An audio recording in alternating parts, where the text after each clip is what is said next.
CBS Radio Mystery Theater presents...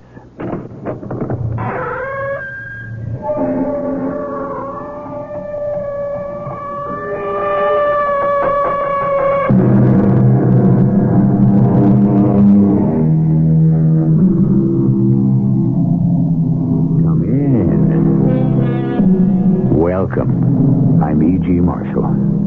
Who can undo what time has done? Who can win back the wind, renew the redness of a last year's rose, or dig the sunken sunset from the deep? Time has an inexorable way of going on, no matter how hard we may try to stop it. And it keeps on unwinding at its own relentless pace, no matter how much we may wish it were yesterday or tomorrow. When can I get out of this hospital, Doctor? Soon, maybe. It was just a tiny wound. The enemy bullet just grazed the back of my head, just brushed by right here. Soldier, have you any idea how it happened that in the midst of battle you got hit by an enemy bullet in the back of your head?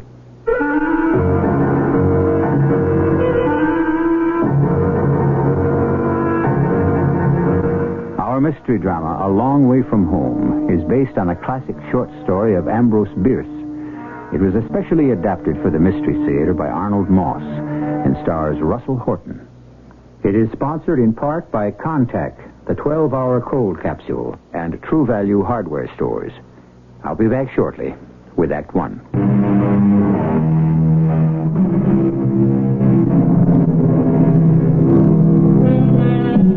It's a warm spring day in the year 1927 in a little town in central Tennessee about 30 miles from Nashville. Just the week before, the people of the town had screamed themselves hoarse at the news that a daring young man named Lindbergh had been the first man to fly the Atlantic solo. Today they are gathered to celebrate another event, one that took place over 65 years ago on this very soil. As those years slowly unrolled, something had happened to one man whose life had been curiously interwoven with the events taking place today. Our story starts in Ohio, back in the warm autumn days of 1862. Two young men drift lazily in a small rowboat, fishing poles dangling from their hands. Sam, why don't you stop playing that fool mouth organ of yours and do some serious fishing? Now, how can you expect to be catching anything laying there on your back in the front of the boat while you go on playing that dang thing? It's beyond my understanding. I'm fishing with my right hand and making music with my left. One don't interfere with the other. Music? Now, all you're doing is scaring off what few fish may be swimming in this lake. Or maybe charming them to come up and take a good look at the unusual young fella that's creating all them beautiful sounds. I don't see that you charmed too many so far, Sam. Just one little bitty pike you should by right to throw back. And I don't see that you've done even as well. Well, maybe if you laid off what you call your music, I might. You want some tobacco for your pipe? Wouldn't mind. Light up your pipe and enjoy it while you can. With this war going on, that's the end of any tobacco we'll be getting from Virginia for a long time. This war, it's been going on for over a year now. We got to get into it, Sam. You know that. Yeah, I've been thinking the same. We're almost old enough. Anyway, we look old enough. We're healthy enough, and old Abe Lincoln says he needs us. Yeah, he's still putting out his call for volunteers. I've been thinking of the Ohio 41st. Me too. I was thinking of going down to the recruiting place tomorrow morning to enlist. Funny. So was I. Well, we could lie a little about our age. Hey, we'll go together. It ain't as if it's... Hey, Sam, wait a minute. Now, hold everything. I think I hooked onto the biggest darn fish in the whole state of Ohio. Oh, well, hold on to it. What in tarnation have I got at the end of this pole? It's bending almost in half. Well, whatever it is, it's going to bust your line. Ooh, and my pole, too. It don't seem to be jerking around, does it? Dang thing just pulls steady like some big old whale. Maybe you're hooked onto some big old log. Now, it ain't funny, Sam. This ain't no log. Oh, wait. It's coming. It's coming. Now, you get ready. When I get to the surface, Just you catch it with your knife. Unhook the blade. I'm ready. Now, once it's in the boat, whack it over the head with... Here it comes, Sam. Here it comes. Woo-wee. Look at them air bubbles rising out of the water. You ready? I'm ready. Here we go. No. Good Lord in heaven, no. You see what that is, Sam? Yeah, I see. It's the body of a soldier. An infantryman. And he's one of ours. Cut the line, Sam. I'll try. I'll try. Cut it, Sam. Will you please cut it? I'm doing my best. It's just that I feel a little sick. There. You did it, Sam. See the body sinking to the bottom again. How do you suppose it ever got here? I don't know. From his looks, I'd say he'd been dead a long time. His face was all puffed up and bloated like. Yeah. Well, we better get back. More than enough fishing for one day. Pull into your line, Sam, and start rowing. And tomorrow morning, we go to the recruiting office to volunteer as soldiers. After what we just seen... Yes? Maybe, we ought to give the whole thing a little more thought. We made it. They took us. We are now soldiers of the great army of the United States. Report back here in 24 hours. It's what the man said. I can't wait to get into one of them fine blue uniforms with that dandy little cap. Oh, then they're going to issue us rifles. And take us on a long train ride south. Hey, that's the best part, I heard. Best part? The train. It stops at every station on the way to wherever we're going. One of the fellas told me. Why is that the best part? Every time it stops, they feed you. Bread and cold meat, coffee, pickles, cheese, and pretty girls with pink cheeks and shining eyes. They smile at you. Sometimes they come right up to you and even kiss you. Ooh, yes, sirree. We're going to be treated like real heroes. What's this fella like? The one we'll be serving under, this Colonel Hazen. You hear anything about him? Well, only that he commands the 41st Ohio Volunteers and fought the Indians in the West. A young feller. Oh, did real good, they say, at the Battle of Pittsburgh Landing. Reckon we're filling in for some of his troops. The ones that didn't make it back. Reckon so. Say, what's wrong with you? Nothing. Well, you're acting real glum. Like you wasn't so pleased about being accepted. No, I'm glad we done what we done. You still got the body of that soldier we fished up yesterday on your mind, ain't you? No, I ain't. Hey, it could happen to anybody. Me, you. But then again, the fella running next to you could drop with a couple of ounces of lead in his belly and nothing ever touch you. Once we actually get into battle, what do you think it'll be like, Sam? Hard to say. Think you'll be scared? Coming under enemy fire? Hard to say. Maybe. Well, then what? Well, seems like I'd have one of three choices. I either go forward without being touched, or I get hit in a fall, or what? Nah, I don't think I could ever do that. Do what, Sam?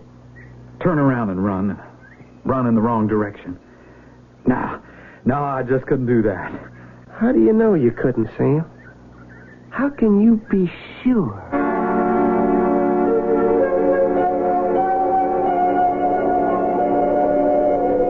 A couple of months went by, and suddenly, before we noted, it was winter. The trees was as bare as skeletons, and the cold bit into us like the jaws of a steel hunting trap. We was somewhere in Tennessee with the first light of dawn. The fog began to lift, and we could see the whole army of the Cumberland. Our army in front of us, stretched out for what seemed like miles. Rumors of the coming battle had been spreading through the camp. Sam, don't you ever stop playing that dang mouth organ. Gets me all upset. It really does. Besides, you're going to wake up the whole company. Just a little music in the spirit of Christmas. Are you plumb crazy, Sam? Christmas was over almost a week ago. What's the difference? It's a good tune any day of the year. Even today, the last day of 1862. December 31st. Say, you sleep any last night? Not much. You? Me neither. Too excited, I reckon, about what could happen today. You know something, Sam? Laying down there in the grass, the night was so still, I could hear my heart a-beating. And every blade of grass pressing against my cheek was telling me how sorry they all was. For me. For all of us. Now, you gotta stop thinking that way. You just gotta. It's not good for you. Yeah. I couldn't tell anyone else, Sam, but... Well, I can tell you. I am scared. Real scared. Well, now, I'll tell you something. What's that? So am I. Scared right down to my bones. That's why I keep on playing this here mouth organ. To keep up my spirits. And I'll tell you something else. What's that? So long as we stick together, the two of us, keeping an eye on each other, protecting each other, well, then I ain't half as scared as I might be. Yeah. I know what you mean, Sam. Today could be the biggest fighting of the whole dang war. But we're going to watch out, each for the other, no matter what happens. Ain't we? No matter what happens. The words was hardly out of our mouths when all hell broke loose. The Confederate troops had retreated to this area some 30 miles south of Nashville. Our boys, with a much bigger force, had been tailing them for days. Each was planning an attack, we was told, on the other's left flank, and the enemy struck first. Our brigade, Hastings Brigade, was right smack in the line of their biggest guns. Keep your head down. The minute their fire lets up a bit, we'll make for cover on that big rock over there. We gotta get to the top of the hill, ahead of us. Doggone! Oh, that was a close one. Now, any minute now, we're going to make a run for that rock. And we stay together. The rebel guns was shooting fast and furious as foot by foot. We dragged ourselves across the bodies of our own dead, firing as we went. We could hardly see where we was going, what we was shooting at. The smoke was that thick. All of a sudden, Sam sprang to his feet and started to run forward. Here they come. Right at us. We'll stop them. Now, let's go! No! Sam, what's the matter? I've been hit. Hit bad. You just keep going. Straight ahead. I can't help you, Sam. There's nothing I can do to help. I know that. What's the matter with you? Where are you going? I'm going this way. But the enemy's over there. Ahead of us. You're running the wrong way. The wrong way.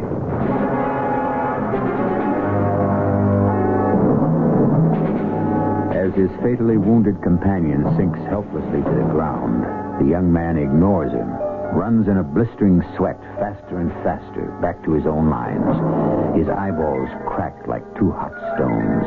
His lungs choke with the suffocating smoke of battle. How far can he go? Can anything slow down this panic of self-preservation?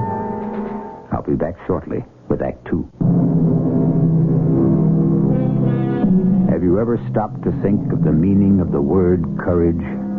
Is it, for example, the extraordinary act of boldly pushing forward into the face of almost certain death? And does cowardice, what might be called the lack of courage, mean a weak-hearted refusal to accept that challenge? There are some who think it takes a certain kind of courage just to be what others would call a coward, to act in a manner different from what's expected. As I ran from the enemy lines, the rest of our men were running toward us. A good many were dropping to the ground like so many sacks of flour. Some still moving and twisted in funny positions like they was dumped out of the sky. It was all I could do not to step on them. The more I ran, the more the shells kept whirling around me, exploding all over the place. Every little lead ball was searching for me, a ball of death with my name on it. And I thought of Sam laying out there, bleeding his life away. And I got mad at myself. Not because I was running away, but because I'd done nothing to help Sam. I begun to laugh. Why? I don't know, except maybe I was glad it was Sam's inside spilling over the Tennessee soil and not mine. I noticed I had no rifle. My cap was gone, too. There seemed to be a lull in the fight. Something hit me on the back of the head. I put my hand up and saw some blood. Then everything about me suddenly went pitch black. I passed out cold.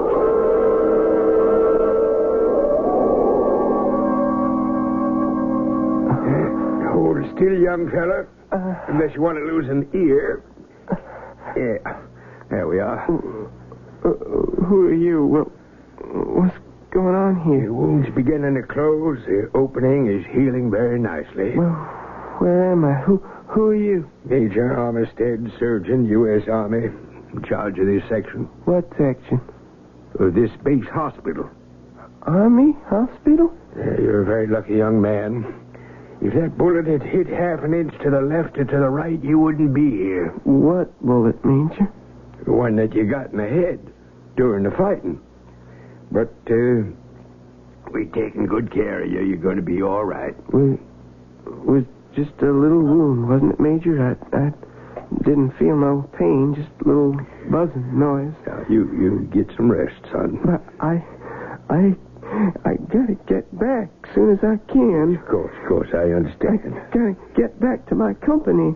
Mostly, I gotta see what happened to Sam. Sam? My best friend, he got hit real bad, I think. Well, you just lay back and take it easy. I'm going to ask you a couple of questions. For the record. Yes, sir, Major. What company are you attached to? Company? Company. Mm-hmm. Oh. Mm-hmm. What's your name, son? My name is... Your name? What do your friends call you? What does Sam call you? I can't remember. We try real hard. I can't remember. I see. When can I get out of this here hospital, Major? Soon. Maybe. How soon? Can't quite say. Well, not yet. A bullet just grazed the back of my head, just brushed by right here. Keep your hand away from your head and don't put your fingers on that bandage. One last question, soldier. And try to remember. Yes, sir?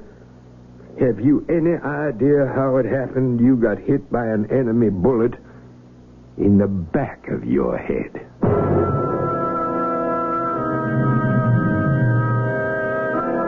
The next I remember, I was standing on a low hill overlooking a wide stretch of forest and field. I had no idea how much time had gone by. It was a warm summer night. By the full moon hanging low in the west, I knowed it was near the hour of dawn. A light mist lay along the earth. Nowhere could I see any sign of life, except for 2 or 3 little cabins in the distance, and the sound of dogs barking far off somewhere. I felt strange and a little lonely. Suddenly, a light blinked on in one of the cabins. I made my way toward it and knocked on the door. Open the door, please. I mean no harm. Who are you? What you want? Just some information. Please open the door. Some information. Please open the door. Hush up, you two. Quiet. Well, what can I do for you? Just a couple of questions. Questions? At this time of the morning, what's the matter with you, mister? Well, excuse me if I woke you up. You ain't said what you wanted. Now make it quick, and better not try no funny business, else my two dogs will rip you to pieces. Well, you see, I'm a soldier. Soldier? Yeah, serving under Colonel Hazen in the Federal Army, the Army of the United States. You sure don't look like no soldier to me. Where's your uniform? Well, that's just it. In the middle of all that fighting, it got ripped up, muddied up, and they took it from me. They took it. Who you talking about? Who is they? Well, those people up at the hospital. Oh, that's where you from. What you want to know? What's been happening? Happening? Like what? Well, where are the armies? Which side won? Which armies you talking about? Ours and theirs. I gotta know which side won. Besides, if they catch me out of uniform, they could hang me, thinking I was a spy. But when they see this bandage on my head... What bandage? Then they'll know I ain't a spy. They'll know I've been discharged from up there. Now, you look here. You woke me up. I got work to do. I can't stand here all morning talking to the likes of you. Well, then can I talk to your master? My master? The man who owns this farm, this plantation, whatever it is. But I ain't got no master. Oh, you one of the lucky ones? You already been freed? Look, I'm going to have to shut this door, mister. If only I could find my regiment. If I only knew where I was. Sorry, mister, I can't help you. But I will tell you one thing. What's that? The hospital's up that way. You better turn around and get back up there by yourself. Before you know it, they're going to come after you and put you there. There was no sense asking any more questions of an ignorant old woman anybody could see wasn't quite right in the head. I got back on the road and started walking again. A faint gray light was coming up on the horizon. Then, like he come from nowhere... Good morning, sir. Huh? Oh, good morning. I salute you, sir. Well, why do you do that? Oh, excuse me. Sitting up there on your horse, I thought you were a cavalry officer. Cavalry officer? No, I'm still in Molson. Doctor's still in Molson. I'm a physician. Been up all night with a very sick patient way back in the hills. That's why I took the horse. Haven't I seen you someplace before? Oh, I don't reckon so. I'm a soldier, Ohio 41st, Colonel Hazen's Brigade, Army of the United States. Oh, that's why I saluted you. I took you for one of our officers. I see. Would you happen to know which side won? Ours or theirs? Would you mind if I asked you a question? Oh, no, sir, not at all. Why do you keep putting your hand up to the back of your head? Oh, I was wounded in the battle. Nothing very serious, just a glancing blow from a bullet. No blood, no pain. I got separated from my friend, Sam. Quick, doctor. Get behind this clump of cedar trees, quick. What's wrong? Don't stop to ask questions, and don't talk. They won't see us from behind these trees. Well, what are you staring at? My, oh, my.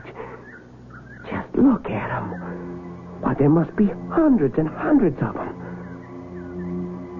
How far off would you say they are?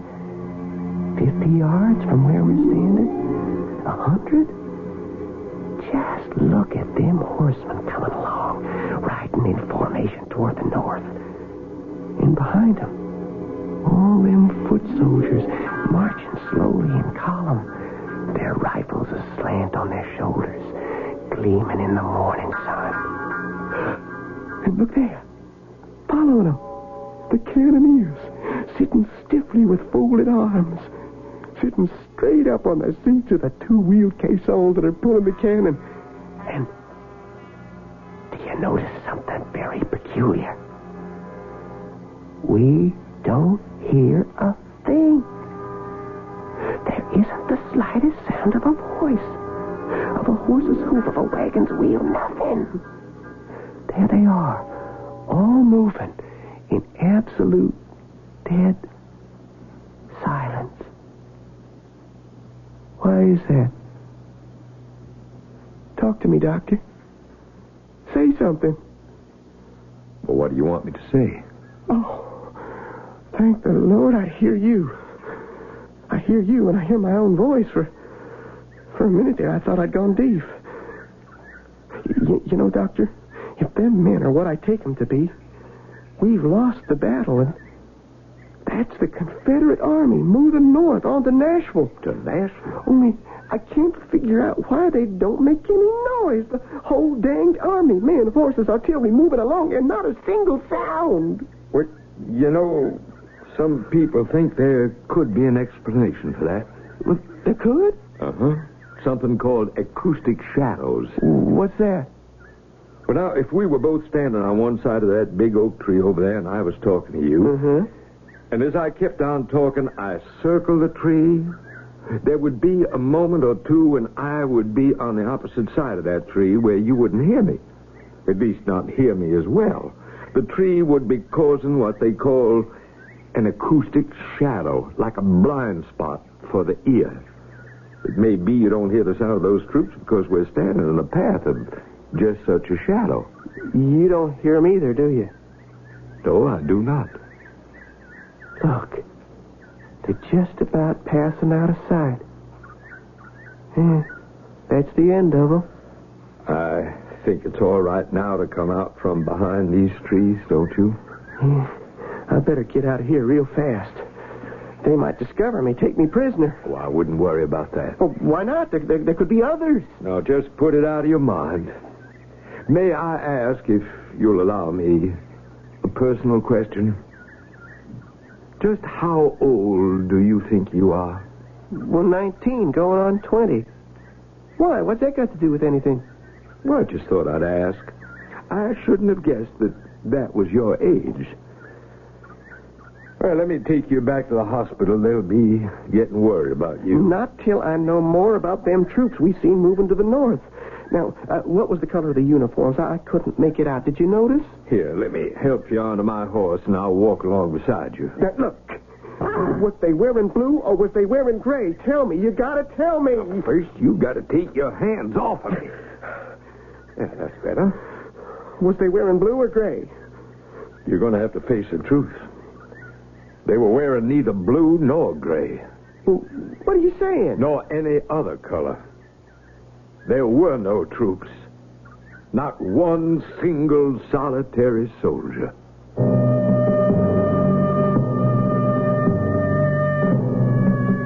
In the devastation that follows in the paths of war, one cannot begin to evaluate the extent of the destruction. Young lives are snuffed out in an instant.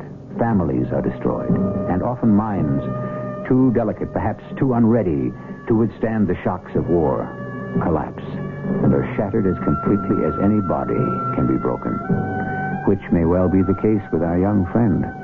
I shall return shortly with Act 3.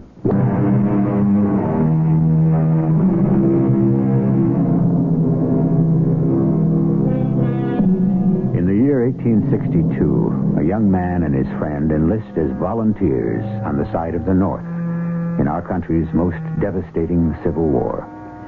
In their first exposure to battle, the friend is fatally wounded. The young man runs away from the battlefield, receives a head wound for which he is treated at an Army hospital.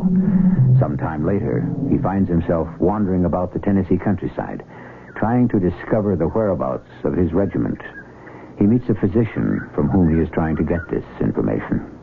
Let me take you back to the hospital.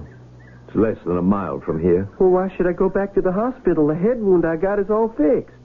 You were not discharged from the hospital, were you? Well, not exactly. You left on your own, didn't you? Sneaked out in the middle of the night? Am I right? Well, there weren't no sense in my staying there any longer. Anyone on the staff see you go? Not a soul.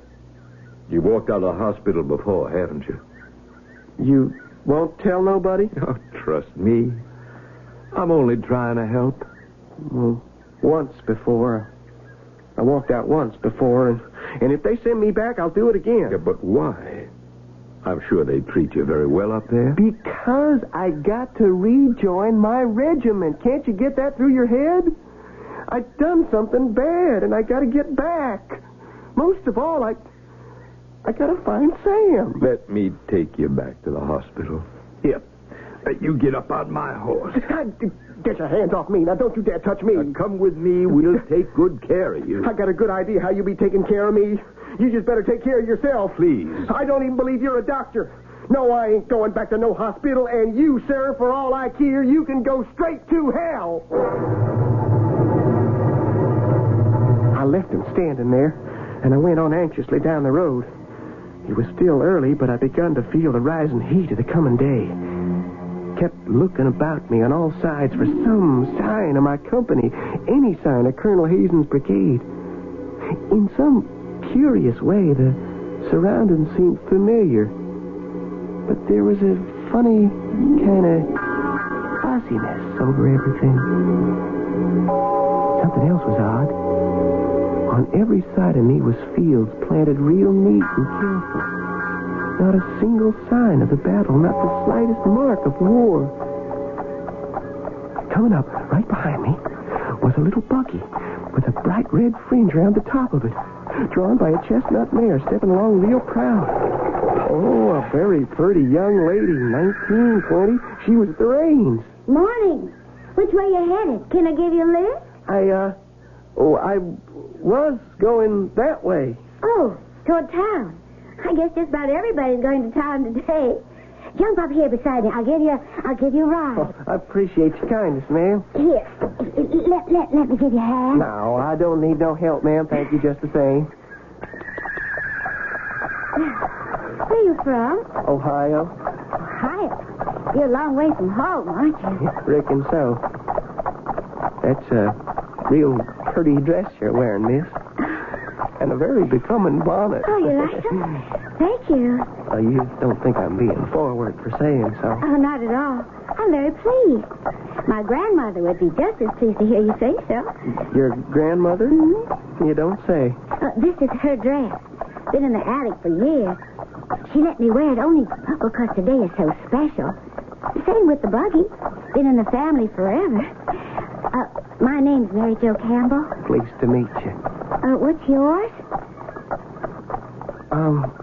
May I ask you something, Miss Campbell? Oh, certainly. Have you seen any of our troops around? Troops?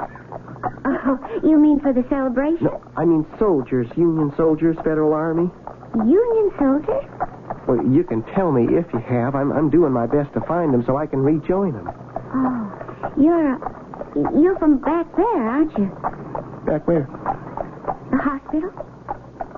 Oh, I was for a short time. A little scratch of a wound back of my head, but they fixed it real good. Oh, they did? Well, here, I rubbed my hand over the back of my head real hard like this. Hey, you see any blood on the palm of my hand? No, not a bit. Like I told you, it was nothing. What's that? What? That sounds like a troop of cavalry passing by.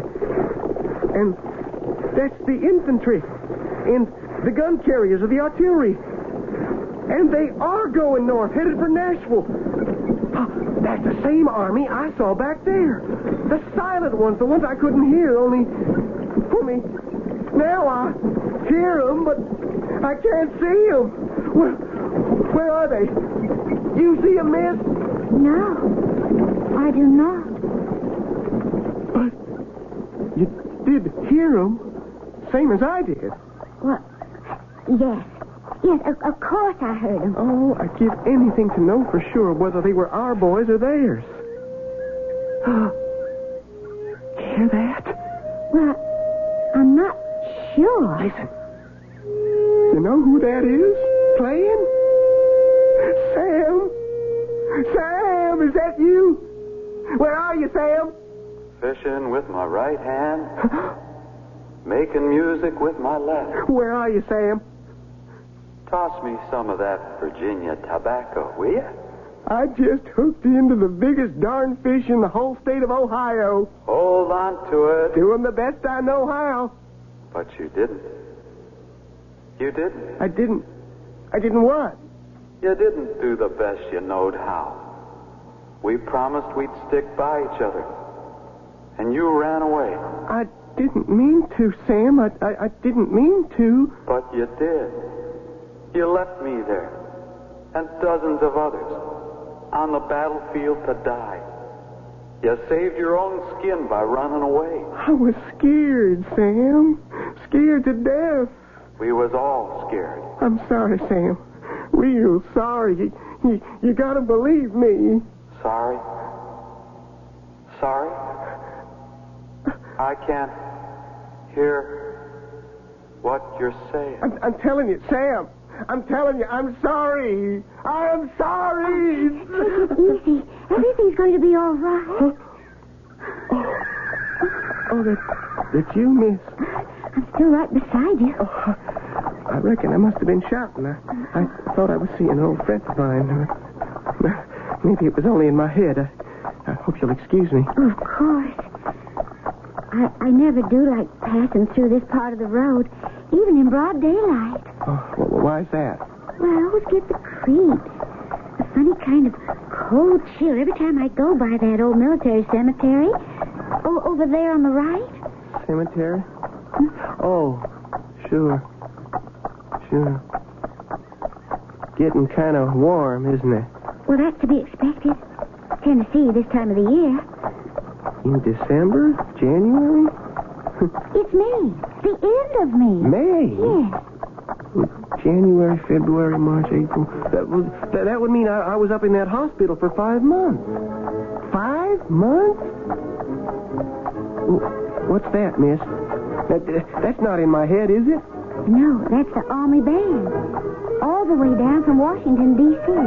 Just for today's celebration. What are they celebrating? Oh, you'll see. You'll see when we get there. See, Jack?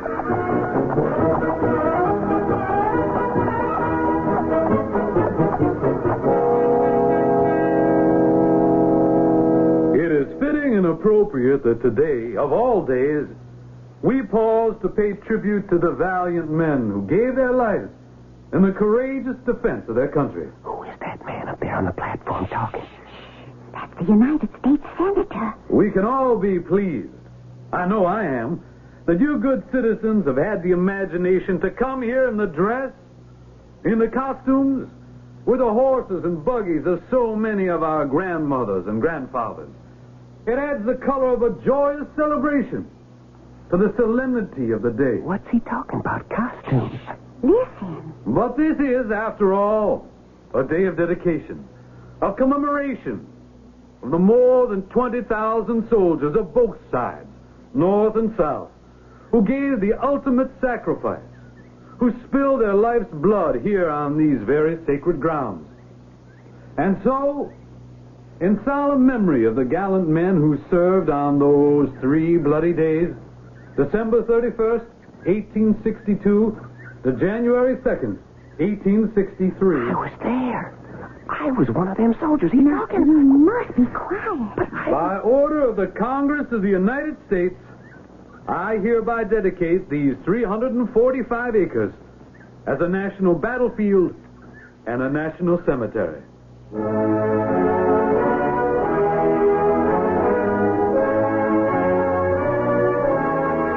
I made my way through the crowd of people best I could, trying to get to the platform to tell that senator who I was. In my hurry to get there, I tripped and stumbled into a big pool of clear water left over from last night's rain. As I tried to get to my feet, I caught a glimpse of my face in the water. And what I saw filled me with horror. I was looking at the face of a very old man. The skin was like old brown wrapping paper. The hair was white, snow white. I raised a trembling hand to the back of my head, looked at the palm. No blood.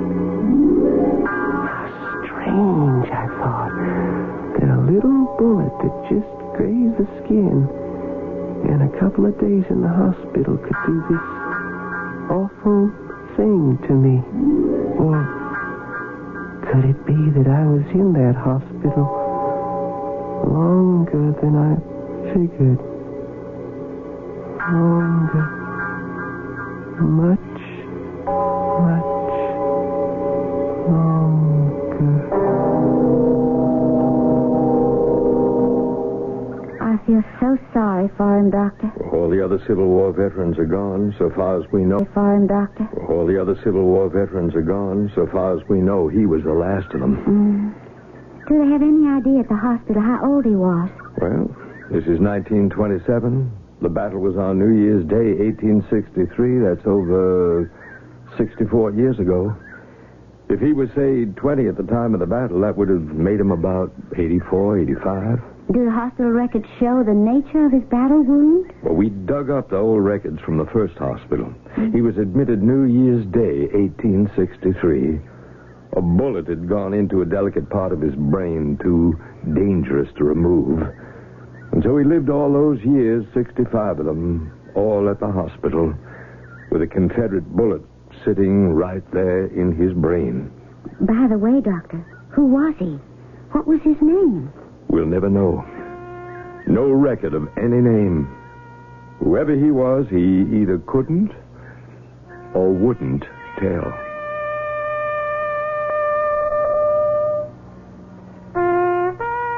My name is Might Have Been. I'm also called No More, Too Late, Farewell. The body of the old man was placed among his comrades in arms, and he became another of the nameless dead that already rested under the sod and the dew, waiting for the judgment day. Love and tears for the blue, tears and love for the gray. I'll return in a moment.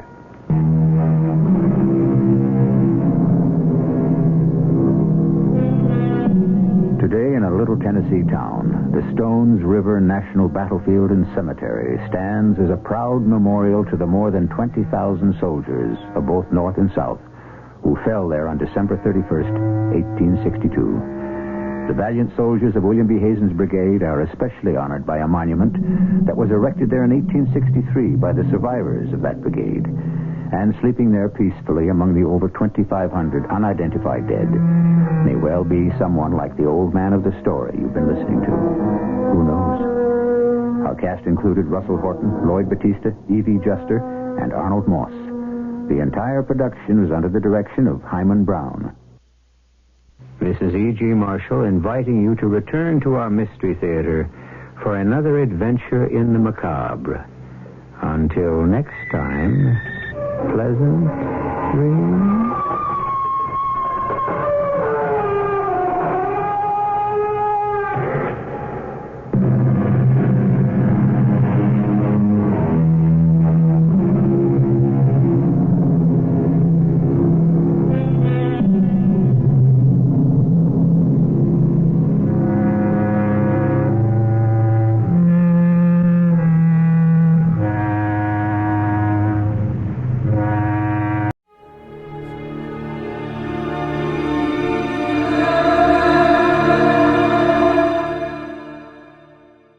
The CBS Radio Mystery Theater presents...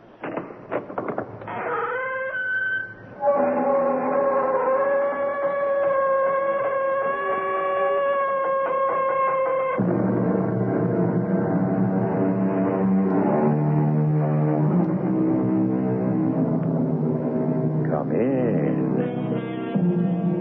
Welcome. I'm E.G. Marshall. The family has, for a long time, been one of the strongest institutions of our civilization. There are those who swear by the sanctity of the family. There are others who have said, God gives us relatives. Thank God we can choose our friends. Only when the family is attacked can one judge its true strength.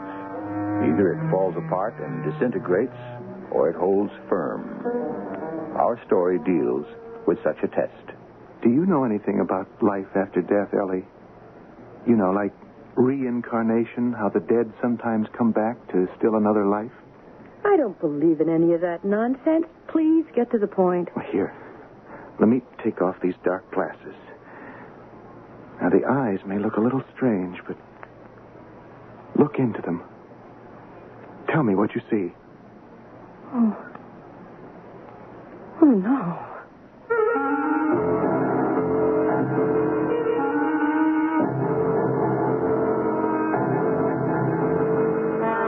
Our mystery drama, A House Divided was adapted from the great Greek tragedy Electra. It was especially written for the Mystery Theater by Arnold Moss. It stars Joan Lovejoy and Larry Haynes.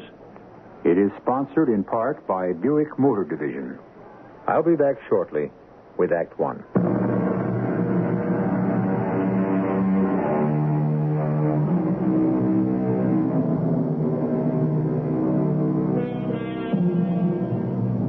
The year is 1917. All Europe was now at war. In April, President Woodrow Wilson asked Congress to join in the war against the Germany of Kaiser Wilhelm II. Doughboys were already off to France, singing, "We won't be back till it's over there." But in a large Midwestern city of the United States, another kind of war was just starting. With the promised passage of the 18th, the Prohibition Amendment, the forces of crime began to gather their troops in a campaign to fight that law and all laws. Augie Menon, District Attorney's Office. It's Claire, Augie. Oh, hi, darling. What's up? Why are you calling at this time of day? Well, I had to. Augie, I'm so worried. Something must be done. And we can't wait. Well, the children, they're all right? Aaron's in no trouble? No, he's fine. Ellie off in another of her moods? No, it's not the children this time, Augie. It's you. Me? Yes, I ran into Jim Allen at Enrichi's, or better, he ran into me. He's out for no good, Augie. He means to give you trouble. So, what else is new? You're getting in his way, he said. Yeah, that's my job, darling. It's what I'm paid to do. I'm frightened, darling, for you and for the children. If he's said anything to threaten our two kids... No, not in so many words, but there's no telling where Big Jim will stop. Darling, why do you tell me all this as if I didn't know already? But because Alan mentioned something that I can't repeat on the telephone. You can't? Well, you told me more than once. You never know who might be listening. True. As soon as you get through, please meet me at 6 o'clock. Where? At 438 East Floyd. Well, East Floyd? Darling, that's clear on the other side of town. Yes, I know. Pretty run-down neighborhood. Why there? Oh, Augie, I have a reason, a most important one. You'll have to trust me. You'll be there then at 6? Well, if you say so. But what's the mystery? Just be there and you'll see. Well, I've got to run. Goodbye, dear. See you soon. You're really something, Claire. Really. You never know who might be listening. Well, the important thing, my darling, is that you'll surely be there. On time? Augie? Always on time. He'll be there on the dot of 6, or I don't know my Augie. You know, I can see his face when I walk into that garage and say, "We never met, Mr. D.A., not formally. That is, my name is Allen, Big Jim Allen." You'd be surprised how many things we share in common. That's very funny, Jim. That ought to kill him.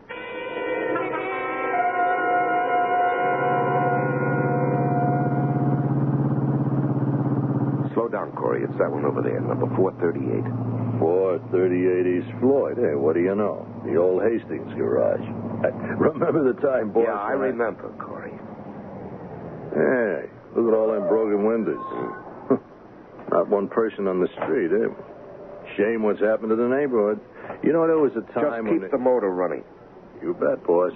Hand me the suitcase. You got it. I won't be long.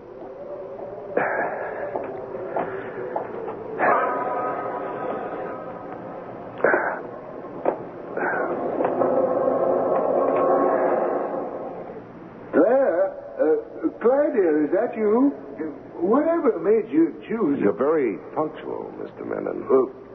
Who's that? Here, I'll put the flashlight on my face. Can you see? Allen. Big Jim Allen. What are you doing here? I could ask you that. I'm expecting my wife. Here? In an old abandoned garage in a deserted neighborhood? You must be kidding. Alan, where's Claire? Where is my wife? What have you done to her? Now, that's a good question, Mr. Menon. What do you want? Just a little peace and quiet. Alan, if you have so much as laid a hand on Claire... Now, that's something I would not like to take an oath on. If you have hurt her or my kids in any way... I'll tell you one thing, Mr. Menon. Let's see now. The last time I saw your wife, she was just fine. Purring like a little kitten. She was happy as a clam. Resting on a bed.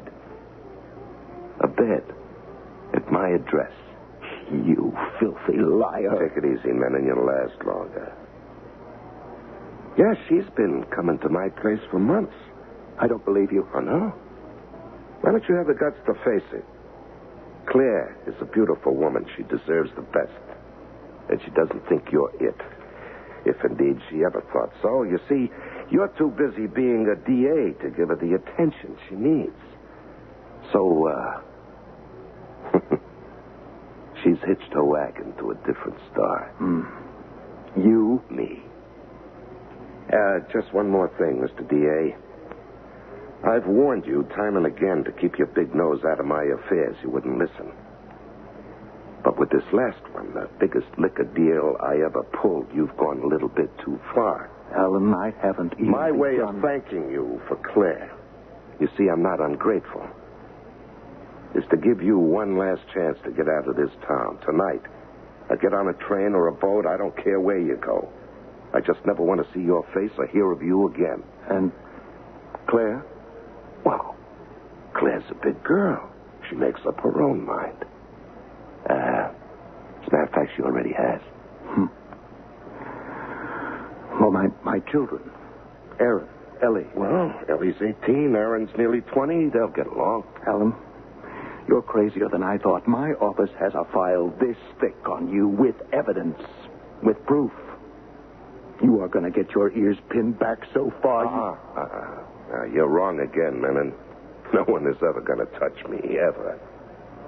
And it certainly won't be you. No? No, Augie. Never you.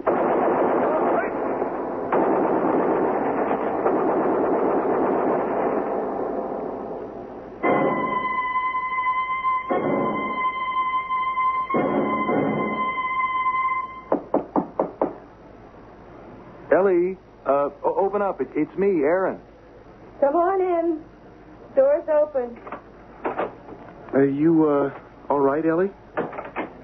I'm drained. I don't like cemeteries. The idea of death, dead people, I just can't take it. Father's funeral was such a lie. Our mother in her black dress and veil watching as they lowered Father's body into his grave, making as if her little heart was being torn apart. She should have been an actress. Ellie, there's something that I have to tell you. Yes? I just can't stay here. I've got to get away, so... Well, I've enlisted in the Army in chemical warfare. I leave for training camp at 5 a.m. What? Why have you done this? Well, I told you. And before I leave, there's one thing that... Oh, hold it a minute.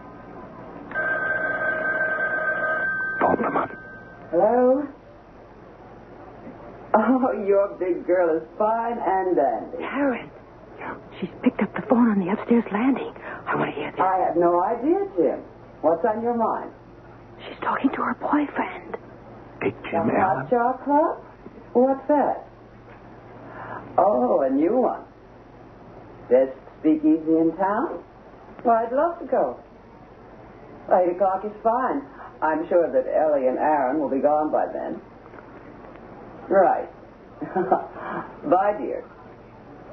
The Hot Chocolate Club. Aaron, we were right. She had to be in on Daddy's murder all the time. She was the one who set him up, I'm sure. Yeah. I felt it all along. Oh, What will we do now, Aaron? Well, you play along as best you can till I return. Now, don't do anything that'll cause them to suspect that you suspect anything. And you? Well, between now and 5 a.m. tomorrow morning, I've got one important thing that I must do. Whatever it is, take care of yourself, Aaron. Take very good care.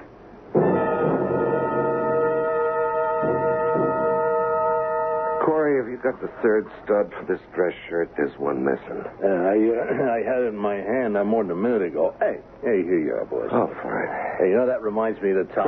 Corey. Yeah, boss? You know, I've been thinking. I don't trust those kids of Menon's. Well, what have they done? Nothing, not yet. But still, I have a feeling. They may know who killed their father. I'd like to make sure that they don't talk. Oh, I got you, boy. No, not quite, Corey. Not so fast.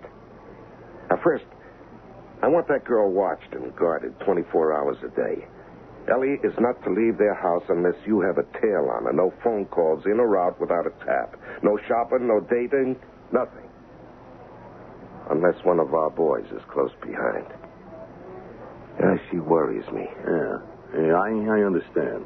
What about the boy? Aaron is another story. That one I have to think about. Anything in the evening paper? No, not too much. Cops still ain't got a clue to the disappearance of Augie Menon. No, that's very interesting. Yeah, they fine-tooth comb the city. There's not a shadow of the old Augie.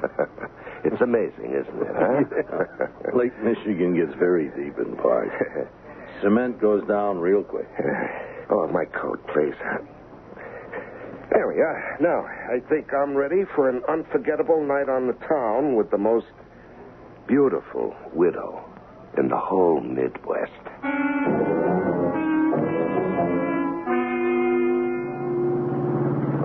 When we walk into the place, no one will notice me, I promise you. Why do you say that, Jim? Because, my dear, they'll all be saying, who is that gorgeous lady dressed in black? Why, they won't even be able to take their eyes off you to see who the gentleman is. Oh, they'll notice. Because it's you. Here you are, boss. Yeah. Yeah, good crowd. Your friend, the owner of this place? Oh, he does things right, you'll see. Well, have a good time to both of you. Now, watch your step getting out, Mrs. Menon. Thank you, Corey. Yeah, be back at 1 o'clock, huh? Right. Claire, you're going to have one of the finest meals you ever... Down, Claire, down on the pavement. Hey, are you all right, boy? Yeah, we're both fine. Here, let me help you out, honey. Where is he? He ran off into an alley someplace. You got a good look at him? No, it happened so fast. It was the kid, boss, some young punk. Oh, no, I don't believe it. What is it? That kid that took those shots at you. I'll swear to my life. That was your son, Mrs. Menon. Your son, Aaron. Aaron? Corey, how sure are you? Positive.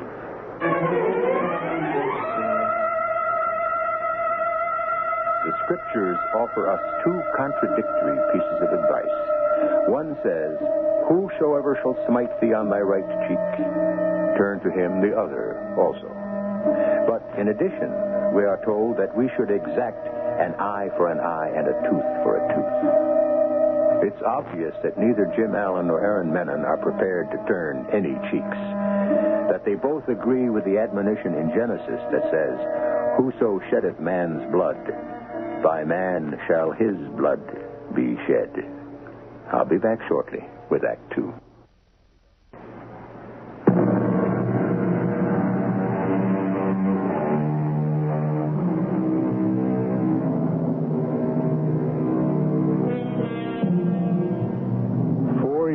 Have gone by.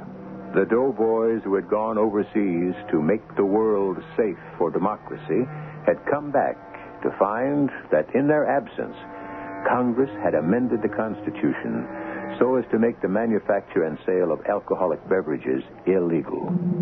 This served as a springboard for the quick mobilization of every criminal element in the country.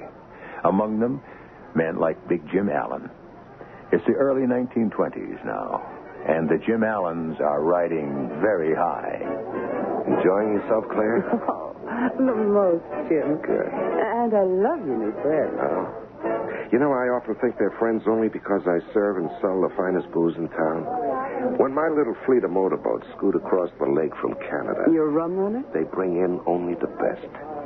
And they make the Coast Guard look like kindergarten kids. Yeah, I got a couple of boats coming over tonight. By the way, where's that daughter of yours? Oh, Ellie's upstairs in her room. Not feeling well, she said. Yeah. She thinks she's too good for my friend. Oh, Jim, it isn't that. You kept her a prisoner in her own home these past 4 years. Since Augie passed away and Aaron disappeared without a trace. She's almost 22. Don't be too rough on her. Yeah, that's just the point. She's grown up. She may have learned to talk. Outside of you, she's all I have.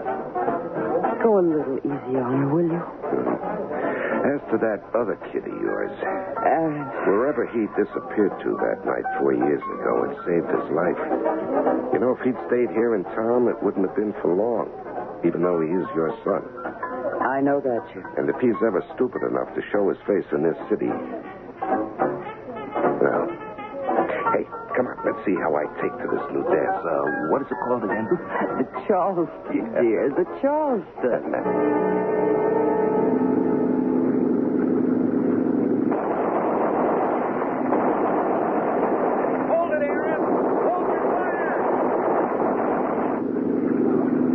Given anything to get that little rum runner, especially that.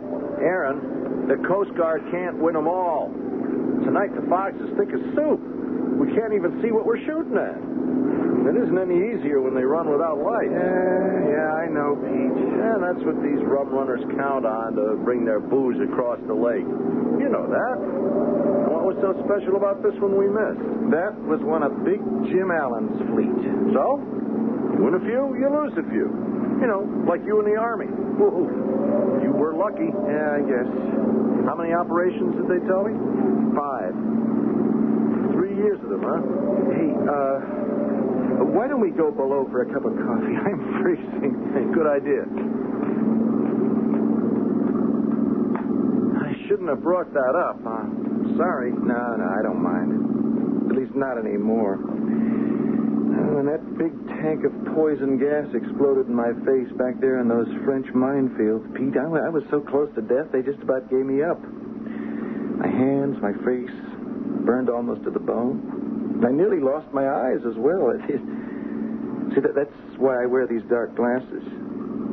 You're right, I was lucky. I can imagine what it was like when they took those last bandages off your face. When you looked into the mirror, you saw a complete stranger. I told you, my own mother wouldn't know me. That's something I'm counting on. You are a lucky fella. Here's your coffee. Oh, thanks. Yeah. I guess I was lucky to get into the Coast Guard.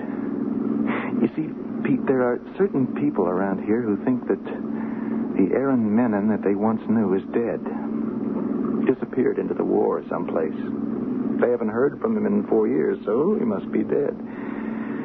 People who wouldn't hesitate a minute to make Aaron Menon, if they thought he was alive, heavier by 2-3 pounds of lead. Oh, yeah, I see. But they'll never recognize me with this new face I've got, courtesy of some of the best medics Uncle Sam provides. Does that include your sister, Ellie? Ellie will know me. How, Aaron? Well, let me roll up my sleeve. There, you see this? Good Lord. What is that? A scar. That's shaped like a lizard or an alligator. Yeah. When I was 3 years old, I ran into the kitchen, and the cook had a pot of boiling water in her hand. It spilled onto my arm and left this scar. I've never seen anything like it. Mm-hmm. And when Ellie sees this, she'll know it's me. A little more coffee? Oh, yeah, thank you. Well, we ought to be ashore in half an hour. I've got a very busy night ahead of me. What is it, Corey? Some kid downstairs, a young punk. He wants to see you. Who is he? What does he want? He says he's got some kind of news about Aaron Menon or... Aaron Menon? What kind of news? I don't know, something about Aaron's body. He said he had to speak to you. Aaron's body? Mm-hmm. Where's he from? New kid in town. He's with the parish mob. Or, so he says. Where is he? Outside, waiting in the hall. Okay, let him wait. Meantime, you keep an eye on him every minute. Ellie, dear, stop being such a stubborn girl. Now that our guests have gone, your father wants to talk to you. Jim Allen is your husband, not my father. My father is dead, murdered. Jim's almost out of patience with you, and so am I. I've waited this long, Mother. I can wait a little longer. For what? For the day my brother Aaron comes to see me. A visit from the dead. There are no such thing as ghosts. I have hope. Of what? Of Aaron coming back and with one bold stroke rescuing his little sister from the big, bad ogre? Wake up, Ellie. You're a little grown up for fairy tales. Besides, if he ever did turn up, he'd be in trouble, big trouble. And I would do nothing to protect him, even if I could. I find it hard to understand you, Mother. He's your son. He tried to kill the man who is my husband. Your husband? The man whose hands you'd like to think are clean? The man who almost wept with joy the day he heard my father had been murdered? I won't listen to that kind of talk. The truth hurts, doesn't it? Come in. Ellie. If you don't mind, I prefer to stay here in my room. Well, you may not when you hear what I got to tell you. What is it, Jim? Young fella downstairs turned up out of nowhere. One of Parrish's mob, a new kid. Well, what has he to do with me or Ellie? Well, a kid comes with some unexpected news.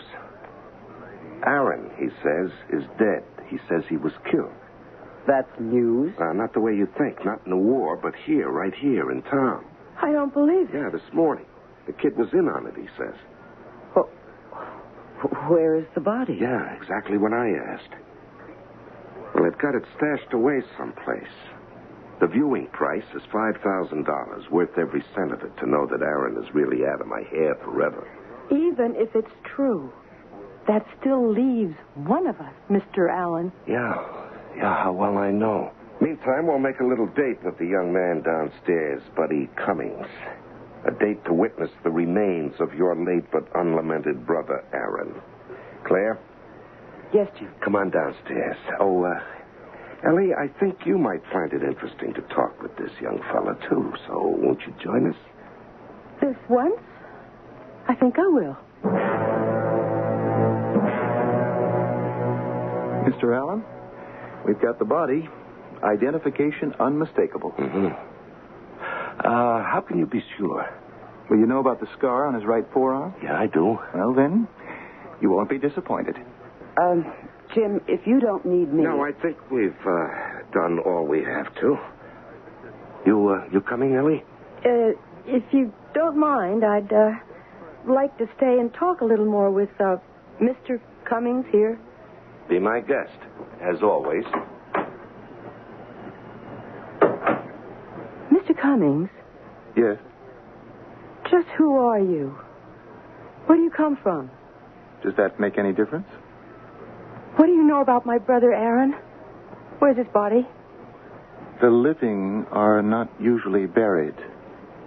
What's that supposed to mean? Well, whatever you want to make of it. You had something to do with my brother's death? In a manner of speaking. You killed him? Maybe. You dare tell me that? Ellie, do you know something about life after death? How the dead sometimes come back to still another life, sometimes in other shapes, long after they've passed out of this life? You know, like reincarnation? I don't believe in any of that nonsense. What are you getting at? I do believe in it. In my own way. Please, get to the point. No, be patient with me. Here, let me take off these dark glasses. Now, the eyes may look a little strange, but...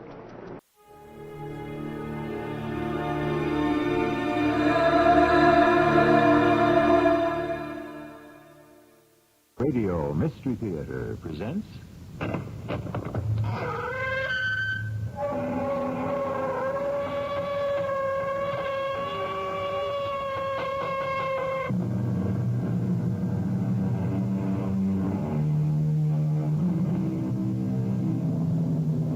Come in. Welcome. I'm E.G. Marshall. Among those who lay claim to be humans, there is a loathsome breed that feeds on the body politic, like ticks on a dog or slugs on a fallen tree. They are the dregs of humanity, the terrorists, and, worst of all, the assassins. There is no excuse for their existence, and yet this tiny tail of the dog threatens the existence of all of us.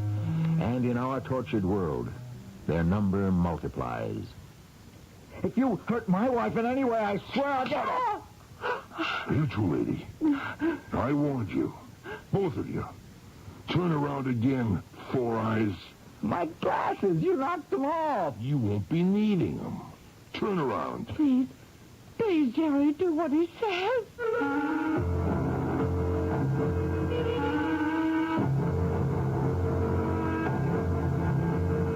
Our mystery drama, A Shocking Affair, was written especially for the Mystery Theater by Ian Martin and stars Joe Silver and Patricia Elliott. I'll be back shortly with Act One.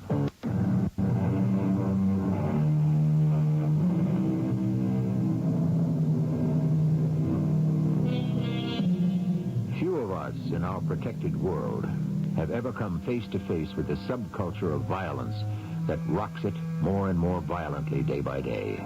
We can give thanks to our lucky stars that we are not citizens of the lands beyond the Iron Curtain or the countries in ferment in Central America. Most of us are lucky enough to have escaped the hijacker, the burglar. But if we had to face the violent criminal, how would we handle it? Pardon, senor. Oh, it's okay. Hey, you dropped your book. Here. Oh, thank you. It's an interesting book, The Fountain. I haven't read it. Where is the fountain? Oh, it is not a real fountain like the one in the plaza. It is, what you say, a conception. Well, that's not my speed, then. Wait. Forgive me for being clumsy. What's all right, chum? The senor is very generous. A pleasure to meet you. Mm-hmm. See you around. It could not be too soon for me. Muchas gracias. Hasta la vista. Same to you. Plaza. Okay, Bob. I'll follow right on your tail. Hey, waiter. Check, please.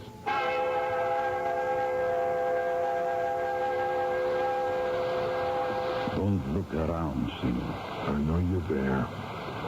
This is no place to talk. I know, senor. We go into the park. When I rise, you wait. Then follow. I've been through all this before, amigo.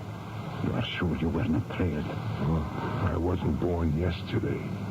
Can I trust you? I was not followed. All right, let's go.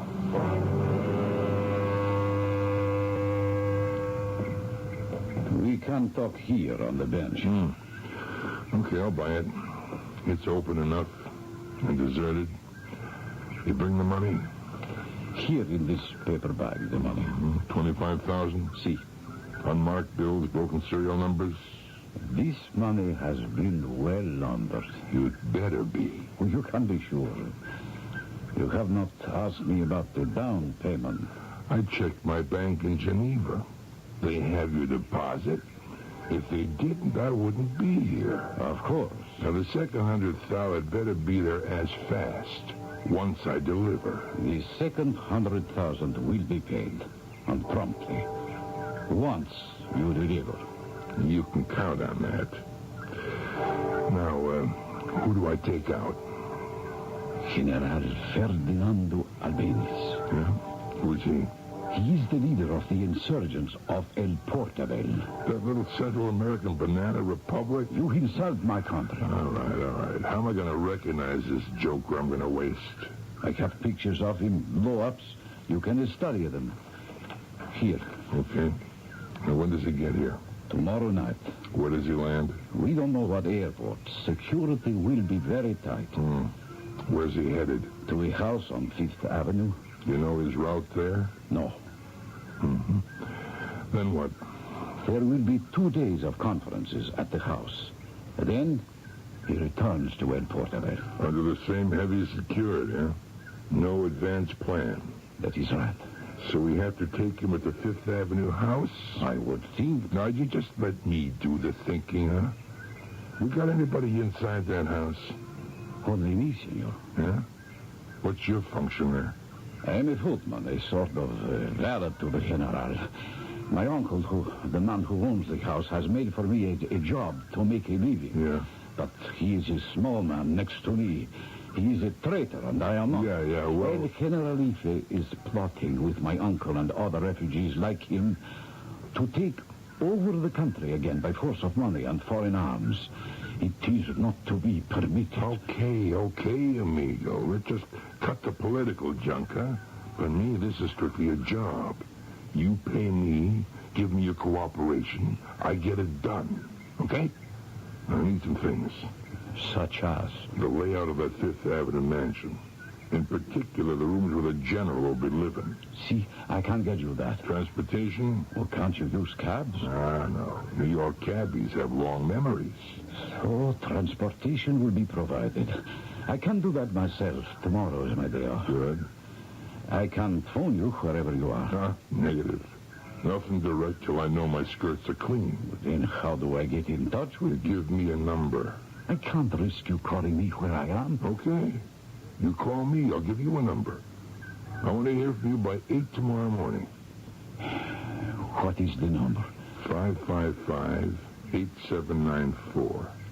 So, what is it? It's a public phone booth. I just took time to check.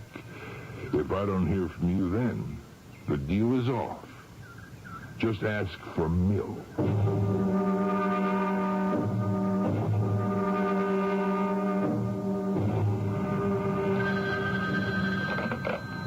Am I speaking to Mill? You got it. I have the floor plans. You got transportation? Si, senor. Great. You picked me up at Frank's Breakfast Bar, 61st and 9th.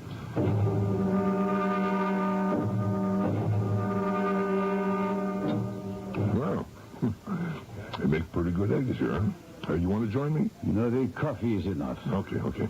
Let's see the floor plan, huh? Then we'll make our own. I don't see any other way, but drive around the block again. You could perhaps use the roof. No chance. Angle's wrong, too high. You gotta be somewhere lower down. But the rest of the block is private houses.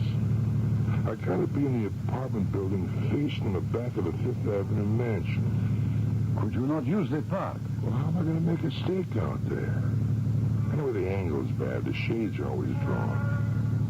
But that balcony in the back of the house, that looks secluded. If you get our pigeon out there, he's a dead duck. I can't get him there. I serve him breakfast tomorrow. He likes the fresh air. But how can you get into that apartment house for your stakeout? You just leave that to me, amigo. If there's a way, I'll find it.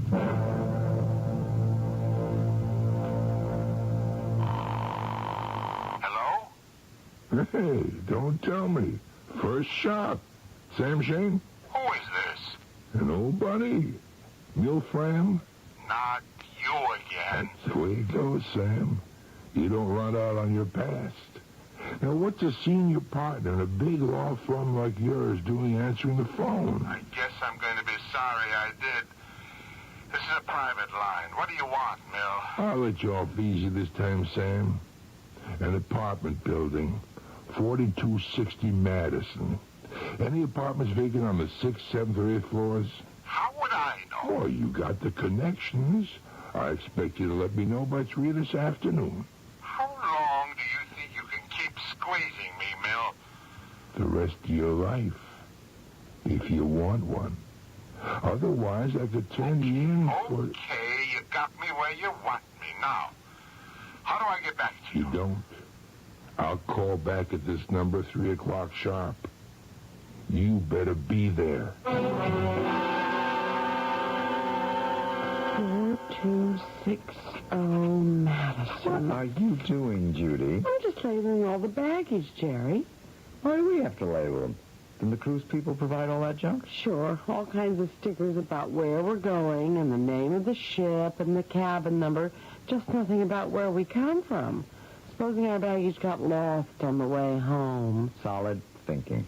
There's only one hitch. What? Well, even if they could read the numbers on Madison Avenue, which are pretty squiggly, what is a pila? Or whatever that squidge is. Apartment 7A, dummy. Put your glasses on. Why don't I stop trying to kid myself? I have to wear these things all the time. Why not? The ones with the horn rims? And what's the matter with the gold rims? I thought they made me sort of, distinguished. So do the horn rims, but in them you look sexy, too. You're only trying to teach me to live with my infirmity. Oh, some infirmity. Stop making mountains. It's just that they're easier to see than molehills. Oh. Nothing vacant, Sam? Nope. The building is rented solid. You said you had a building plan there? Yeah, right on my desk. All right, take a look. Do all the apartments have western exposures? Now, why would you want to know? Forget it. I don't want to know. Let's see. No, just the A, the C, and the D line. Uh-huh. Anything else? Yeah, just forget we ever had these talks. Brother, they're forgotten. And that I called you. I wouldn't kid you. I'd give my left arm to think you never would again. That's my buddy. Who knows? Maybe I never will. But, don't count on it.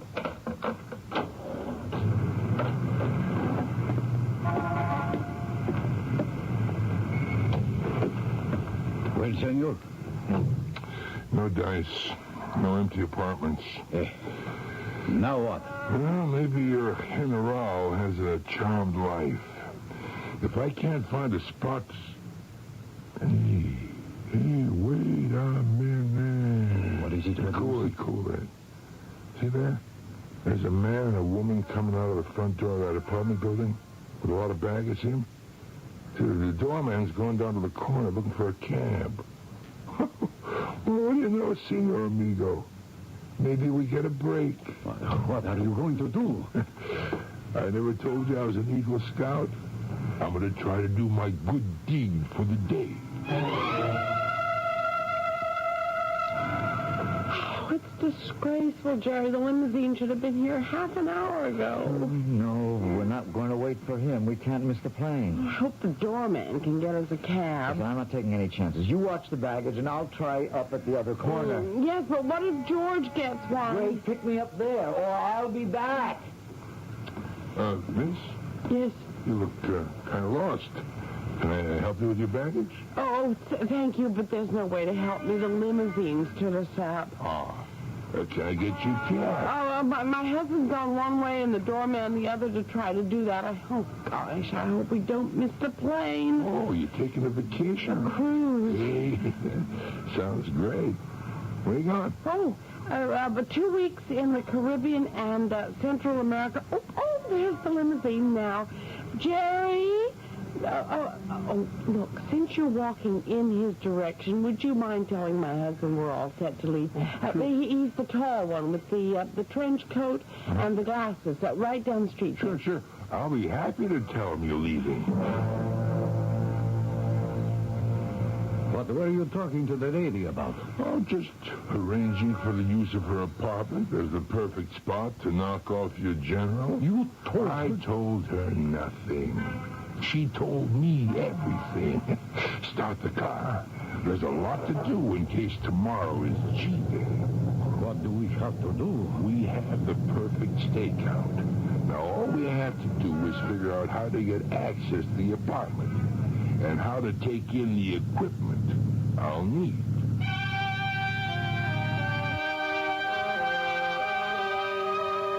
A man like Miller Fram, or whatever his true name may be, is impossible for the normal person to understand. He is a machine, cold, calculated, totally immoral. His business is to kill and to be well paid for it. What motivates him beyond money? I wouldn't care to speculate, but kill he must to preserve his reputation. Will he succeed this time? How can he be stopped? I shall return shortly with Act 2.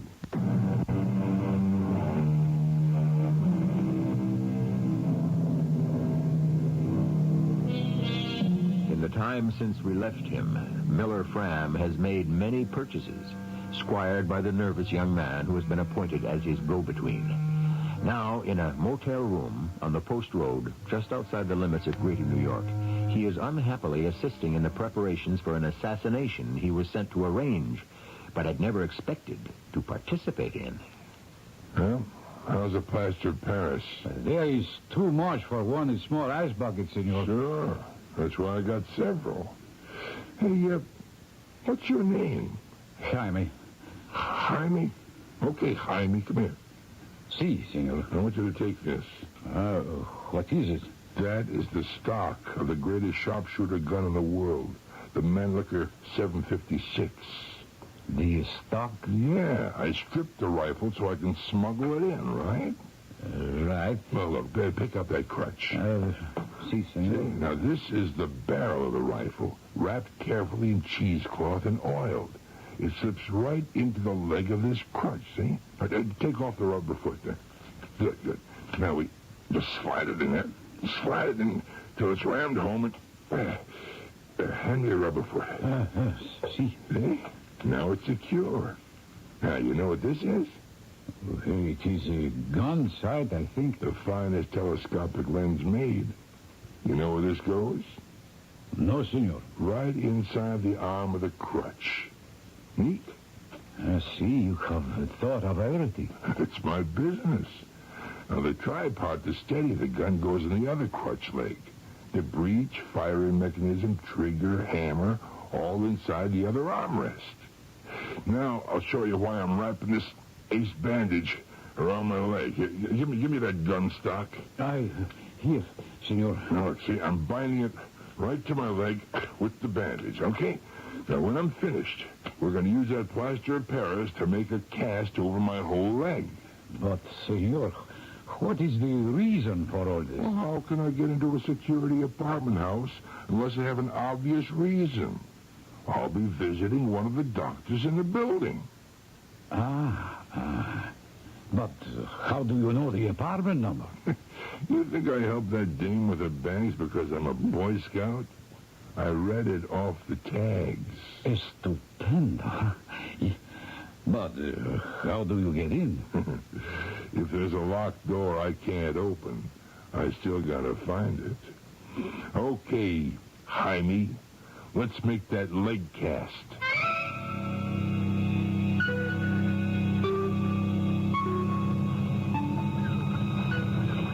Oh, Jerry, isn't it exciting?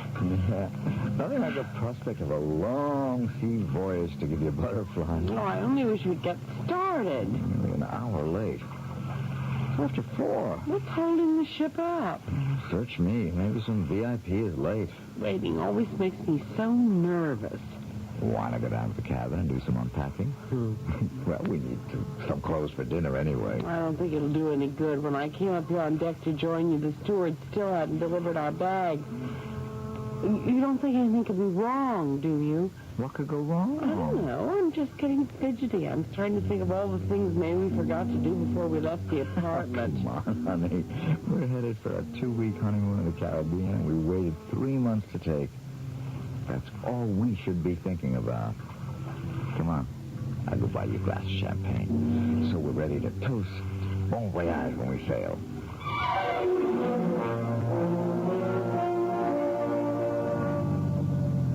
Okay, Harry.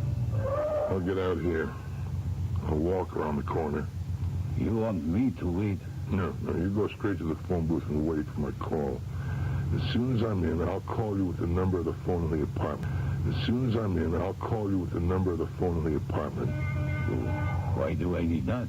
So we can stay in contact, amigo. Oh, but I would not want to call you from the house. The call could be traced, and the finger might point to me. Don't worry, Jaime. A local call on the unit system can't be traced unless it goes over 5 minutes, and we ain't going to talk that long. The only joker who's going to be fingered is your general. You are sure? I'm sure of everything, amigo. That's why my gun comes high. Here, hand me the crutches. Oh, here you are. Adios, muchacho.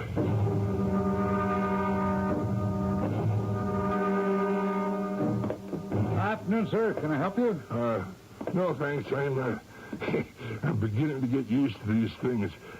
Dr. Dumont's in this building, isn't he? Yes, sir. You have an appointment with him? You kidding? In my condition? Sure. I'm due at 4:30. Oh, sorry about the question, sir. Just routine. Yeah, it's all right. Don't apologize. I wish security was as tight in my building. Yeah, well, thanks for understanding. You know where the doctor's office is? Apartment 2A, right? That's right, sir. It's the bank of elevators right around the corner to the right. Mm-hmm. It's a self-service elevator, sir. Look out for the door. Sometimes it closes kind of fast. Can you manage? Sure.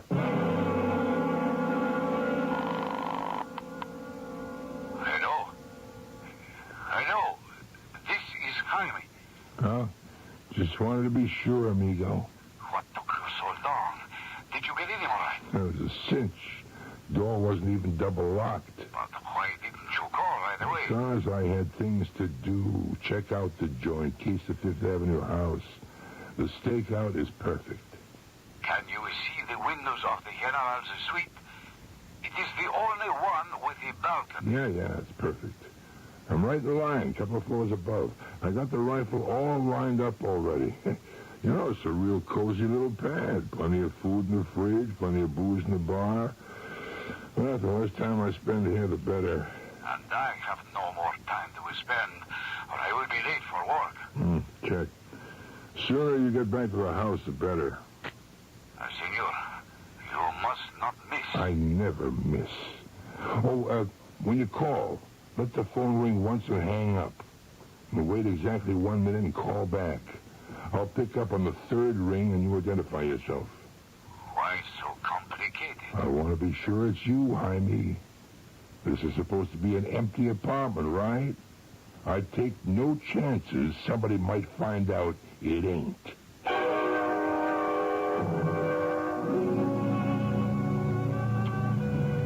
Well, just think, this might have been our home away from home. Oh, Jerry, I'm just sick. I can't believe the cruise has been called off. I heard what the captain said. But I didn't understand it. I didn't even know a ship had generators. What are they for? Run the lights, elevators, air conditioning, freezers, radio, you name it. Well, couldn't they have found another ship for us? Oh, honey, I'm sure he and the owners must have got trying to. It's going to cost them a bundle to return our fares. Stand us a free dinner and drinks on the house and fly us all home in a cup. But what happens to our holiday?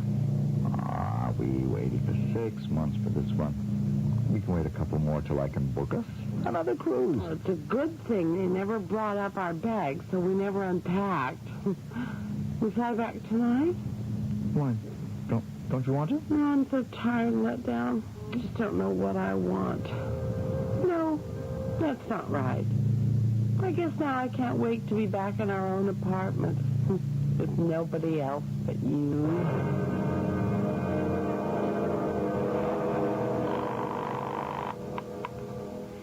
It is Jaime. Bueno, amigo. I can't talk long. The General will have breakfast at 8 o'clock tomorrow. I am to serve it. Okay. Just get him out on that balcony. I will try. But when you shoot, be careful. I only hit what I aim at, amigo. So long as the gig ain't till morning, I'm going to feed myself and catch me a good night's sleep, huh? I'll wait for your call in the morning. But, senor, in case I can't get to the Jaime, ¿dónde está usted, Jaime? He's calling. I must go. Coming, Herald. I am desolated if I was late. It is not of such a matter. Do not excite yourself. He only needs a little help with his boots. I am at your service, El Generalife. Then pull them. Generalife, don't let it overwhelm you, my son. It's only, after all, a paper title. See, Generalife. Now the other boot. I see. I hope I don't have to die with these on. Do you know when I was happy? When I was a school teacher. But I wanted to bring our people happiness and freedom, so they made me with a stroke of a pen, a Generalife. And I must scheme to bring down that false prophet Esteban del Vasco. There'll be blood shed. Why cannot we work together to bring El Portabel peace and freedom? I do not know, Excellency. I am afraid neither do I. Come, help me into my tunic. I must not keep your uncle and the others waiting at dinner. I should not complain.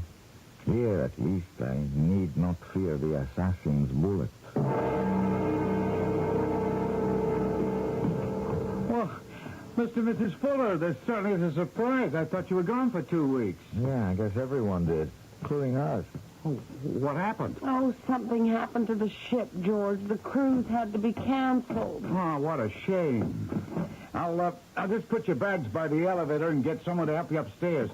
Okay, George, we'll manage. You get the 2 small ones, Judy. I got the big ones. Okay. Are you sure you don't need some help? Oh, we're all right. Thank you, George. Hey, I'm sorry about your trip. We'll live. You better get back to the door. Yeah. You can't be too careful who you let in these days. One thing about being home, we always know we're safe. I am so beat. Me too, bushed. I just can't wait to flop into bed.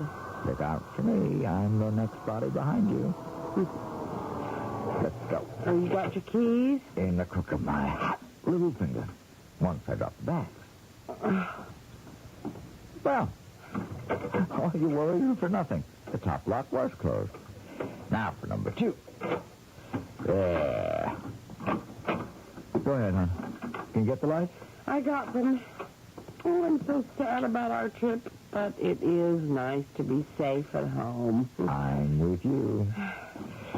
Well, listen, I'll take the bags right into the bedroom and... Jerry. What is it? Look. What's that thing on a tripod by the window? Huh? Or some kind of a gun. What? Jerry, someone's been in our apartment. Maybe they're still... Okay, lady. Oh. Shut up. And the same goes for you, Four Eyes. One peep out of either one of you, and I blast you.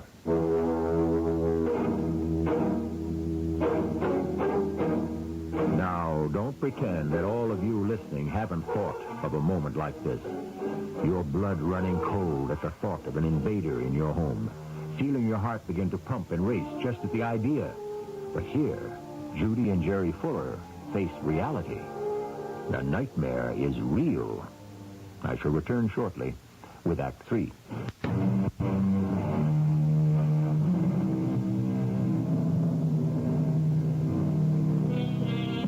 We are creatures of habit, aren't we? How many times have you started awake to think you've heard an intruder in the house? And how many times, without thinking, have you dashed out to make sure, knowing in your heart of hearts that there isn't really anyone there?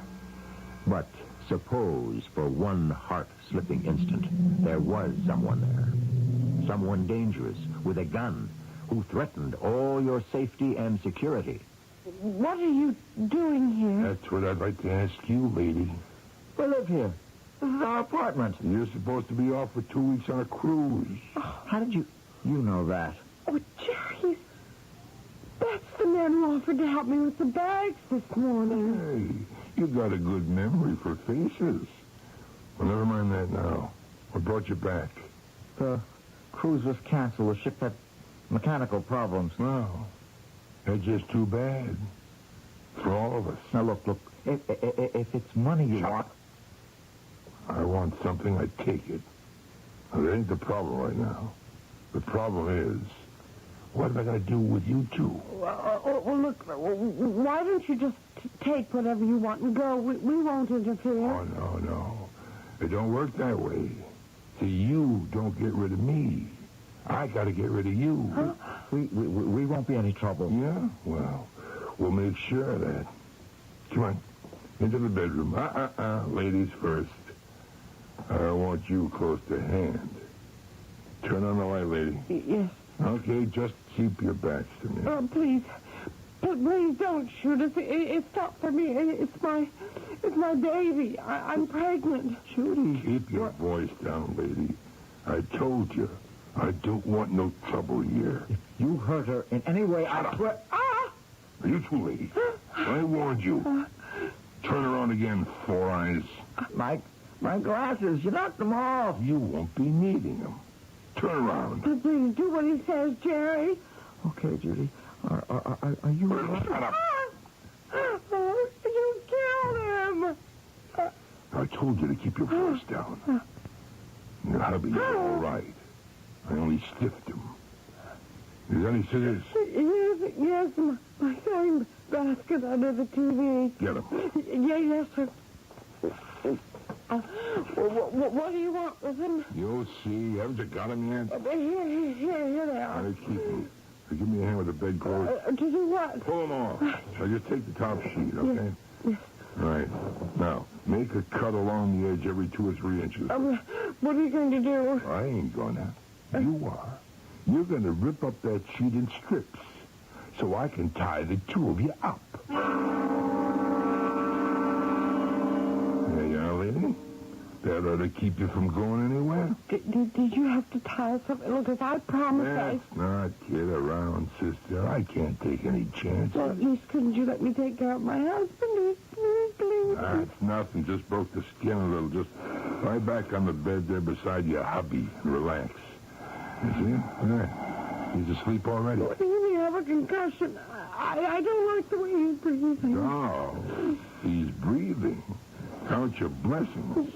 What are you doing with that handkerchief? I don't want any noise around here that might attract attention. Just a precaution. Well, you can't gag him. He'll suffocate. Oh, please, all right? See, you talk too much, lady. Maybe that'll help you to stifle it. Good night. Sweet dreams. You don't mind if I turn out the light, huh? You won't be needing it.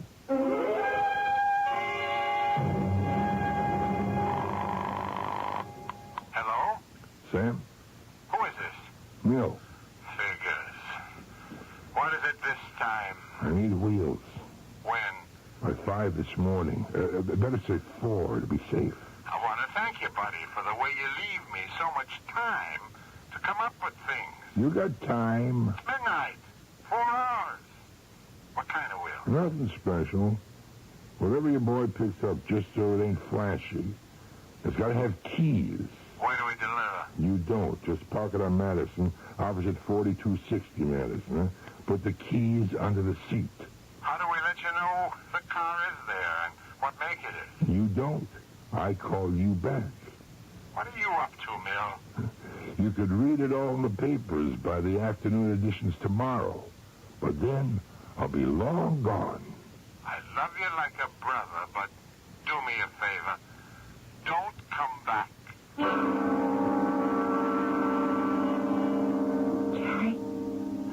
Jerry, can you hear me? Hold still. I'm trying to get the gag out of your mouth. Darling, push your tongue against the handkerchief as hard as you can. That's it. If I can just get it in my teeth. Oh, Lord. That feels good. I thought I was going to strangle. Shh. Speak softly. Are you all right? Well, I've got a king-sized headache. He tied us up, huh? And gagged us. could you get rid of your gag? I don't know. I just kept working on it till I sort of spit it out. It's so dark. What time is it? Thank heavens for that digital clock you gave me for my birthday. It's almost 4 o'clock. Judy, what's he up to? I don't know. He looked in around midnight after I heard him on the phone. I haven't heard a peep from him since then. Maybe he's gone. Not him. Whatever it is he plans to do, he's got to wait until morning for it. What do you think it is, Jerry? A rifle with a telescopic sight balanced on a tripod. That's expert stuff. He's got a target he can't afford to miss. But what? Who? I don't know. But I know one thing. He's an assassin. And he's got to be stopped. What happened to my glasses? He knocked them off when he hit you the first time. They're on the floor, I guess. Well, I'm in the dark. I don't need him. Can you scrunch around so you have your back to me? Like that? Why? Let me find your hand. There. Maybe I can loosen the knots. I tried that with you while you were still asleep. I couldn't budge them. Maybe my fingers are a little stronger. Judy. Yes, Jerry. Just before he knocked me out, I heard you say to him that you were pregnant. Was that the truth? Yes. It's nearly 4 months now. Why didn't you tell me? I wasn't sure myself until 3 weeks ago or so. And then I didn't want to spoil our cruise. Spoil it? Yes. I know you. You'd have been dancing attendance on me like an invalid, fussing and all. I just wanted to have fun. A real holiday. We missed that boat in more ways than one. Hey, Judy, maybe we should just try to play it safe. No.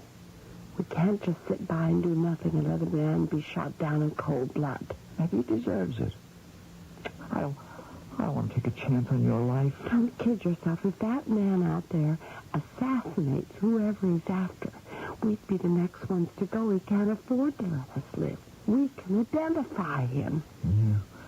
Well, then I guess we can't afford to let whoever his victim is die.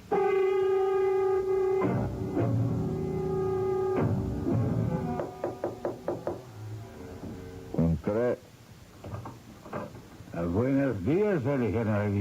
Buenos dias, Jaime. And I love the one, huh? Si, General. Will you have breakfast? Que hora? What time is it? It is 5 minutes after 6 o'clock. You may bring it to me after my bath. 6:30. Bueno. And since it is such a beautiful day, will His Excellency like to be served on the balcony? If it would please you, Jaime, ¿por qué no? Why not?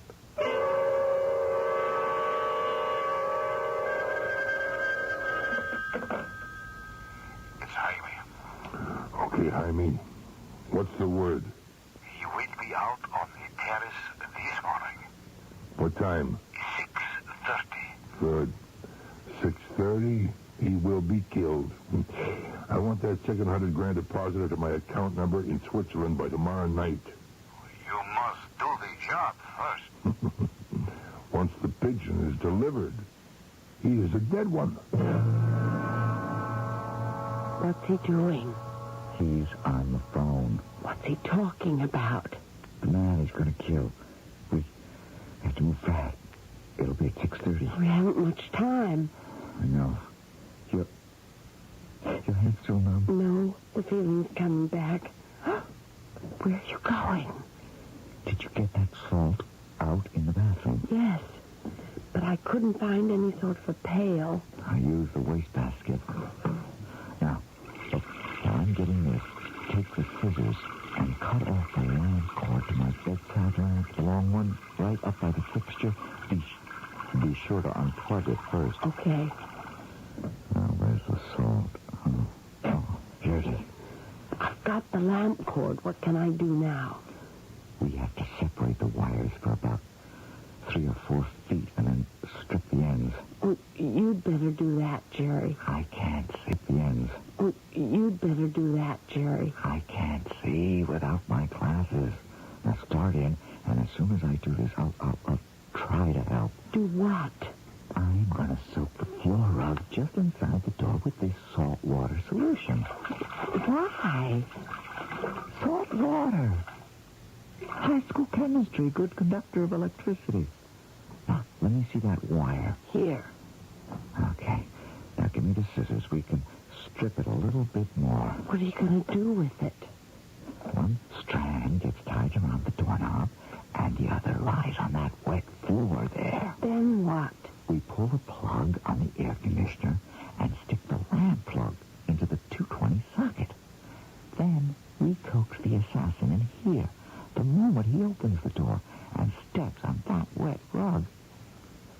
He completes the circuit, and enough of 220 volts slams through his body and knocks him cold. But then how do we get him to come to the door?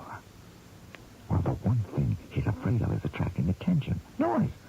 Otherwise, he'd have killed us the moment we came home. So we start hollering like crazy. Oh, okay. Now? Well, wait a minute. Just give me a moment to make sure the wire on the floor is in full contact. Hello, honey. Honey, where's the general now? I have just told him I would be serving breakfast. Has he not come out there yet? No. But the minute he does, I'll have him right in my sights. He's as good as dead. I don't know. Wait, don't settle it. All right. Shut up in there. Shut your mouth or I'll waste your... Pull out the plug, Judy. I got it. Okay. Is he dead? No, he's all right. Just knocked out. On the phone, he was talking to someone. You got it. I have his gun. Hello? Hello? Who's on this line? Whoever it was hung up. And I guess we'll never know who it was our assassin planned to kill. I'm not so sure. Have a look through these sights. I wouldn't take my eyes off this killer for a second. It doesn't matter. It was a nice-looking old gentleman, but he's gone inside. You call police emergency, Judy. Let them take it from here. I want to concentrate on booking our next cruise before it's too late. And I'm already a father. The Israeli raid that freed the hostages at Entebbe. Such actions lift the heart. Granted, force cannot always be answered by force, but wherever men are brave or resourceful enough not to knuckle under to terrorist tactics, the drive for reasonable action by reasonable men gains momentum, and the course of peace is best served. At least this one time, Judy and Jerry Fuller chalked up one for our side. I'll be back shortly.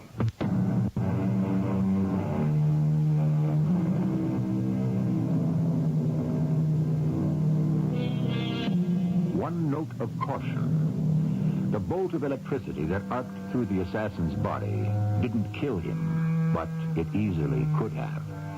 Even if the current had only been 110. Never handle any electric appliance when the floor is wet, or if your hands are wet. It isn't that we don't like our tales to shock you. We just don't want them to be the death of you. Our cast included Joe Silver, Patricia Elliott, Michael Wager, and Ian Martin. The entire production was under the direction of Hyman Brown. Me, smack dab in the middle of silence. This is E.G. Marshall inviting you to return to our Mystery Theater for another adventure in the macabre. Until next time, pleasant dreams.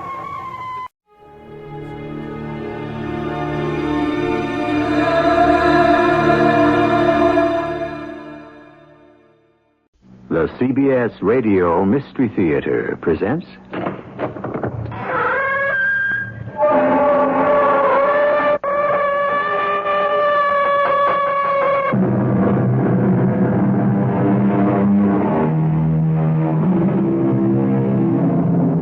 Come in. Welcome. I'm E.G. Marshall. There is no disguise which can, for long, conceal love where it exists, or simulate it where it does not. So said the French philosopher, to which we might add, there is no chain so strong, no wall so high, that can imprison love when its time has come to be free. But what is it? It says what it is. See? Read. It is a nuclear warhead. A nuclear warhead? That is what it says. What can we do with a nuclear warhead? What can we do? We can sell it. Sell it? Who would want to purchase a nuclear warhead?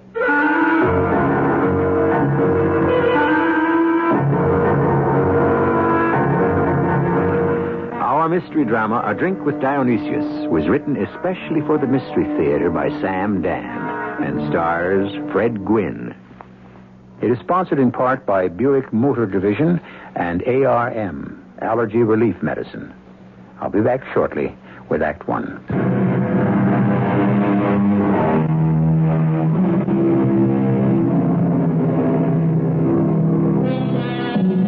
Breathes there the man with soul so dead, who never to himself hath said, "This is my own, my native land."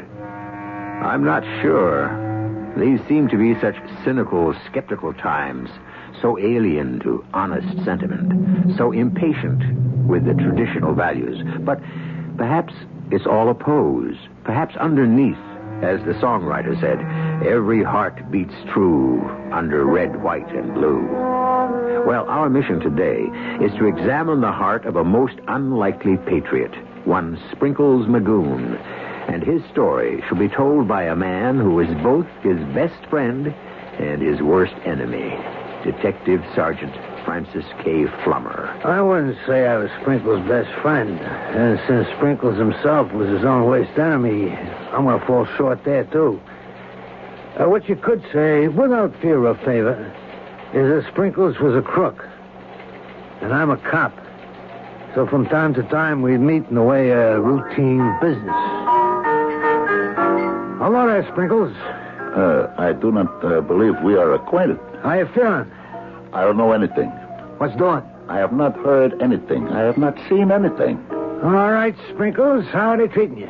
Nobody has ever treated Sprinkles Macoon. He always pays his own way. And now, if you will be so kind as to excuse me, I cannot afford to be seen in public chattering with the police side. That is the German language for the cops. And so it will go. You knew Sprinkles was doing this and that, here and there, now and then. But he really wasn't bothering anybody too much. After a while, in the department, you learn that as far as certain things are concerned, it's best to live and let live, if you know what I mean. Well, anyhow, one night, I'm sitting at the desk, looking at the clock on the wall and the snow on the sidewalk, hoping that nobody's going to do anything bad to somebody till after midnight, at which time my relief will have to handle it, when the phone rings. Flummer. Flummer? Yeah, this is Sergeant Flummer. Sergeant, it is me. Who? Me. Who are you? This is Sprinkles. Sprinkles Macoon. Oh, Sprinkles. What's up? Hey, Sprinkles, you still there? Yes, I am present. It is just... It is just what? It is just... I am wondering. Wondering? About what? I am wondering if I am doing the right thing. In what connection? In this connection. Talking with the gendarmes. What? That is the French language word for the cops. Well, what do you want to talk about? Would you like to come up here? Why? Why? I believe I may have killed somebody. Sprinkles. Therefore, can you come right over? I'm on my way. I thank you. Hey, well, wait a minute. Where are you, Sprinkles? Yeah. Well, I guess that's Sprinkles. Yes? I believe I neglected to give you a vital piece of information. Yeah, Sprinkles, where are you? I am at 98 St. Regis Place. 98 St. Regis.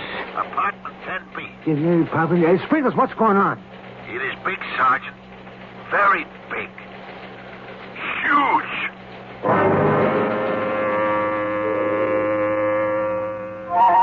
St. Regis Place. Sprinkles must have been stepping up in class. Or he'd be doing it in a high-rent district. Basically, he was a dip. You know, a pickpocket. He liked to work the crowds. 98 St. Regis was a luxury high-rise. I flashed my star at the flunky, and he run me up in the elevator. And then I padded down a thickly carpeted corridor and come to a stop in front of 10B. Who is ringing? Sergeant Flummer. Sprinkles. What happened to you? That's blood. I have been shot. Shot? The bullet has merely grazed my forehead. You should see the other guy. What other guy? He is resting behind the couch. Hey, he's dead. Oh, yes, he is dead. And, you killed him, Sprinkles? Yes, you could say I was the instrument of his departure. You killed him? And here is the gun. Now, look, Sprinkles, this ain't your style. Well, have you ever heard it said, the leopard will change his spots? Yeah, but that's for leopards, not for pussycats like you. You do me an injustice, Sergeant, if you will not believe I ventilated Mr. Cherry Beery. Who? Mr. Cherry Beery. Oh, for crying out loud, Sprinkles. You mean I'm going to have to arrest you for murder? I do not know what else you can do. Murder? How could you get mixed up in murder? I did not know it would come to this. But you're a pickpocket. And a good one. I can no longer earn an honest living as a pickpocket. I'm a victim of progress. What's that? Pity the poor pickpocket. He is obsolete. I am the victim of what is called the cashless society. The cashless society? Sure. There is no longer any cash walking around the street. You lift the wallet, what do you get? Credit cards, traveler's checks. Oh, yeah. I cannot live on little plastic cards, now can I? No, I guess not. But you still haven't told me why you had to shoot this Mr. Cherry Beery. Yeah. It is a long story. Sprinkles, you better let me hear it. Just start at the beginning. Yeah. The beginning. You could say it all began when this female individual, whose name I shall not reveal, but shall refer to as Boston Sadie, encountered me in the saloon, which I shall likewise not identify, but which shall hereinafter be known as Frisco Charlie's. Well, look who we got here. Sprinkles Magoon. Sadie. Boston Sadie. In the flesh. You have added a generous amount of fat, Sadie. Married life must agree with you. Oh, no, it don't. Oh, I am truly sorry to hear that. Look, Sprinkles, I got a little proposition. Interested? Why, Sadie, I thought you were turning honest. Yeah, so did I. You know, the little cottage in the country, the roses climbing over the fence, and the whippoorwills. What's the use? Oh, I am indeed sorry to hear that there is a sour note in the symphony of your happiness. I thought I was marrying a civilian. So, didn't you? No, I married a thief. A thief? I was under the impression that Elwood was an upright, legitimate member of society with a job.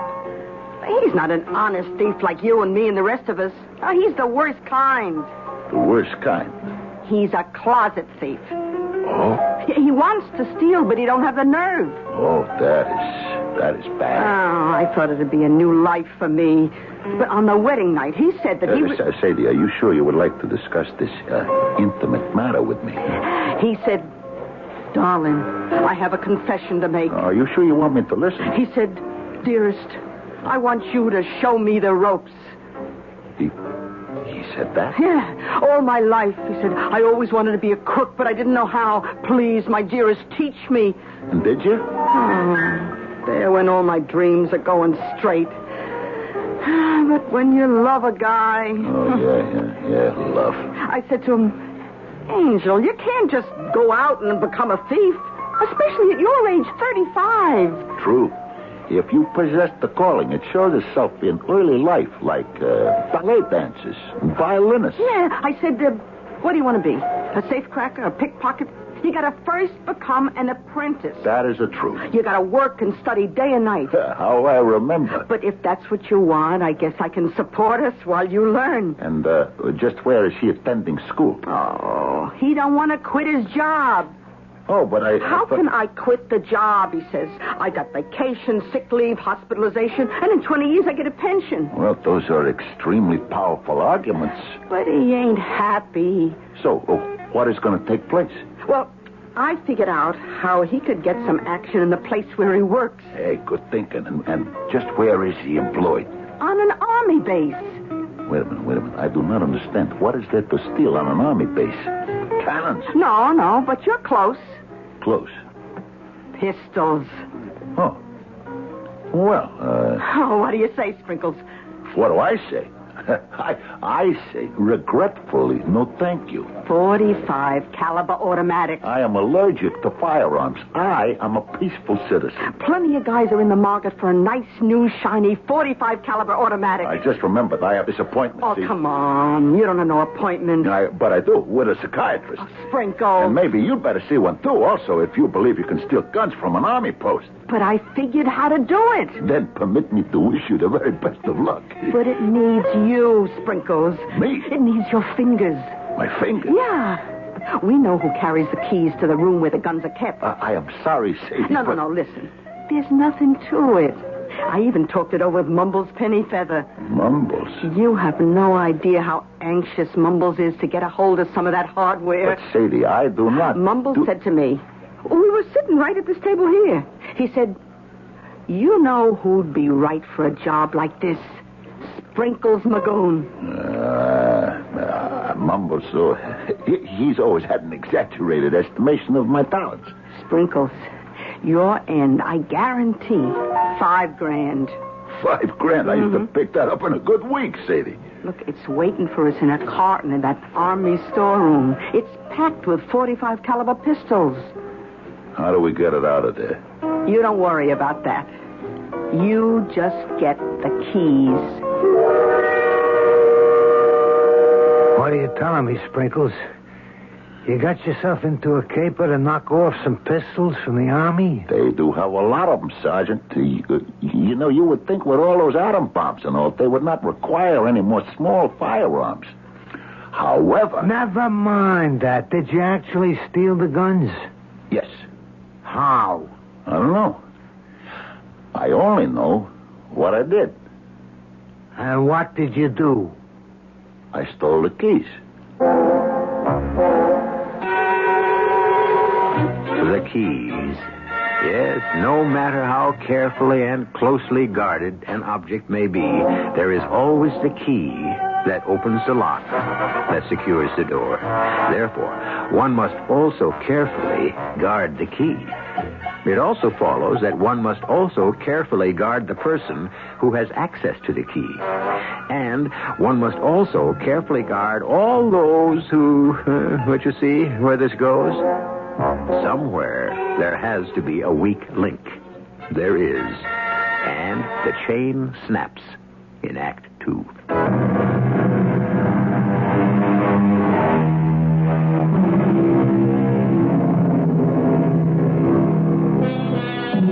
There was the veil through which I might not see.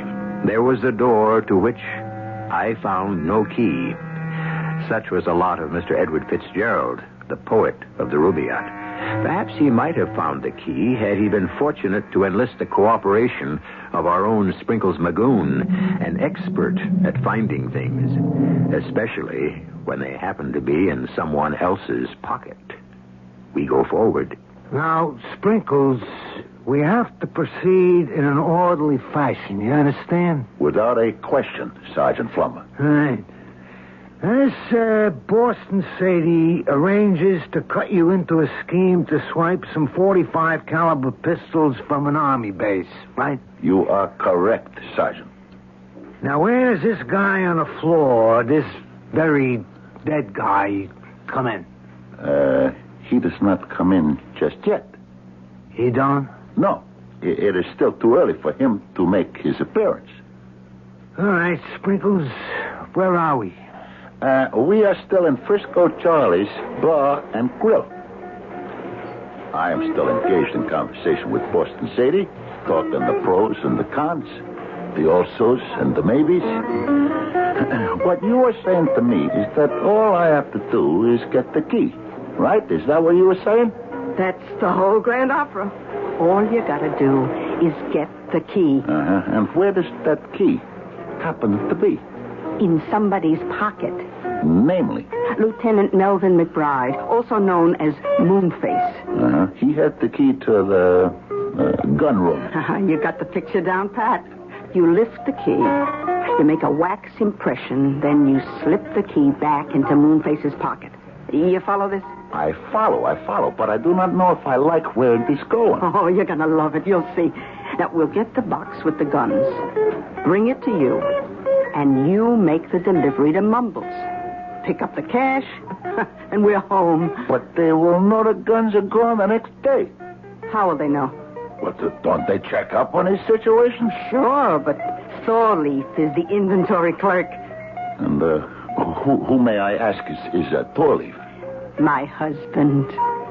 Oh. Now, do we spend the rest of the night chewing the fat, or do we say, green light, leave us go? And you said, let's go. Is that right, Sprinkles? I said, leave us go. And we went. Where? To a place that is named Big Burger. Big Burger? Yeah, this is where Lieutenant Moonface McBride takes on his lunch. Don't they have a mess hall on a base? Oh, indeed they do, but this lieutenant, see, he finds something wrong with it. Something wrong? Yeah, on the base they serve meals that are full of proteins and vitamins and all the good things that give a person rosy cheeks. Whereas at Big Burger, Lieutenant Moonface is able to consume 4 big burgers, 4 fries, 2 thick malts, an apple pie, and a cherry pie. Put chocolate ice cream on the cherry pie and vanilla on the apple. That's him. Now, the key, it's on a ring. You'll have to lift the whole thing. Just which key is it? It don't matter. Which? You mean you can swipe it off the ring? Please, which one is it? Well, it'll be the longest one. But you can't just lift one key from a closed ring. Please, why don't you go up and say a social hello to Lieutenant Moonface while I go to work, huh? Hello, Lieutenant McBride. How you do, Miss Arbalea? Having your lunch, I see. Oh, it's merely a snack, as it were. A snack? Yeah, just keep body and soul together till... I'm sorry. I spilled that whole cup of coffee. And it is all over your nice clean uniform. Here. Let me take this napkin and... No, it's all right. No. It is not all right. We must wipe away all of the... I'll have it clean. My burgers and fries are getting cold. I shall have you clean in no time at all. And my ice cream is getting warm. There. Oh, it all did get cold. Little sister, another order that works for this gentleman. Yeah, well, now, you, sir, are fighting for our country. You need all your strength. Yeah, you don't have to. Oh, but I do. I do have to. It's for our country. Come on now. Go ahead, Lieutenant. Eat up. Well, this is very nice of you. Yeah, it is because you uphold the flag. Actually, I just run the supply room. Well, they have got a flag in there, too, don't they? The flag. I remember. It was my favorite part of the flag. I remember. It was my favorite poem in school. Sprinkled with white for a cause that is right.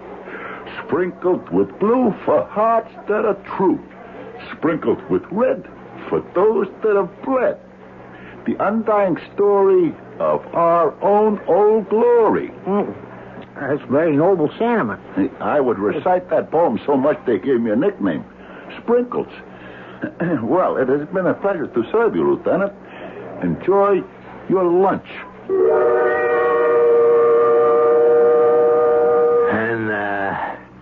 You got the key. Oh, yeah. While the guy was sitting there, you got the key off the ring, made the impression, and put it back. It is all, how you say, in a day's work, huh? Oh, boy. Then what did you do? Then it was up to Boston Sadie and her husband, Four-Leaf. And this guy on the floor, where's he coming? Lieutenant, he does not yet arrive. What was the next step? I give the impression of the key to Sadie, and she says, meet me tonight, 9 o'clock. The corner of 5th and Roosevelt, which is where I did find myself. On the button.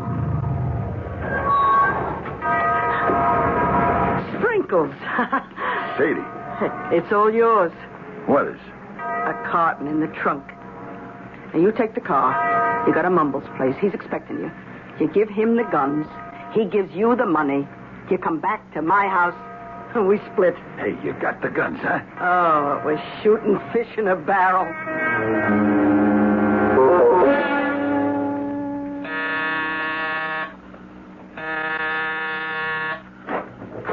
Yeah, who'd you... Oh, sure, Sprinkles. Sure, thought you was never going to kill you. Oh, all right, come in. Here, leave me set this down. Mumbles, it must weigh a ton. Yeah. 50. That's what she said, 50. So you got 50 pieces of merchandise in there, huh? If Boston Sadie said 50, then 50 is the number. And now, so Mumbles, the cash, huh? The what? Oh, the cash, sure. But yeah. First we count the merchandise. We open up the box. It ain't I don't trust nobody. I mean, you get the idea. Oh, I understand your position. One time in Chicago, we just take this here crowbar and we... let me give me a hand, Mumbles. You know, I once done time in Seattle because I never thought we'd get her off. A little bit of faith is all you need, Mumbles. And now, come on, we remove this pattern. And here we should have 50 little beauties all lined up in a row. Yeah, they... Hey, what the... And now, Mumbles, if you will, the cash. Mumbles, why do you point that Roscoe at me? 50 little beauties, sure. You and Sadie. You think you can pull a fast one on old Mumbles? What is it that you are exactly talking about? You drop the box, take the cash, and old Mumbles here holds the bag, huh? What bag? Where are the pistols? The pistols are in a box. Where? 50 pistols. They should be in a box. You know, Mumbles here's going to bump you off. And then is he going to have a date with Sadie? Hey, Mumbles, listen, I did not mean any harm. I did not drop the box and run, huh? Did I not stay and help? I am as surprised as you are. It was a mistake, an honest mistake. Let us see, shall we, what is inside the box? There ain't no pistols. Well, leave us see. It's a big tube. This thing at the end, something's written down on it. Let me read what it says, huh? It says, Come on. What are you mumbling about? What does it say? It says, warhead, type Dionysius, nuclear. What? What did you say? I guess it is a Dionysius missile warhead. Sprinkles, get that thing out of here. A warhead? Out. Mumbles, do you comprehend the possibility? Your boys, Mumbles, now they can walk into a bank. Instead of a pistol, they will use this genuine U.S. Dionysius nuclear warhead. Out! But Mumbles, you have no imagination. Out! Wait, Sprinkles. That is the missile that's been reported missing. The very same, Lieutenant. Yeah, well, how did you... It seems Sadie's husband made a little mistake. He picked up the wrong carton. The FBI, the CIA, the whole alphabet's been hunting for this thing, Sprinkles. So I returned to Sadie's house. And when I informed Thorleaf of what he had accomplished, he fainted. Thorleaf, darling, speak to me. Oh, Sprinkles, what are we going to do about him? What are we going to do about him? What are we going to do about warhead-type Dionysius nuclear? We will not lose our heads. A nuclear missile warhead. It's only a small one. You mean it was just laying around where anybody could get at it? Oh, no. You have no idea the security. There are guards and computer time locks, and nobody could ever get this thing. Then how do we get it? All that security is up in the front. Around the back, there's a small door. And Sadie, you have broken the unwritten rule. You have worked with an amateur. What could I do? I'm in love. It meant so much to him. But wait, look. We could have an even bigger deal. Yeah, it's a chance to make the biggest score of all time. And to what kind of score are you referring? We'll sell the warhead. Oh, yeah. You maybe know a fence who will purchase a nuclear warhead. Why, it'll be worth $1 million. No, Sadie.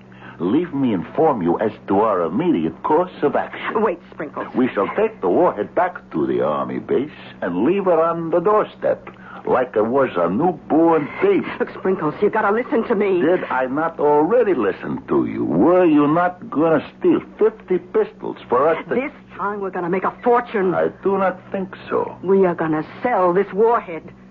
And I know who would want to buy it. You do? I know just the customer. I know just the right customer. A customer for a fully armed nuclear warhead? Who would want to buy one? Now, there are all sorts of interesting possibilities, all kinds of potential situations. And when you consider our good friend Sprinkles and the company he keeps, the permutations and combinations, well, they add up to infinity. But that 3 is only a few minutes.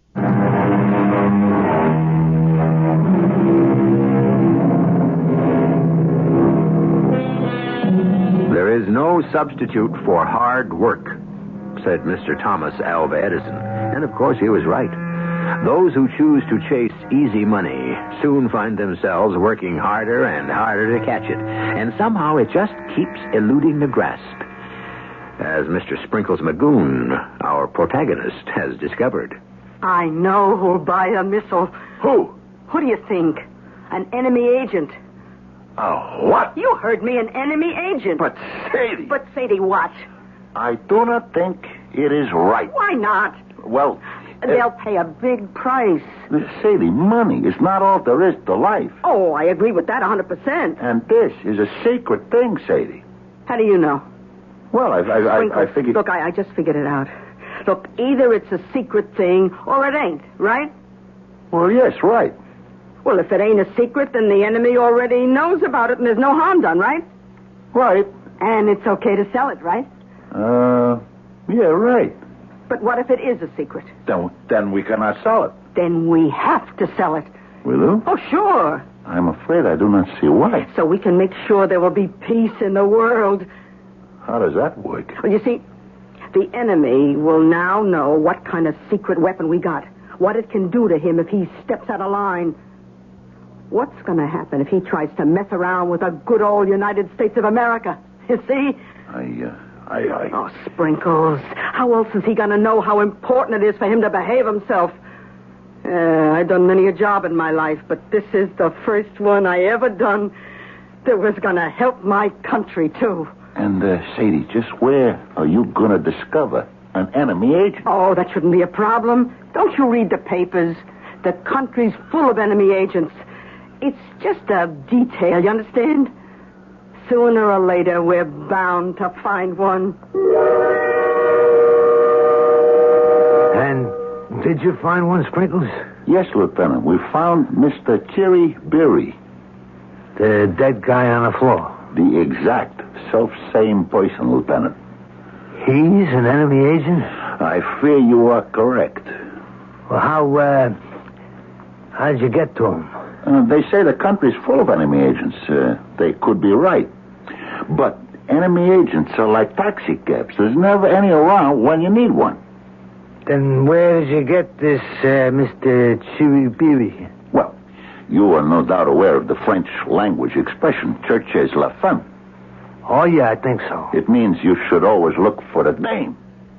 Sprinkles, I'm always amazed at your, what's the word, erudition. Yeah, I am a self-educated person, Lieutenant. I hang around libraries and museums where I read books and I admire pictures. And also pick up dames. Oh, yeah. I heard there were good places. Yeah, especially smart, skinny ones. Not my type. Well, as they say in the Latin language, de gustibus non disputandum. What does that mean? Do not spit into the wind. Well, getting back to Mr. Chibibiri, rigor mortis has already set in, and we have yet to account for him. There is a lady of my acquaintance, see? She has a certain type of establishment. I shall not tell you her name, but I shall refer to him from now on as Madame Venus. An excellent alias. Yeah, she meets all kinds of people. I wouldn't doubt it. And so one night I figured I would just drop by for a sociable chat. Sprinkles. How's tricks, Venus? Oh, like there's no tomorrow. That is good. Venus, you could do something for me. Sprinkles, honey, all you have to do is name it. Venus, you got all kinds of people here. Well, you know the saying. Through these portals pass all of mankind. Yeah, doctors, lawyers, politicians. You name it. Do you ever get an enemy agent? Why do you ask? I need one. I don't know. I sure could use an enemy agent. Well, I'm sure we get an occasional enemy agent now and then, but But what? we can't go around telling everybody. It would be bad for business. You'd be surprised who comes in here. But you wouldn't be telling everybody. Just me. Oh, I'd like to do it, Sprinkles, but... Venus, I'm not asking this for myself. No? It is for the good of our country. Oh, well, that's different. I'll notify my associates here, and we'll see who we can turn up.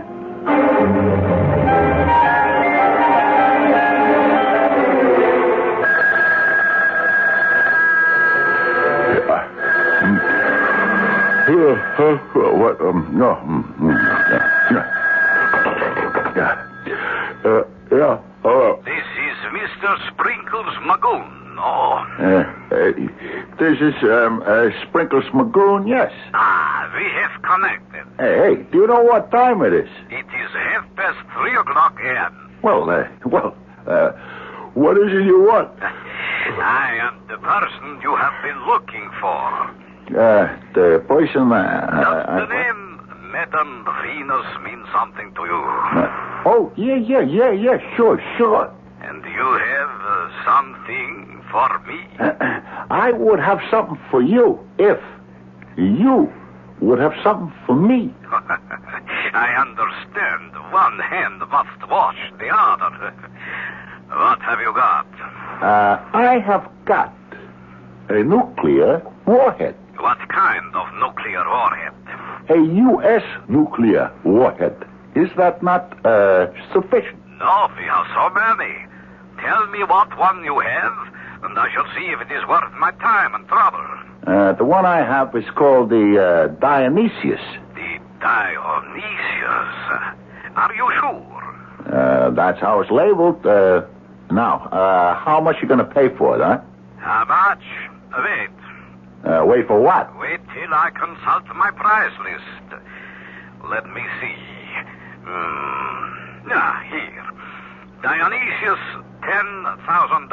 $10,000? Is that all? But you are free, of course, to try somewhere else. But you will find that we pay top price. But it is worth... it should be worth a lot more than that. My friend, this is not a seller's market. I am not sure. Mr. Sprinkles, bring here the merchandise. We will have a glass of wine. We will talk, and we will see. Okay. You come to 98 St. Regis Place, apartment 10B.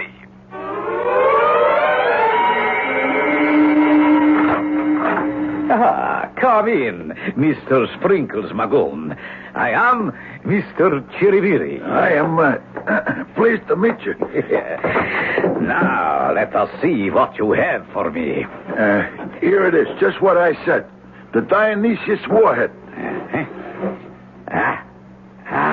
Oh, yes, the Dionysius warhead. It is excellent. Excellent. Good. Now that you see the merchandise, let's talk money. We agreed on 10,000, yes? No. You said 10,000.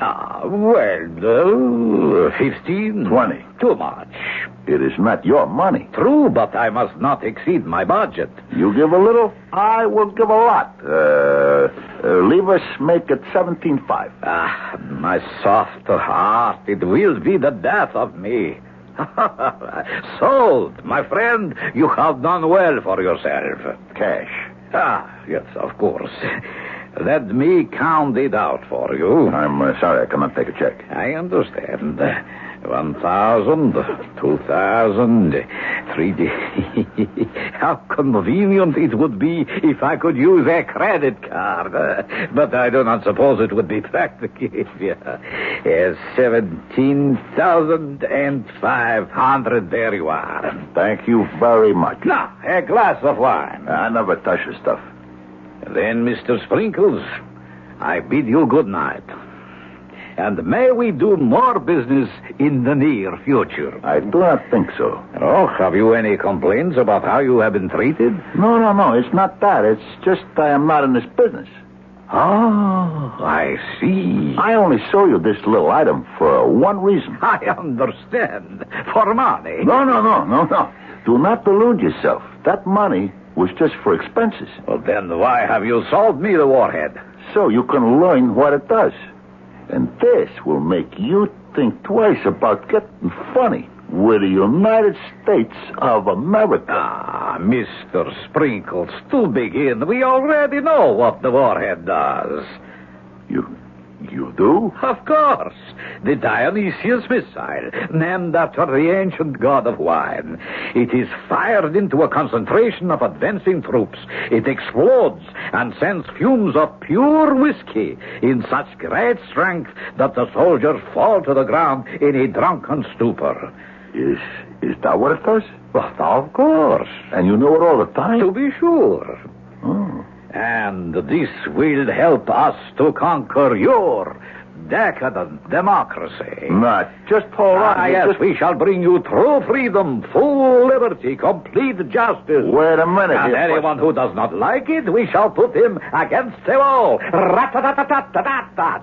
That is how to deal with all the enemies of the people. Do you agree? Hold on, Mr. Cook. And we shall tear down that flag. What flag? The flag of oppression, the American flag. Oh, no. You will not. It shall never again fly and pollute the breeze. You cannot talk that way about Old Glory. The deal is off. You are beginning to talk like an enemy of the people. Here's your money. Oh, no. Oh, yes. And I am taking back that missile. You fool, stand back. That little heater does not scare me, Do not take one more step. I said the deal is off. I have warned you. Hey, let go. Mr. Cherry Berry.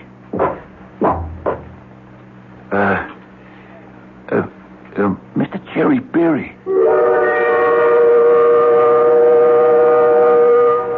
Yeah, this is Flummer. I'm at 98 St. Regis, apartment 10B. I got one dead body, one Dionysius nuclear warhead. I got one prime suspect. You better call the FBI, the CIA, and anybody else who wants a piece of it.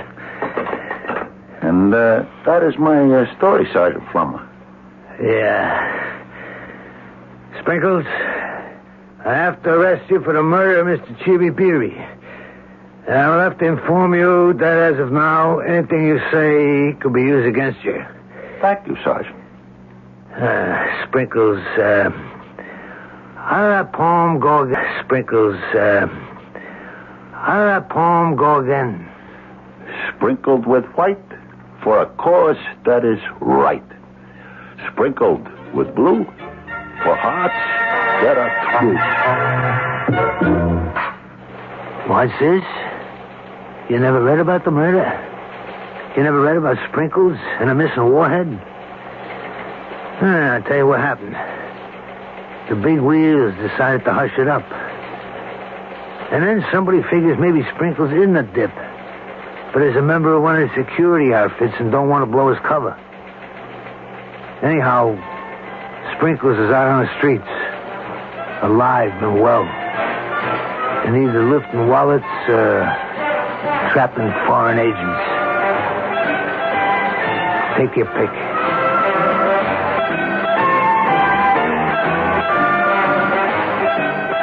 And what do you think? Me, I don't know. It could be either of the alternatives that Lieutenant Flummer suggests, or it might be a third.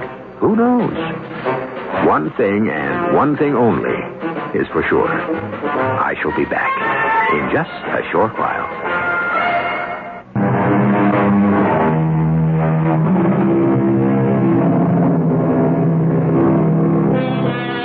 I suppose it began way back in Exodus, where it is written, spies were sent to spy out the land.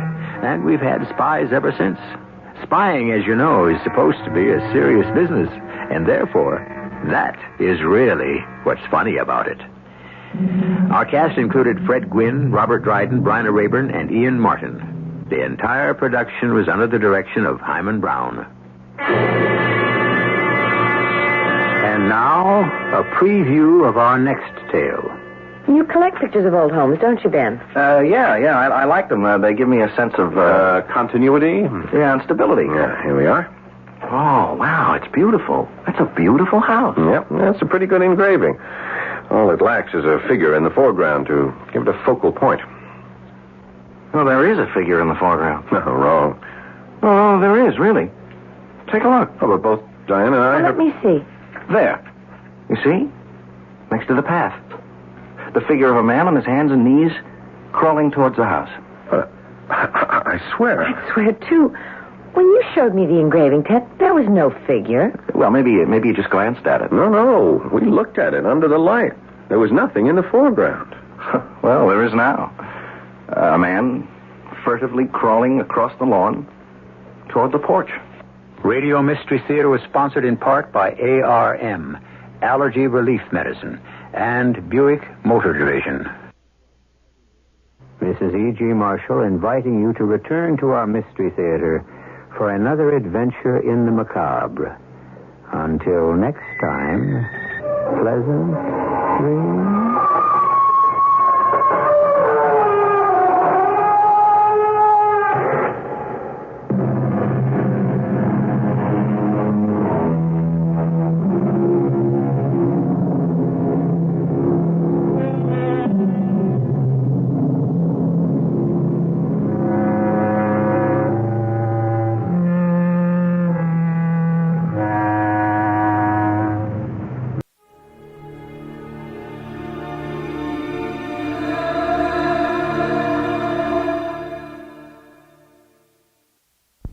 CBS Radio Mystery Theater presents...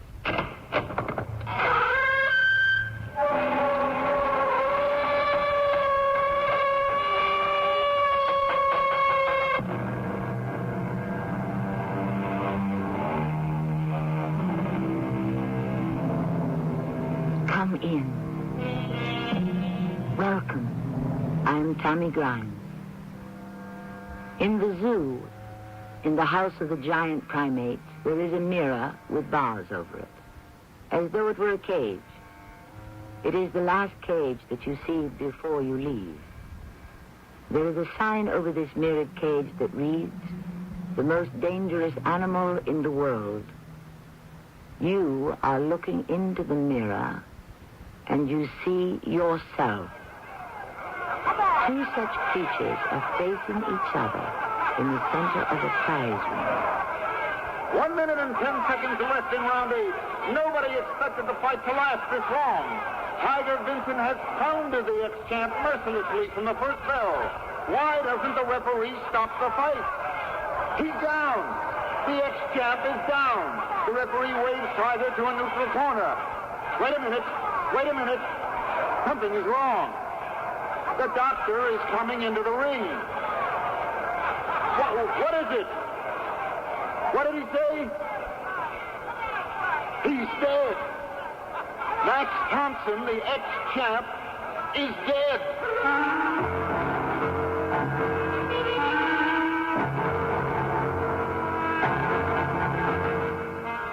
mystery drama, A Most Dangerous Animal, was written especially for Mystery Theater by Sidney Sloan and stars Fred Gwynne.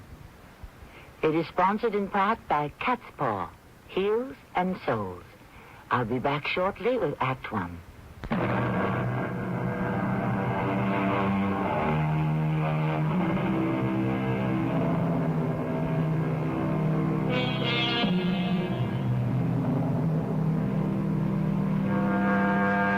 It is the morning after the big fight. The newspapers, radio, television, all the media are telling the story, repeating in detail the fatal beating the old ex-champ took from Tiger Vincent. Pictures taken during the fight are on the front pages. Pictures of the widow and her 3 children are to be found in the center fold. The old... What does he know? A guy gets knocked off in the ring, the fans love it. That's what they come for. And that's what I gave him. Action. He wants you to come to his office and talk to him. Look, Dusty, you're my trainer and my manager. You go see him and make excuses. Yeah, I told him I'd come, but he wants to talk to you. I don't think he likes you, Tiger, from what he said. I know he doesn't. He'd like to suspend me. I know that. He's important to your career. It wouldn't hurt you to be nice once in a while. He's the commissioner. You didn't even say you were sorry. Okay. What are you building up to? I know you didn't come here to pay me a social visit. The commissioner, off the record, suggested it'd be a decent thing if you donated half your next purse in a fund. Half my next purse? Dusty, you out of your skull? I'll be fighting a champ. It'll be the biggest money I ever got. And you want me to hand it over to... Max Thompson's widow. She needs it, Tiger. What is this? Widows and orphans' welfare I'm fighting for? She's got no money. 3 kids in school. Tiger, you were responsible. The answer is no. I was in the ring. He could have killed me. So he got it. Tough luck. I'm willing to give up half my cut. Go ahead. You got my permission. Now, get out. I need my beauty sleep.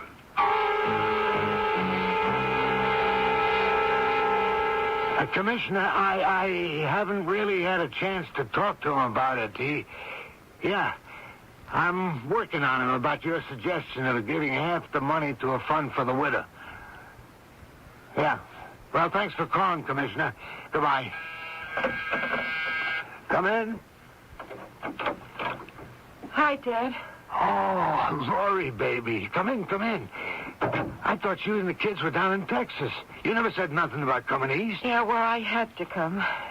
Aren't you glad to see me? Oh, sure, baby. I left the kids with Mame. They're in good hands. Tiger around? He's over at the gym, working out. Oh, good. I didn't want to see him just yet. Not until I had a chance to talk it over with you. You know what a violent temper he has. Yeah. Well, what's on your mind, Lori? Tiger and I have been separated for nearly 2 years. Yeah, I know. I thought it would be better for me and the kids if we got away from him, far away. Well, is it money?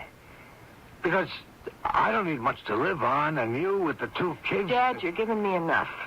He should be doing something for the kids, not you. And I don't care about myself. I'm all right. Got a job as a waitress in a cocktail bar. Oh, honey, I don't want you doing that kind of work. Well, there's nothing wrong with it. I make good tips. We're making out. But there's something else. That's why I came to see Tiger. You want to see him? Remember the last time I was afraid for your life? The way he acted, I thought he was going to kill you. I'm not afraid of him, Dad. He's getting worse. He killed Max, a nice guy. He didn't have to. He knew Max was way past his prime. Tiger could have won easy. But no, he had to go for the kill. I honestly don't think he's right in the head anymore. Why do you stay with him? The next fight is my last one with him. I'm taking my cut and I'm quitting. I've had enough. Yeah, that's the way I felt when I walked out. I knew he'd kill me or I'd... Please, don't say that, Laurie. Don't ever say things like that. Yeah, okay, often people. But I gotta see him, Dad. That's why I made the trip. Well, what do you want to see him about? I want a divorce. He said he'd never give you one. I know. But I've met someone else, and he's kind and good, and he loves me. And you? I love him, too. I want to marry him. He'd be good for the kids. I mean, to have him for a father. Say, Dusty, I just got a call from me. Well. Look who's here. The runaway. Hello, Tiger. So, what do you want, Laurie? Money? Don't ask for money. You walked out on me. I don't want your money. I came here to ask you for a divorce. Forget it, baby. I ain't going along. I thought we could do it in a friendly way. You mean just agreeing to disagree? That's the way civilized people would do it. Baby, haven't you heard? I ain't civilized. That's what the newspapers are saying. They're calling me Killer Vincent now. Killer Vincent. So that's what he said, Jack. I told you when I spoke to you over the phone yesterday, there was no reason for you to come up here. Well, look, maybe if I talk to him... No. He won't listen to me. He wouldn't listen to you. Especially not to you. So, the money you spent for the plane ticket was wasted. I'm going to talk to him. Laurie, I love you. I want you to marry me. Jack, he will beat you up. He's got a terrible temper. And he'd like to hurt you. Cripple you. You make him sound like he's some kind of a monster. Take my word for it. He is. Well, you know, it is possible to get a divorce without any agreement from him. Oh, yeah, sure. But he'd fight it. And he wouldn't care how much it cost him. He could do it. Hire lawyers. I haven't got that kind of money. Well, neither have I. I'm going to see him, Laurie. I've got to. He's got to listen. Mr. Vincent? Yeah? I'm Jack Huggins. Okay. Where are you from? Where? I'm from Texas, Houston. And you want an interview, huh? Got your photographers? What? To get my pictures, mister. Come on, don't waste my time. I'm working out. Let's go. No. You got it wrong, Mr. Vincent. Hey, listen. Cut out that Mr. Vincent stuff. I am Killer Vincent. Don't you guys down there in Texas read the sports pages? I'm not a sports writer. Then who are you? What are you doing here? Hey, Gunda! Yeah, Tiger? Who let this creep in here? I don't know. I guess he just came in. Yeah, well, Mr. Creep, beat it, huh? Get out. You know, I don't like being called that. Oh, you don't? He's done something terrible. Hey, listen, better get out while you still got a chance. Creep. Now, look, Mr. Vincent, I've got something very important to talk to you about, and I'm not leaving until you hear it. Yeah? Supposing I don't want to hear it. Well, then I'll make you hear it. Hey, look. I want to give you 5 seconds to disappear like the big Texas wind just blew you away. Huh? Or, just about a week ago, I killed a man in the ring. You read about that in your little Texas paper? Yes. I read how you killed a tired old ex-champ just to prove how tough you were. Why, you... Not. Okay, now you know, huh? Hey, get up, huh? Hey, get up! Hey, Gunda! Yeah? Better call a doc. This guy's out cold. He hit me without warning. Just lie quietly. Lucky he didn't hit you hard. Jack here was sprawled out on the floor when I come in, and the doc was helping him come to. I'm no featherweight. I weigh as much as he does. I could give him a good fight if I had a chance. He hit me without warning. That's the kind of man he is, Jack. I told you not to talk to him about us. What did he hit you for? Just for being there, I guess. For not being a reporter or a photographer. He thought I was coming to interview him for a paper. Well, maybe now you'll listen to me. I warned you not to see him. He's a dangerous man. Laurie, down home, we've got big rattlers. You've seen them. You know what we do about them? We take steady aim and blow their heads off. Oh, come on, Jack. Now you're just talking. When you meet a snake, a poisonous snake, you do something about it. Jack, I don't like to hear you talking like that. Now, come on, laugh it off. Just steer clear of him. Think of it as something that happened that wasn't important at all. It's important to me, Laurie. I love you and I want to marry you. But I couldn't even think of marrying you with that... I don't know, with that insult to me. Hey,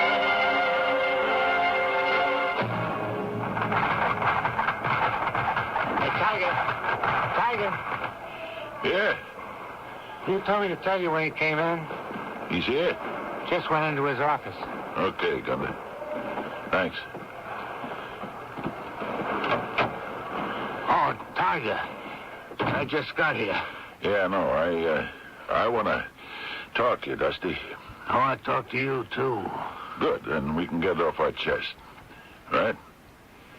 Okay, you go first. Something eating on you? Not exactly, Tiger, but, I'm getting on. I've been in this fight game for a lot of years. Yeah? I was a pretty good welter in my day. I got right up to first contender. Yeah.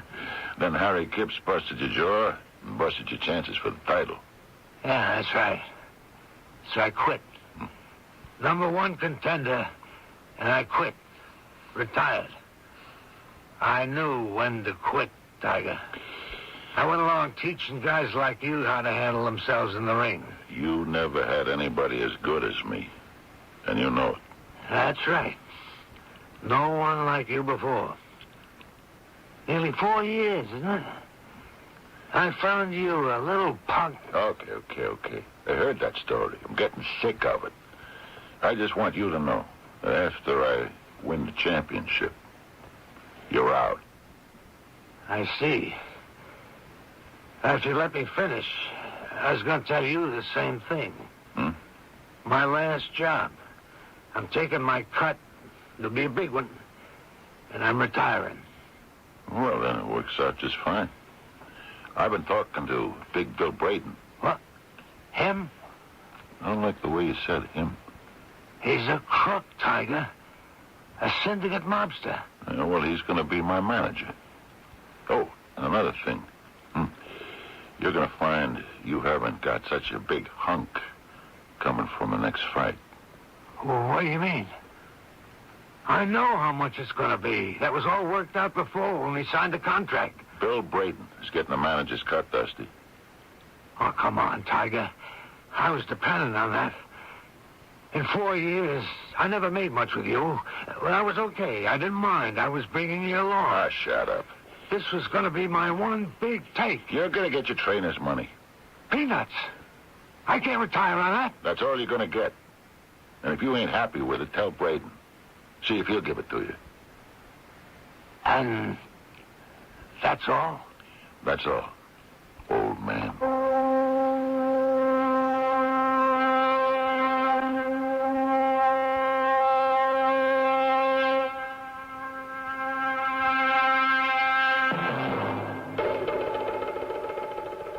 Tiger Vincent walks out the door and lets it slam shut on his old manager-trainer.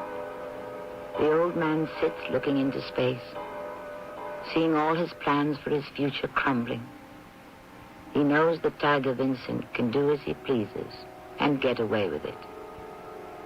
But will he? The hatred Tiger has generated is like a volcano, which has remained quiet for many years, then suddenly bursts into molten lava and fiery destruction. I'll be back shortly with Act 2.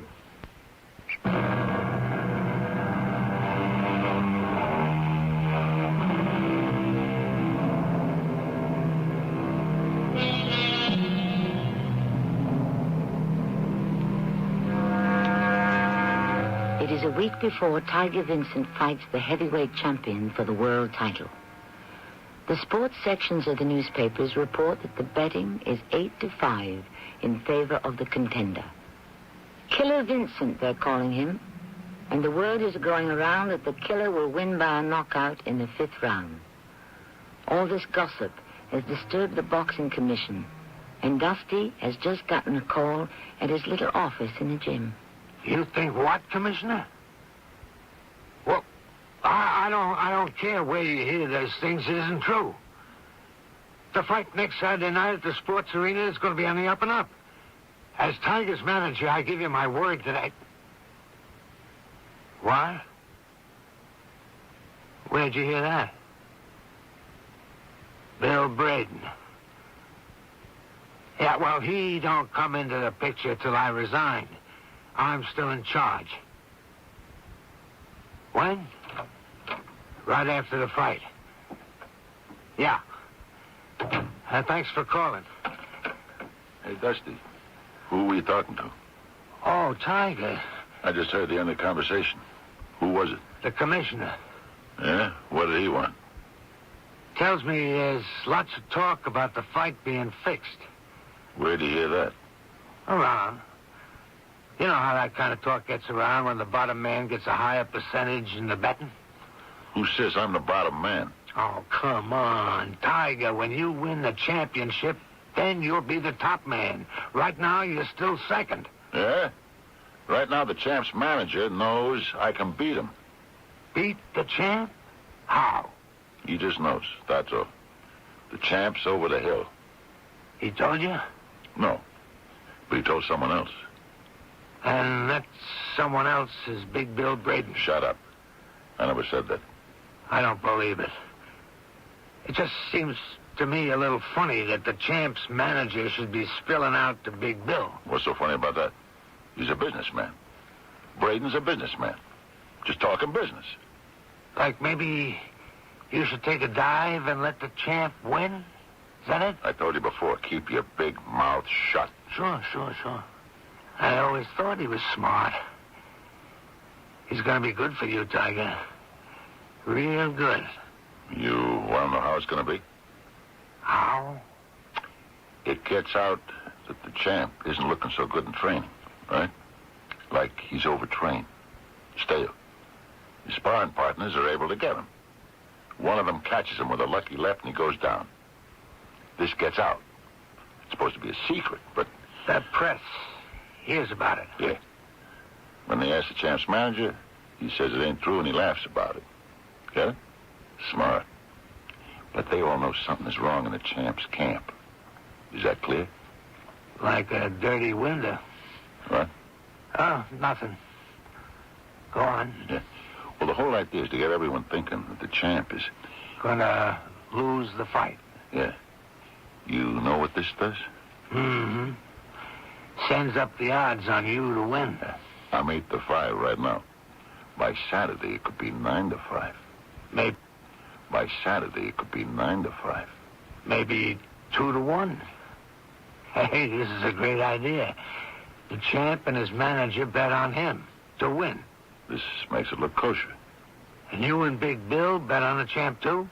We get the money placed around through friends. And you take a dive. In the 10th. We'll clean up with the bookies. Then 6 months later, I get a return. This time, I win. The smart money will be on me. Tiger, it's crooked and dirty.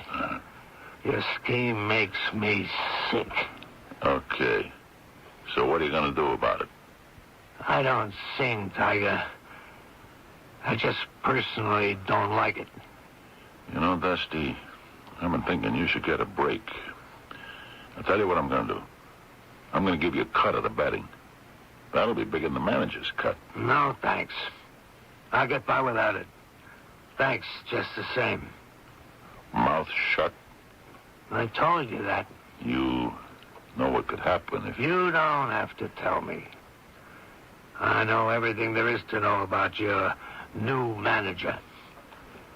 I want to wish you both all the success you deserve. Thanks. You know, you can still come in on the deal. Just bet your dough on the champ. You can't lose. No, Tiger. That'd be a sure thing. I would never bet on a fix. You see, I'm a sport. A real sport. I wouldn't enjoy it.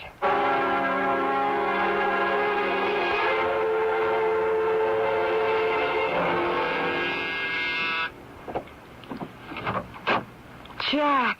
Oh, come in. Laurie, about yesterday. I thought you decided I was too much trouble and gone back to Houston. Oh, you're not going to get rid of me that easy.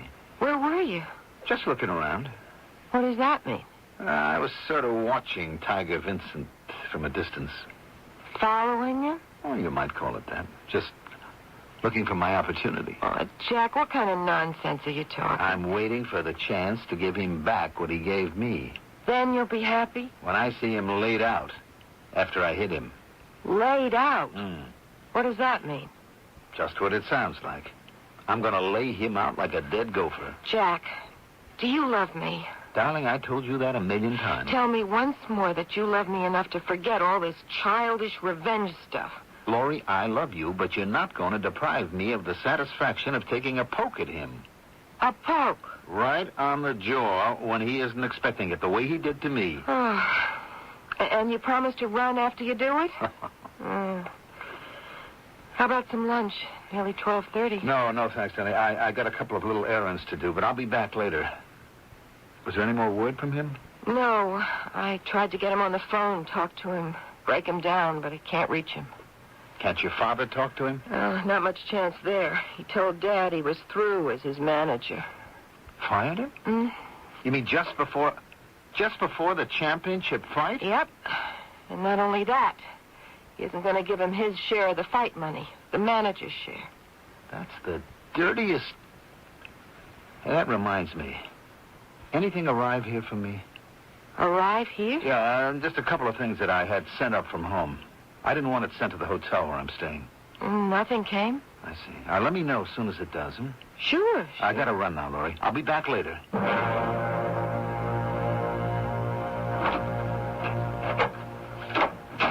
Oh, Laurie. I didn't know you were here. Hi, Dad. If I'd have known you were here, I wouldn't have to fumble around for my keys with this package in my hands. What is it? I don't know. It's for Jack Huggins, care of me. Postman gave it to me downstairs as I was coming in. It's darn heavy. Oh, well, here, let me have it. Jack told me it was coming. Hey, it is heavy. I'm going to open it. Oh, honey, it ain't yours. It's not right to open something that isn't yours. I know, but I'm worried. Jack's acting kind of funny. Oh? What way? Just still steaming about that punch Tiger gave him. He wants to get back at him, huh? Well, he says he just wants to give Tiger what Tiger gave him. A left to the jaw. But I think he's got more on his mind. And I think he's trying to hide it from me. I'm going to open the package. It looks like a shoebox. Yeah, it's so wrapped up in paper. Dad, look. It's a revolver. I brought it over here, Jack, because Laurie was upset when she found it.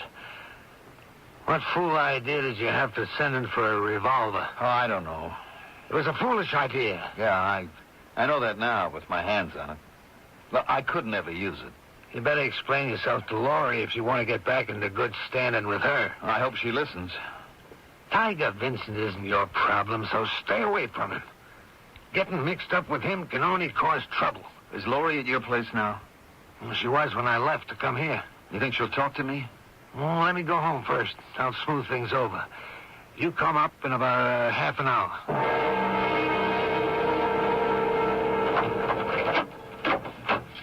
Laurie, you home? I'm in here, Dad. Laurie, you all right? What's the matter? Laurie, baby, what happened to you? I went to see him. I told him I just had to get a divorce.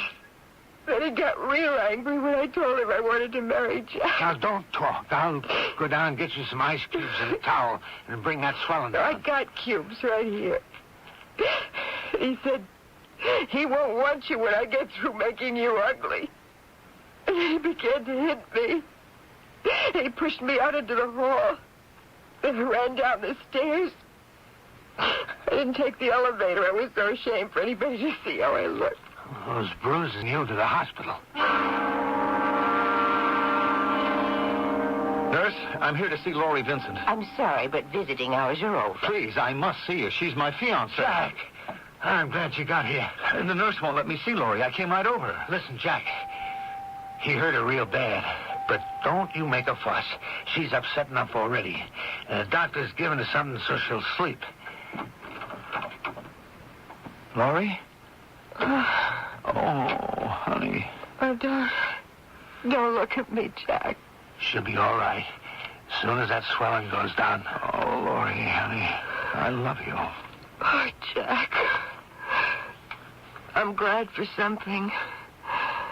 You didn't lose that wild Texas temper of yours. No, I didn't lose my temper. I'm just as calm as can be. I just know now. I gotta kill him.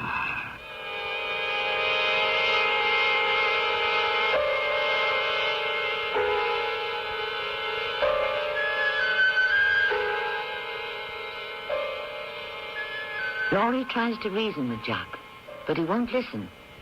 He pulls away from her and leaves the hospital room. Dusty goes after him, but he is not fast enough to catch him as the elevator door closes.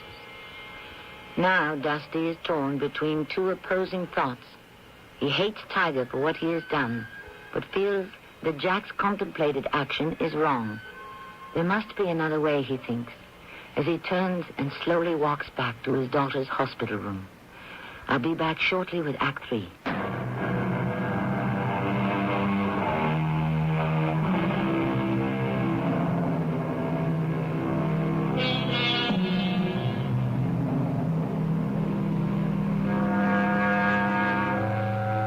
The crust on the volcano is starting to crack. Wisps of smoke reaching up into the air signal the beginning of a frightening eruption. And now Tiger Vincent, Killer Vincent, is beginning to feel the heat that he has generated. The heat of the hatred he is responsible for. His confidence in himself, which he had been so sure of, is beginning to waver. He feels a sense of danger, and he does not know from what quarter it will come. Hello, Braden. It's me, Tiger. I'm sorry to bother you so early, but I had to talk to you. Get your advice. I'm having a little trouble. It's my wife. Yeah. She walked out on me 2 years ago. No, nothing like that. I just couldn't take her anymore, and maybe I hit her a little. What happened this time? I did it again. No, wait. Let me explain. Huh? She's in the hospital. Oh, hey, Bill, I'll have to call you later. Someone just come in. Oh, hi, Dusty. You don't mind I used your phone? No, I don't mind. You been to the hospital this morning? Just came. How is she? She's all right. Doctor says he'll let her come home. He means to my place tomorrow. Oh, that's good. Look, I'm sorry I hit her, but she got me all worked up. Yeah. Why ain't you in the gym? Fight's in 36 hours, and I thought... I'm still your trainer till the fight's over. You were supposed to do light work today. A little running, some push-ups, 30 minutes on a heavy bag. I don't want to. I feel lousy. I didn't get any sleep last night. Oh, why not? My phone kept ringing. You can turn off the bell. I did. But you couldn't sleep. I couldn't. Yeah. It's what he said that kind of bothered me. When he called the first time. Who said? Yeah, that punk that called me before I shut off the bell. What'd he say? I don't know. Say, listen, Dusty, what's the name of that guy that Laurie's running around with? She ain't running around. He's a nice guy. And he wants you should give her a divorce so he can marry her. You don't want to stay married to her anyway, so why don't you... That ain't none of your business. She's my wife, and I can do anything I want about her. Then don't ask me for advice. I ain't asking for advice. I just want to know who that guy is who says he's got a gun and he's going to kill me on sight. You don't look good, Tiger. Not sleeping can be a... Yeah, that's right. But it ain't because I'm afraid of him. Why should you be afraid? You're Tiger Vincent. Killer Vincent. If you was to get him in the ring... One punch and I kill him. But you're not going to get that chance. I know this guy. He's tough. He doesn't take any insults like you hitting him when he don't expect it. Cooled him with one punch. That's what he says he's going to do to you. Cool you. Only you won't wake up. He said he had a gun. He has a gun. And he knows how to use it. I think I'll call the cops. Yeah, I think you should. Can't do any harm. But the main thing is, I don't want to see you worrying about it, because worry will make you tired. It'll weigh you down so you look terrible in the ring Saturday night. Yeah, you're right. I gotta look my best. Don't worry about this guy.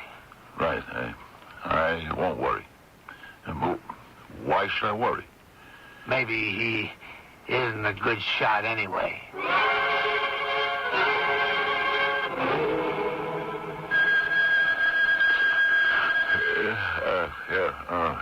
What?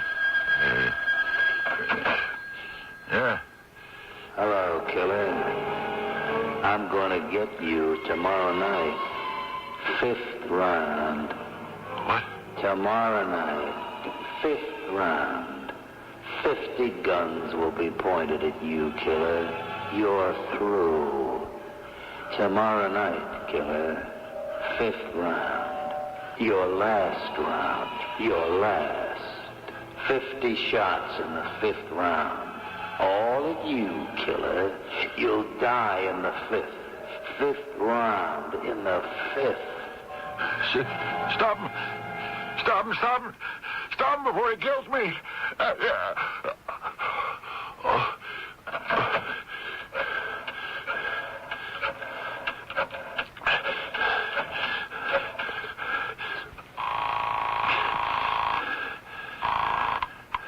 Hello? Dusty. Yeah? That punk wants to kill me. What are you talking about? He called the night after I went to sleep. Told you to turn off the phone? Yeah, well, I forgot. He said he was going to shoot me in the fight tomorrow night. 5th round. No, stop worrying. You got to be in top shape. You got to look good. I'll get the cops to look out for him. If he's got a gun, he's in big trouble. Nothing to worry about. Yeah, but he says he's going to have 50 guns aimed at me in the 5th round. Isn't that the round you're going to take your dive? Yeah. Why? Fool him. Fool him? Yeah. Do it in the 4th. He'll be waiting for the 5th. You'll be all finished and in your dressing room. And there won't be any 5th.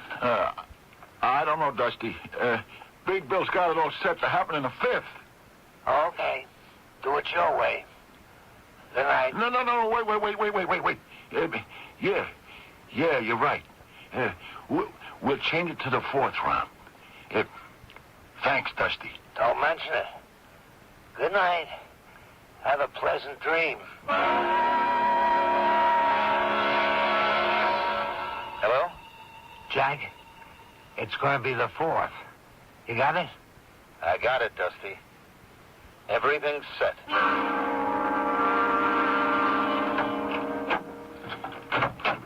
Oh, Lori, honey, come on in. Better in the hospital, huh? Good to be out of there, isn't it? Yeah, there's no one's here. You expecting someone? I thought maybe... Jack? Oh, you can't expect him to come here after the way you behaved at the hospital. What about him being so childish, getting his gun from Texas? You told him you didn't want to see him anymore. What do you expect? That was 2 days ago. Then you do want to see him? Of course I do. All right, I'll get in touch with him. He moved from the hotel. He took a room in a private house. Why? Why'd he move? Tiger's got the police looking for him. Police? Yeah. Tiger's got some bee in his bonnet that Jack's going to kill him. He says he keeps calling him at night and threatening him. Is that true? Is that really true? Maybe. But I think it's just to throw a scare into Tiger. He hasn't had any sleep since Thursday. Dad, are you sure it's just to scare Tiger? That's what Jack tells me. But you're not sure. I don't know. You gotta find him. I gotta talk to him.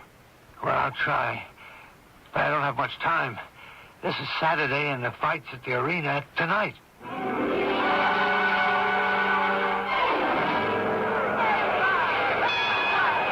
the bell that ends round 3, the championship fight between Tiger Vincent and the champ. This has been the dullest championship fight in my memory. Tiger Vincent has hardly thrown a punch. What happened to the man they were all calling the killer a few months ago? Tiger looks tired, scared. He keeps looking over his shoulder as if he expects there's some danger behind him. This fight is a complete surprise. There's the warning buzzer. Maybe something will happen in the 4th round. The champ is up quickly, rushes at Tiger, who backs away, avoiding him. The champ is motioning for Tiger to get into the fight. The two men are in a clinch.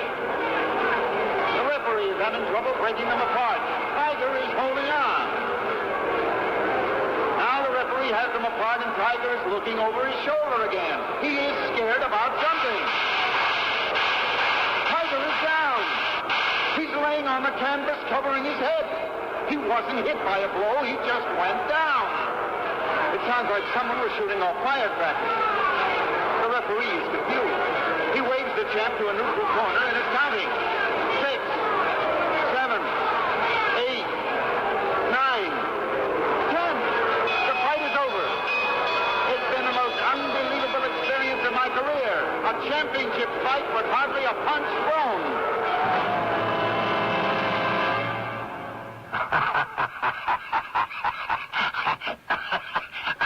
I never in my life seen anybody as scared as Tiger. Well, I'm worried about Jack. He said the police picked him up after he shot off the firecrackers. And the look on Tiger's face when he heard them shooting off, it was worth the price of admission. Jack sure paid him back for that punch in the jaw. Well, I'm worried. I called Megan.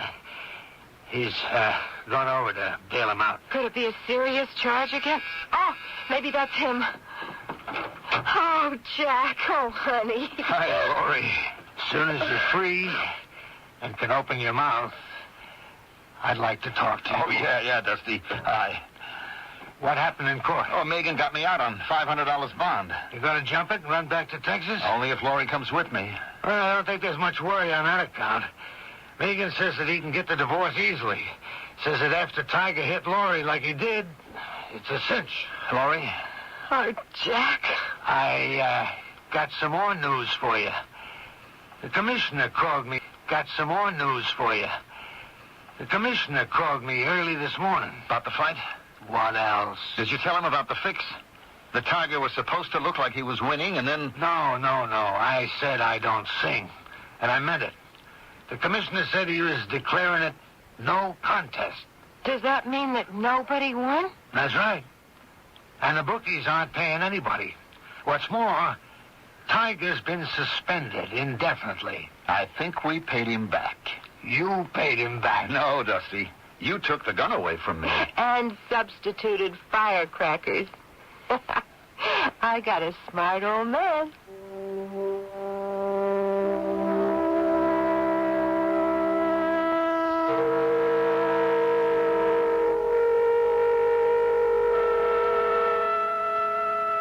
Let us go back to that zoo we spoke of earlier. Let us look again into that mirrored cage with a sign over it that reads, "The most dangerous animal in the world." You know now that it is you who are the most dangerous, not the giant apes in the adjacent cages. After a moment or two, you turn and leave the house of primates, wiser than when you entered. I'll be back shortly.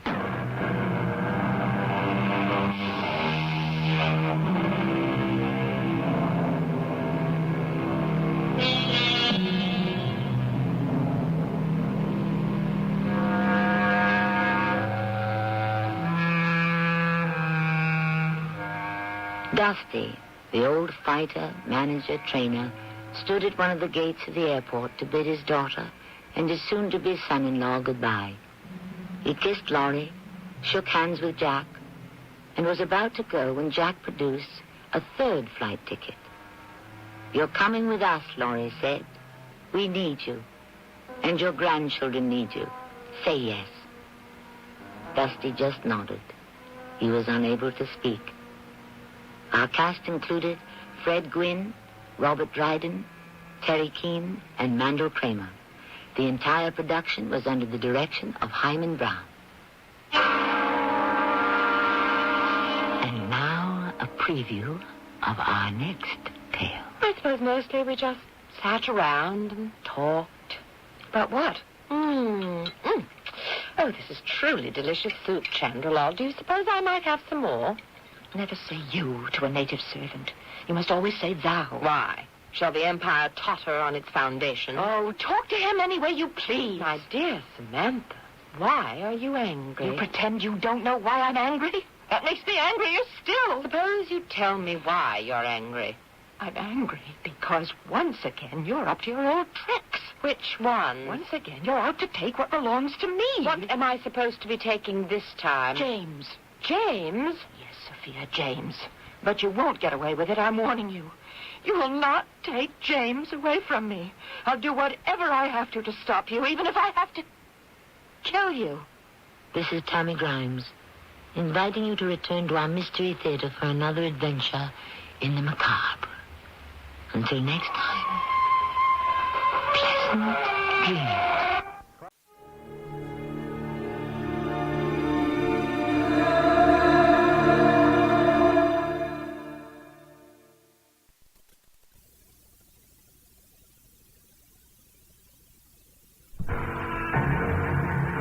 Our mystery drama, A Private Demon, was written especially for the Mystery Theater by Sam Dan and stars Norman Rose.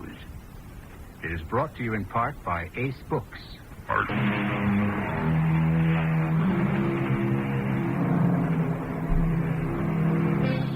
Where there is charity and wisdom, there is neither fear nor ignorance. Where there is patience and humility, there is neither anger nor vexation. That's what Francis said about charity, wisdom, patience, and humility. But, of course, he could practice them to the full. After all, he was a saint. We lesser mortals are not so happily situated. The things of this world, fame, success, the adulation of the crowd, too often, these are the guiding lights and the driving forces, even in the most remote and abstruse fields of endeavor. There's some of the roast left, Professor. Ah, that's good, Mrs. Lufkin. Although you really shouldn't have anything more this evening. That's true. Oh, and there's some beer in the refrigerator. Oh, thank you. But you shouldn't drink it. I understand. Oh, and if you want to go out for a walk later tonight, your heavy sweater is in the hall closet. But I shouldn't go out because I can catch my death of cold in the night air. Yeah, that's absolutely true. Do you suppose you could end this seemingly limitless litany of illicit activities and tell me perhaps what I am permitted to do? Well, I would start working on my acceptance speech. Huh? Which acceptance speech is this? The one you're going to make in Stockholm next month, when you accept the Nobel Prize. Oh, I wasn't aware that I had received it. Oh, you will. You overestimate my importance. Well, I don't see how you can be overlooked. My field of activity is simply too, well, let's say, specialized. Too restricted to a single, rather shadowy, almost prehistoric people. I hear all the gossip on the campus. I shouldn't be at all surprised. And I hear all those big-time professors say Jeremiah Soames is the foremost pure historian in the world. The Nobel Prize. And why not? Because it is a highly complex situation. And there are all sorts of political implications. Write the speech. It could be your year. Mrs. Lufkin, now why aren't you on your way? I'm going. Oh, would you look at this floor? Well, what's wrong with it? It needs a good scrubbing. Nonsense. It's absolutely spotless. I didn't get around to it Tuesday morning. Maybe I'd just better take care of that before I go. You will miss the bus. That might be a good idea. You should stay another day or two with your sister-in-law. No, thank you.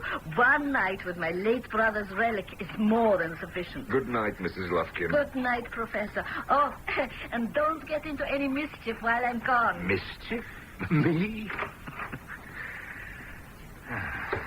I think I'll snack on some of that roast beef.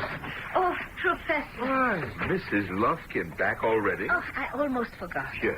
A gentleman called you, a Mr. David Porter. He asked if you would be home tonight, and I said yes.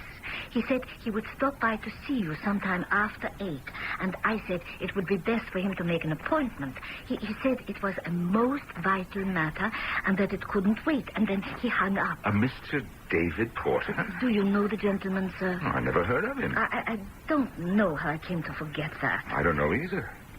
Good night again, Mrs. Lufkin. Oh, would you look at you? What now? You wore that shirt again. I feel quite comfortable yes, in it. But it has to be laundered.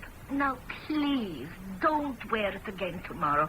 Do put it aside tonight, and I'll do it as soon as I return. Yes. You promise? You have my solemn oath.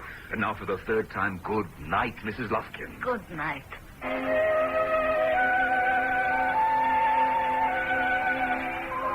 Professor Jeremiah Solms? Yes. My name is David Porter. I must speak with you, sir. Well, please, come in. Oh, thank you. Have a chair. Well, Mr. Porter? I'm an instructor in ancient history at Southern State. I'm writing my doctoral thesis on the people of Chator. I was inspired to do research in the field because of you, Professor Solms. Oh, well, thank you. You were the one who discovered the people of Chator. Yes, the people of Chator. I read your work in college, your definitive work. It had more influence on me than anything I'd ever read before, or since. It actually guided me toward my own field of endeavor. It has become my life, just the way it's become yours. Yes.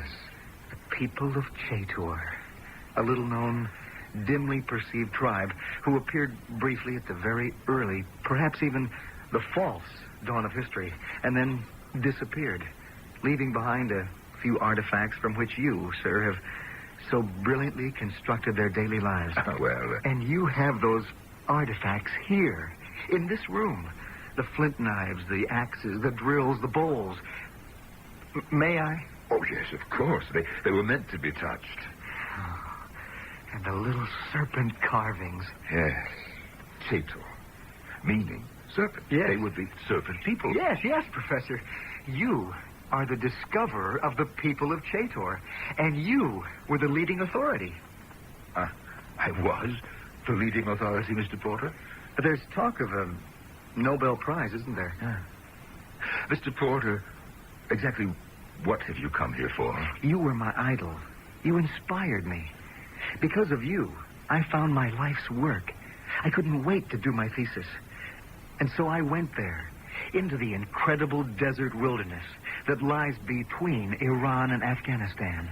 I went to the place where you had discovered the people of Chator. How long ago?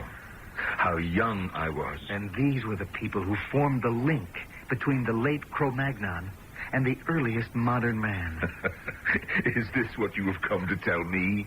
I've come here, sir, to tell you, in sorrow, for you have been, and you always shall be my idol, that you have been wrong about the people of Chator. I beg your pardon? The people of Chator are not the transition people. Mr. Porter, just what are you up to? Had you gone further into the country, had you dug deep... Now, see here. Yes, you found their early artifacts, but they went beyond those.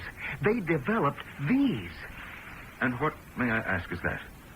A dagger. I see that it is a dagger, but what does it have to do with... This is a Chator dagger. Well, that's impossible. Why? It's made of metal? Yes. A primitive bronze. Well, this discredits you immediately.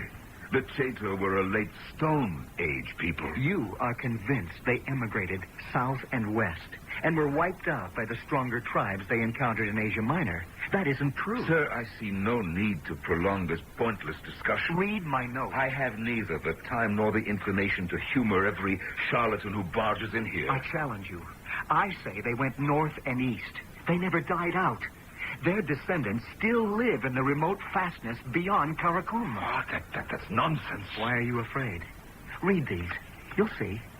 They show, they prove I have found the Chator. They speak the language, the very language you put together. You claim the language and the people died and disappeared, but here, read this. Why are you afraid? Why should I be afraid? Then read.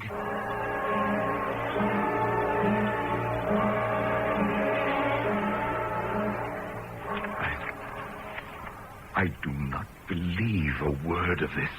You know it's true. Why have you shown me this? I want your blessing. My blessing? As of right now, you are the authority. I want you to sponsor me. Sponsor you? Why? I am carrying your work forward. You are denying everything I ever held to be true. But I'm building on your foundation. You'll discredit me. Your place is secure.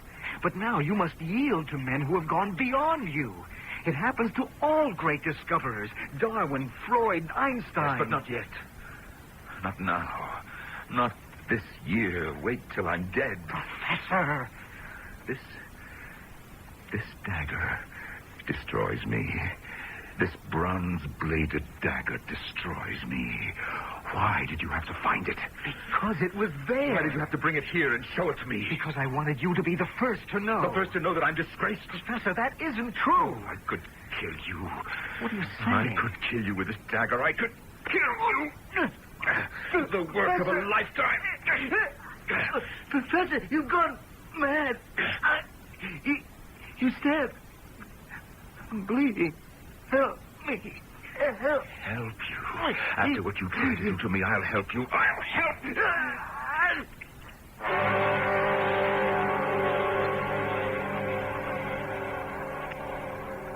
Professor Soames? Yes. Your office isn't easy to find. Which is only fitting and proper. You see, my specialty concerns an obscure and out-of-the-way people, so I have been assigned an obscure and out-of-the-way office. I'm Lieutenant Barnett of the city police. Oh, if it has anything to do with tickets to the annual policeman's benefit... I'm afraid that's not why I'm here. Huh. Well, I do have a class very soon. Is it important? Yes, sir. It's murder. Murder? Why, well, how may I be of assistance? Mr. David Porter was killed last night. David Porter? Did you know him? No. We understand that he was supposed to have visited you at home last night. Oh, yes, of course. But, well, you see, that wasn't what you had asked me. You asked me if I knew him. No, the man was a complete stranger. But you did see him last night? Oh, yes. When? Oh, it was just a bit after 8. May I ask the purpose of his visit? Of course. You see, he was a teacher of history, and he wanted to consult with me on a specialty of mine. That's right. You're the Professor Soames everybody's talking about.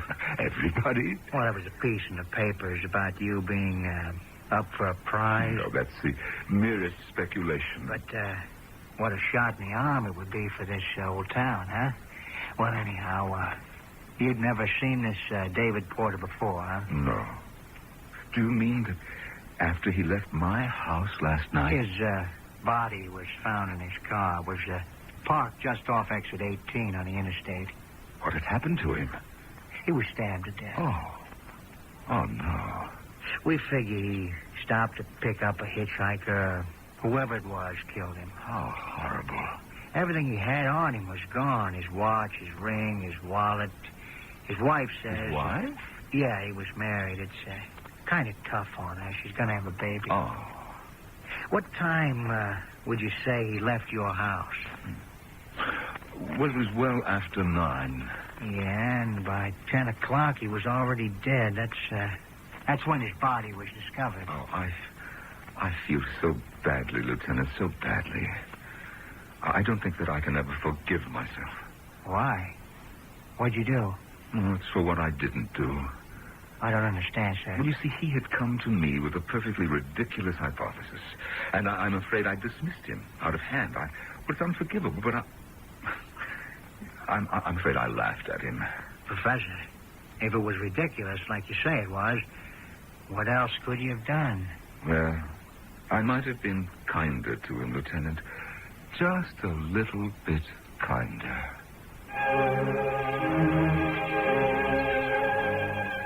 Oh, yes. Much kinder and certainly not nearly so sharp. Well, Professor Soames is one of the most intelligent criminals we've had around here in a long time. And considering that he had to play this one by ear, he's not doing it all badly so far. However, this is only the end of the first act.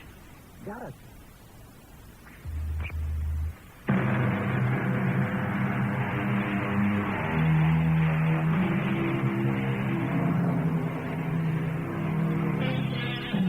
Using one of the most ancient of weapons, literally, our professor has committed one of the most ancient of crimes, murder, for some of the most ancient of reasons.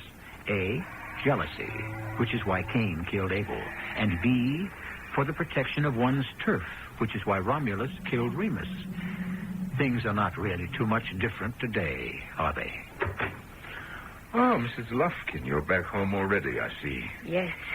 One night and one morning with my sainted sister-in-law is punishment enough for the most hardened sinner. Oh, I see you ate all the roast beef. Guilty as charged.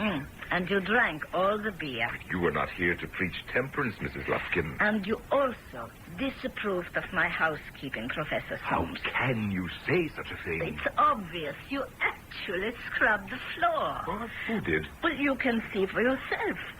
Here, this part here, near the table. It wasn't nearly this clean when I left. And it's certainly much cleaner than this part on the other side of the room. Oh. Well, you could have waited for me to come back. Well, I see the brush marks. You know, you must have gotten down on your hands and knees. Oh, now really, Professor, what on earth ever made you do a thing like that, huh? I had spilled something on the floor. What? Coffee. Coffee? Oh, that's impossible. What do you say? It's impossible. Because you never drink coffee. You're not allowed to. Yes, I know, but, well, you see, I had a guest. Oh, yes. This, David Porter? Mm-hmm, and he had been driving a long way to get here, and he really wanted a cup of coffee. I suppose you used that as an excuse to have some yourself, In bringing it to the table, I must have tripped. No, I didn't. I slipped. Yes, that's what I did. I pitched forward slightly, and I spilled the coffee. Quite a bit of it landed on poor Mr. Porter's jacket all over the front. Oh, my goodness. And a great deal of it just spilled down all over this part of the floor. Well, why didn't you just wipe it up and forget about it? You know I'd be back this morning. Well, I understand that coffee leaves a stain. And when you would see that, you'd know that I'd been indulging in forbidden fruit, as it were. You know, there is no getting past you, Mrs. Lufkin. You managed to find me out. I always do, Professor.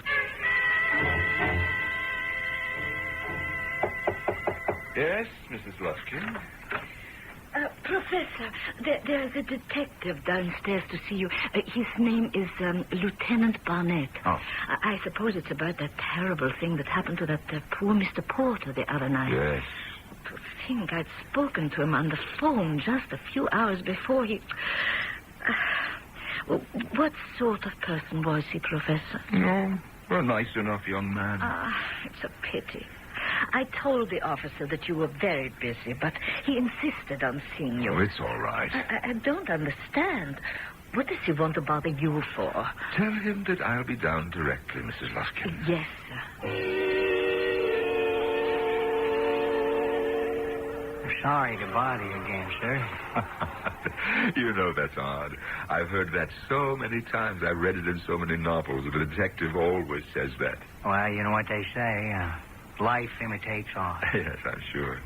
Now, how may I help you, Lieutenant? Well, the dead man's wife, the widow, Mrs. Porter, as you know, she's been in a state of shock. Actually, I didn't know.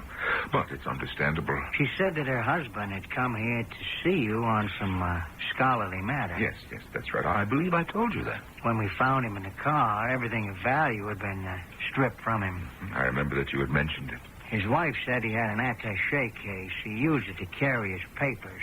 They were important to him, the papers. The attaché case was missing. Now, did he have it with him when he called on you? Did he have an attaché case? I would assume he must have. After all, you said he had come to you with a perfectly ridiculous hypothesis. I would assume it was in writing, and you saw it or you read it, didn't you? Oh, yes. Those papers, were they in the attaché case? Yes, right, of course, naturally. Okay, so we have established the fact that the attaché case was here in his house. Yes, I remember it. Could he have left it here? Oh, no. I mean, why? Well, I don't know. Maybe wanted to leave his material with you so that you could consider it, No. you know? No. I told you that I had already dismissed it as ridiculous. Oh, yeah, that's right. Is it possible he could have forgotten it? Well, how could he do that? Once again, I don't know. What I'm saying is, perhaps he was so upset that he just... Oh, wait. Was he upset when he left? Was he upset? I guess it would have only been natural, huh? Oh, yes, of course. So he could have left without it. I haven't seen... No, just wait a moment. Mrs. Lufkin, perhaps my housekeeper. Oh, yes, Professor. Mrs. Lufkin, have you seen an attaché case around here that does not belong to me? It's Lieutenant, I'm afraid I don't remember what it looked like. Well, according to Mrs. Porter, it's very old and quite scuffed. Kind of brownish in color. Mrs. Lufkin? No, sir. No, I haven't seen anything like it. It wasn't there in the car with his body. Well, the killer must have taken it with the other things. Well, from the looks of it and the shape it was in, it wasn't worth stealing. And yet, Lieutenant, it's missing? Oh, yes, ma'am, yeah. The attaché case and everything in it. Yes, I remember now. Yes, he did have it with him. He walked out of the door with it. Oh, then that takes care of that. But why would a criminal want that attaché case? Or what would be in it? Well, who knows what passes through the criminal mind? Be in it. Well, who knows what passes through the criminal mind, huh, ma'am? Yes. Oh, I wish that I could help you, Lieutenant. Well, I wish someone could help me, Professor, because, frankly, right now, I'm stuck. It's the doorbell, Mrs. Lufkin. Can't you hear the bell? What is the matter with that woman? Is she deaf? All right out there. I'm coming. Yes, ma'am. You wish to see me? I'm Professor Jeremiah Soames. Please excuse me, Professor. I shouldn't have kept ringing your bell like that. Certainly not. I'm very sorry. I'm not at all myself. You see, my husband, he was murdered. Oh. His name was David Porter. And I understand that you may have been the last person to have seen him alive. That is, of course, with the exception of the murderer. Mrs. Porter, won't you come in? I really don't know why I'm here. Now, won't you have a chair? Thank you. Mrs. Porter, what can I do for you? What can you do for me? Well, now that I think of it, nothing. There's nothing anyone can do for me now. Even if they catch the person who murdered my husband, it won't change anything. It won't bring him back. I'm very sorry, Mrs. Porter. I'm not really Mrs. Porter anymore, am I? Well, legally. Well, legally. And I mean, I'm talking about actually, physically, definitely. How can I be Mrs. Porter when there's no longer a Mr. Porter?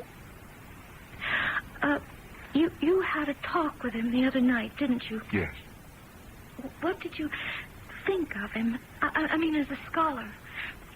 Please, don't try to spare my feelings. Well, I listened to him. I examined his alleged findings. Alleged? Well, you see, I questioned their validity. Are you implying that the evidence, the artifacts he brought back from Asia are not genuine? Oh, no. I only questioned whether they were relevant. Did they belong to the people of Chaytor, or whether the product of a different people, and other people who appeared on the scene later on? And in your opinion, they were not appropriate? That is correct. But that was only your opinion.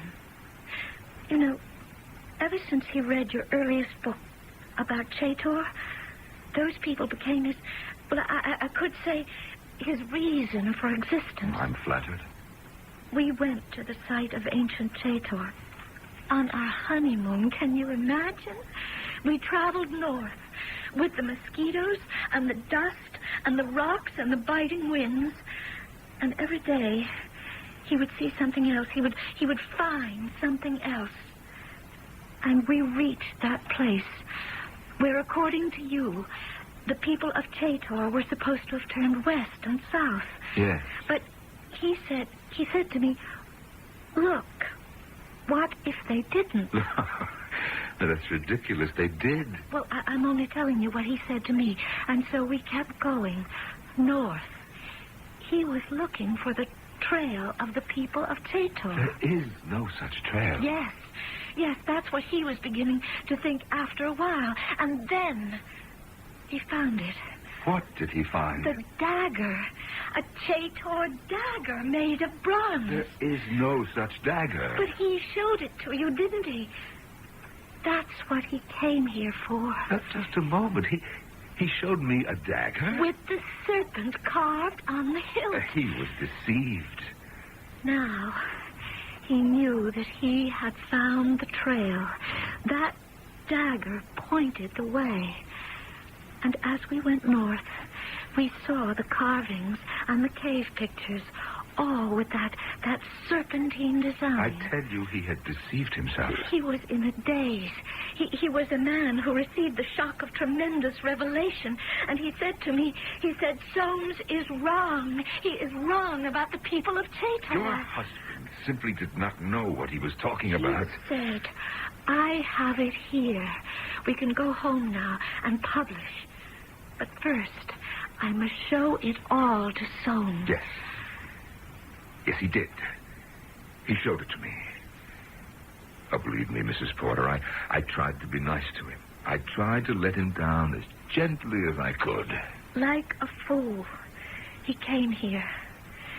In him, you saw the man who was about to take away from you everything that made your life worth living.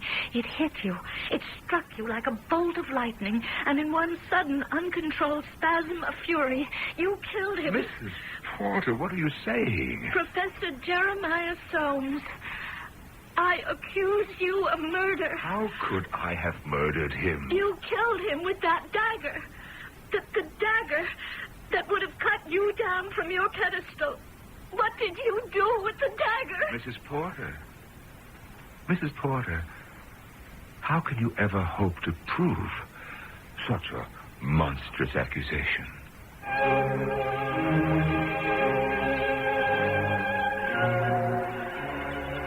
She doesn't have to prove it to our satisfaction. We know it already.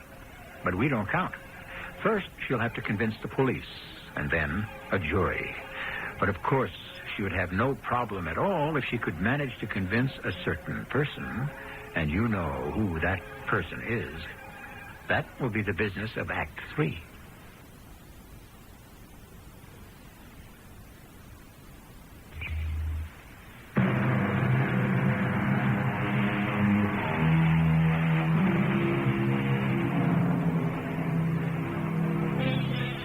Sometimes we make what we like to call a logical assumption. We say a thing is so because it seems to make sense. But does it make sense because that's what we want? So many times we say we are seeking the answer to a question. But is that true? Don't we start out with the answer already in mind? And isn't our quest merely to find the evidence that proves it? You murdered my husband. Mrs. Porter. No! Don't touch me. Don't come near me. You do not know what you're saying. That isn't true. I know what I'm saying. I know what I'm saying. I'm saying something terrible. And I had to say it because this way I could believe that my husband was right and that you would murder him because of it. But the fact is, a gentle, elderly scholar like you can't be a murderer. Oh, Mrs. Porter, please. And therefore, my husband was a man who believed in something that just wasn't so. And I've been fighting it because I don't want to accept it. I can't do it anymore. I had to explode at somebody. I'm sorry. I apologize. Now I'd better go. Excuse me. Mrs. Porter. Mrs. Lufkin, Mrs. Lufkin. I am here, Professor. You don't need to shout. Where were you? Well, I was downstairs in the basement. What were you doing in the basement? Well, I heard that poor woman. What she must be going through. Oh, it's dreadful. I'm sorry for her. Well, I'm sorry for her, too. Professor. What are you looking at me like that for? What am I supposed to do about it? Professor, I didn't say anything. What can I do about it? I'm sorry. I said I was sorry. I'd give anything for a thing like that not to have happened. Why did I have to answer the doorbell? I told you, Professor, I was in the basement. You are supposed to shield me from people who intrude on my time. I was doing the laundry. See, that woman has upset me. I cannot concentrate on my work now. I'm sorry. If you have to bury yourself in the basement where you don't hear the doorbell, I would rather you sent the laundry out. What did you do with your shirt, Professor? Oh, please, don't change the subject. Well, I asked you to leave it out for me. You couldn't possibly wear it another day. I have never been so embarrassed. Where is the shirt you were wearing the other night? When I left for my sister-in-law's house, I can't find it anywhere. Where is it? Where is what? Your very good all-cotton shirt. I would like to put it in the machine. It washes so beautifully. No, it doesn't. I beg your pardon? It doesn't wash at all. And that's why I had to get rid of it. You got rid of that beautiful, practically brand new shirt. I told you what had happened. I had made a pot of coffee, and when I brought it over to the table, I slipped and spilled it all over everything and everybody, including myself. Oh. I thought I would leave the shirt for you to wash, Mrs. Lufkin. You should have. And then, well, I remembered about the coffee stains. Once they set, you can never get them out. So I started to scrub at the stain, but obviously it was too late. It wouldn't come out. I see. Actually, I scrubbed so hard, I must have weakened the material, and I made rather a large hole. That's too bad. The shirt was obviously ruined, and so I simply threw it in the garbage, and it was picked up this morning. Oh, I'm sorry you did that, sir. I could have used it for cleaning rags. Yes, I didn't think of that. But I suppose you had to do quite a bit of scrubbing, what with the floor and your shirt. It's just that everything was so unsightly. What are you sniffing at, Mrs. Lufkin? Did you have a fire going last night? Yes, as a matter of fact, I did. I was rather chilly. Last night? Seemed rather warm and humid to me. Well, I'm probably coming down with something, and I thought that I might enjoy a fire. Yes, sir. I mean, it's my house. It's my fireplace. And if I want to enjoy a nice, cheery blaze, am I required to request anyone's permission? No, Professor. What am I doing here? I must get back to my work. And you listen to me. If the doorbell rings, I am not at home. To anyone. Now, is that clear, Mrs. Lufkin? Of course, Professor.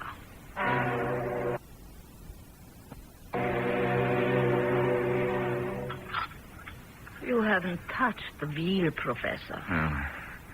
I'm not hungry, Mrs. Lufkin. You haven't been hungry for the past 3 days. Are you trying to make something out of that? No, Professor. If a man doesn't feel like eating for a while, it doesn't have to signify anything. We all eat too much anyhow. A little judicious fasting now and then, we'd be the better for it. What do you say to that, Mrs. Lufkin? Well, all I want to say is that if you're going to let food go to waste, tell me in advance, and I'll prepare something cheaper.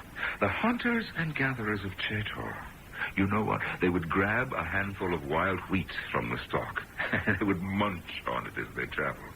And that was dinner. That and the meat of an animal that they might have been lucky enough to encounter and kill.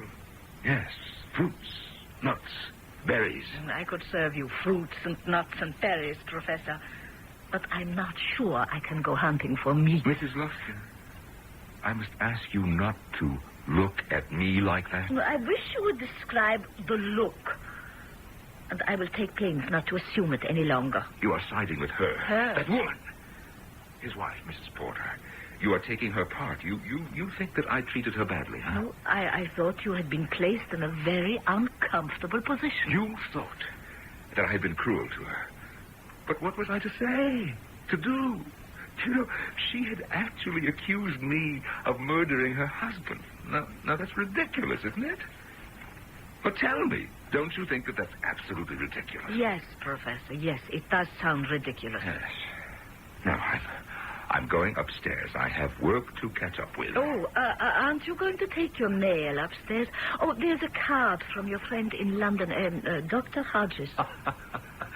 And you read it, I suppose. Well, if he had wished for privacy, he would have written a letter. He says there are strong rumors that you are in the running for the prize this year, I know. And nothing had better happen to spoil my chances.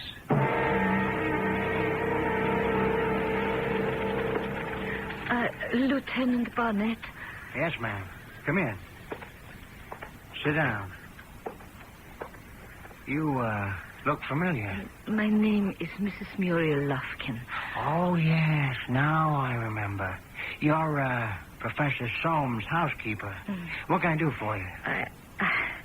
I'm afraid I don't know how to begin. Well, let's just start at the beginning and go on from there, huh? Well, that wouldn't help much, because even after I could get beyond the beginning, I wouldn't know where to go. Well, let me put it this way. What is there that you know that could be of interest to the police? Well, right now, I don't know anything. But you're here. Yes, I am here. I would like to solicit some information from the police. Such as, Well, there is something I must know for my own sake. Yes?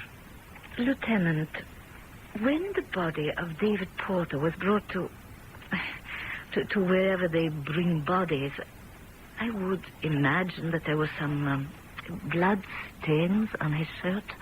Well, obviously he was stabbed. Were there any stains on his jacket? Blood stains? Coffee stains. Why do you ask? I must know. Mrs. Lufkin, it's hardly the business of the police department to satisfy your curiosity. But it isn't idle or morbid curiosity, Lieutenant. Or perhaps if you could tell me why. I can't. Well, if I could tell you, would it help my investigation? Perhaps. I read detective stories, Lieutenant. I know how you people operate. You collaborate with all sorts of questionable characters.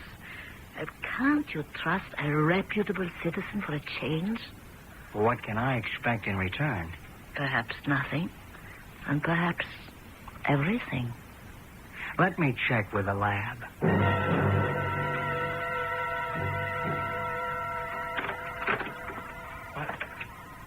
What are you doing here, Mrs. Lufkin? I'm cleaning your office, Professor. You never clean my office.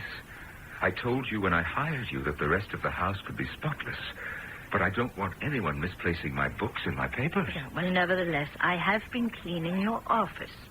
Secretly. Once a week, I come in here and I remove the top dust. What were you looking for?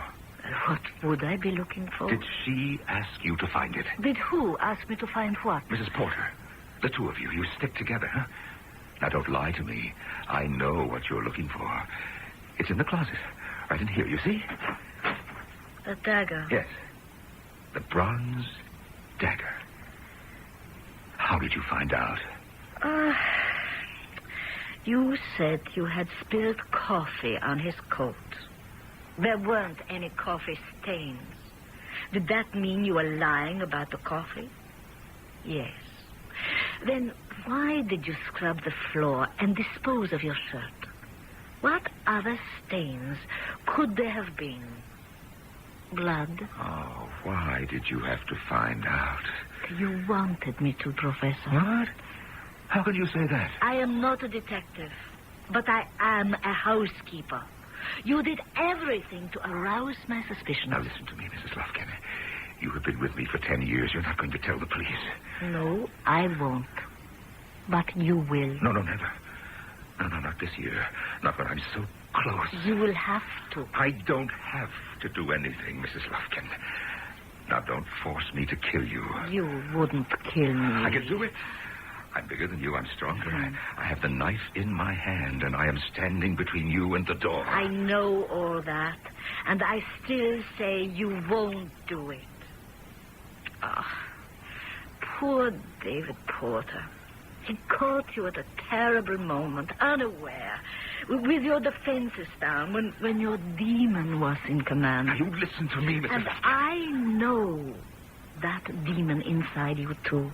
I know how you would rage silently against the obscurity and the neglect. How it ravaged you to see lesser men than you receive their honors. And then, at the last moment, along comes this youngster and, well... Well, you see, I don't know what happened to me. I don't know. Yes, I do, yes. For the first time, I did not think of the work, only of the fame. Had you been in command, you would have welcomed that young man, proclaimed the value of his discovery, and you would have been hailed for it. Oh, what am I going to do now? Now? Well, you can either kill me or call the police. Yes. Well, I don't know the number. I'll get it for you. Dear Mrs. Lufkin, how am I going to get on without you? You might not go away for long, Professor. It was completely unpremeditated, and you weren't yourself. And now, you had better give me that dagger. Yes, the bronze dagger of the people of Chetor, with the serpentine insignia on the hilt. Only one time in over 19,000 years was it used to shed blood. And hopefully, the last.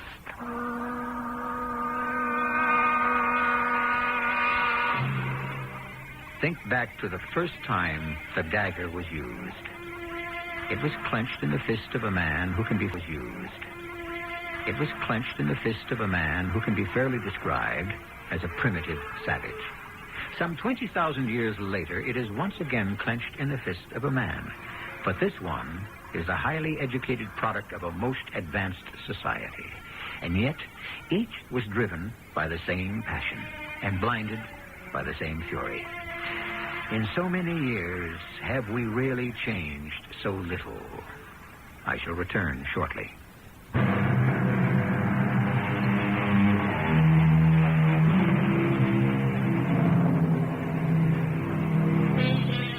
Mrs. Lufkin spoke of the demon inside Professor Soames.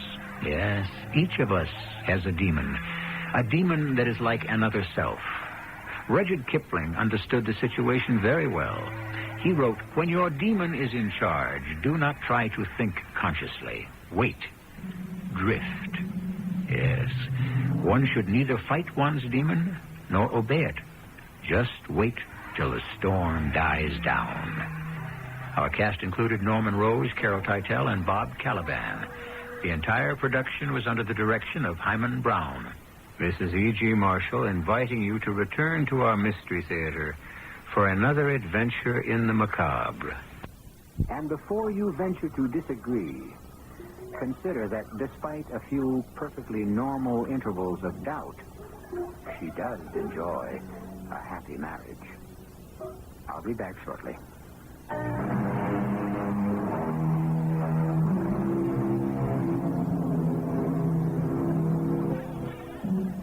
I posed a little problem at the beginning of our story. How is the child molded? What makes him the man? Two youngsters. Why does one become a ruthless killer and the other a dedicated cop? Our modern wise men study, analyze, experiment, but their answers leave us no wiser. On the other hand, the ancient wise men dismissed the problem by saying that all of us are playthings of the whimsical gods. Why isn't that as good an answer as any? Our cast included Howard Da Silva, Terry Keane, Robert Dryden, Leon Janney, and Bryna Rayburn. The entire production was under the direction of Hyman Brown. And now, Marshall inviting you to return to our Mystery Theater for another adventure in the macabre. Until next time, pleasant dreams.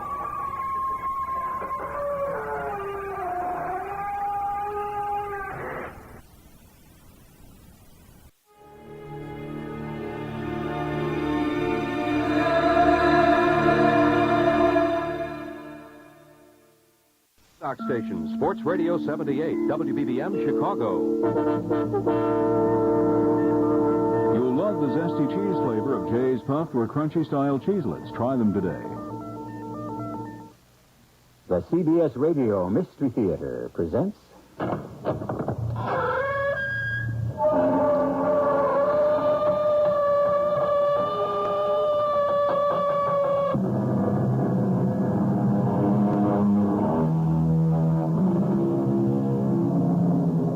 Come in. Welcome. I'm E.G. Marshall.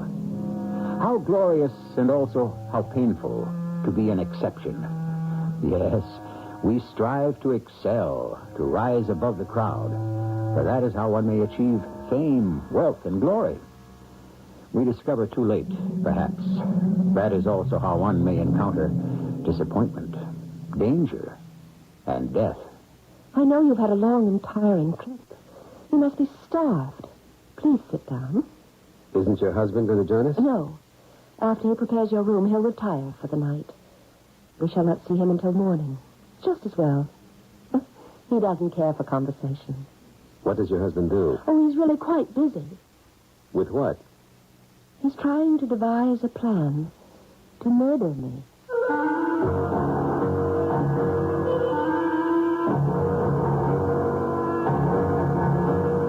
Our mystery drama, A Penny for Your Thoughts, was written especially for the Mystery Theater by Sam Dan and stars Michael Tolan and Marion Seldes.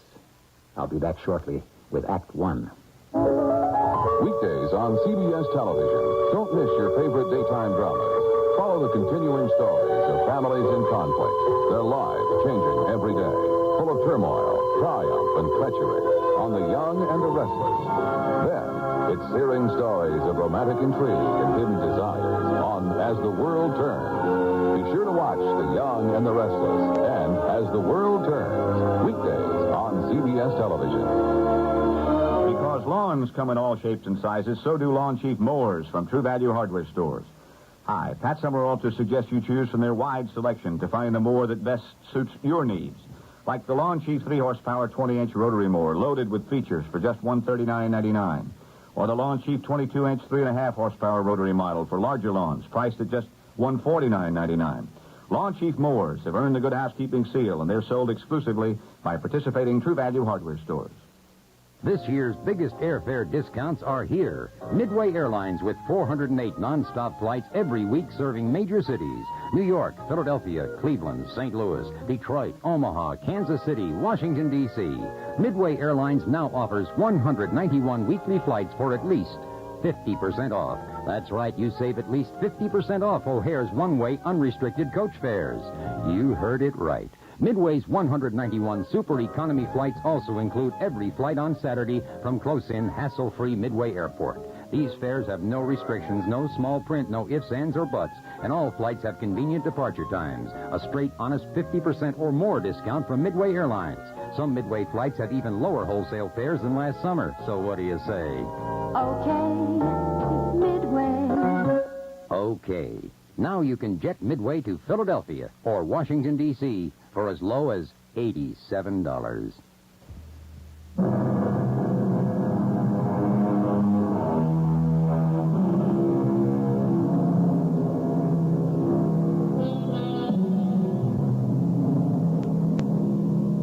The pen, said Mr. Bulwer Lytton, is mightier than the sword. He said it some 140 years ago, when the pen was hardly more than a feather plucked from a goose.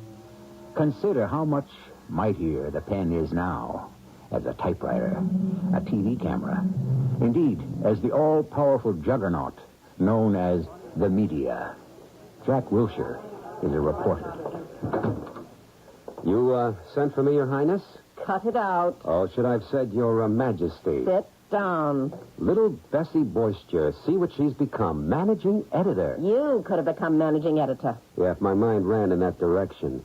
You make it sound obscene. There I was in Shorty's, getting quietly drunk. You may have been getting drunk, but not quietly. What dogs have bitten which men? No. It has to be the other way around or it isn't news, right? Would you stop jabbering away like a fool? Oh, Bessie, you were ever sweet and tender. Your gentle voice did always caress my soul. I have an assignment for you, and I don't mind saying we've plucked a plum. Plucked a plum? You never talked like that when you were just a reporter. We have an exclusive. It belongs to you. You mean it's all mine? Penthesilea Cummings. Who? Oh, don't do that to me, Jack. You know, I know. Everyone in America knows who Penthesilea Cummings is. Yeah, everybody but me. She's caused this absolute overnight sensation with the publication of a book of poetry.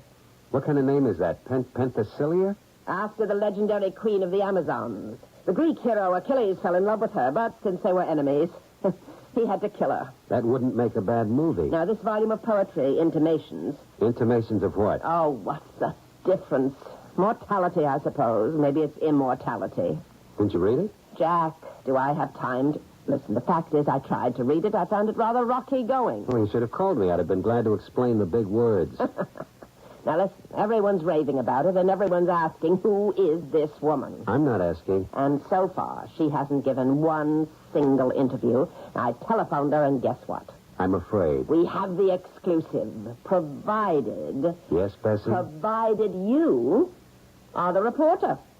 Goodbye, Bessie. Jack, if you walk out on this assignment, it's goodbye, Bessie, for good. But where do I come off to interview maiden lady poets? No, I understand she's married. What do I know about poetry? Nothing. Well, maybe it's time you got out of the gutter. You forget, madam, what I find in the gutter is what sells this rag you call a newspaper. Jack, they all want her. They say she's another Emily Dickinson.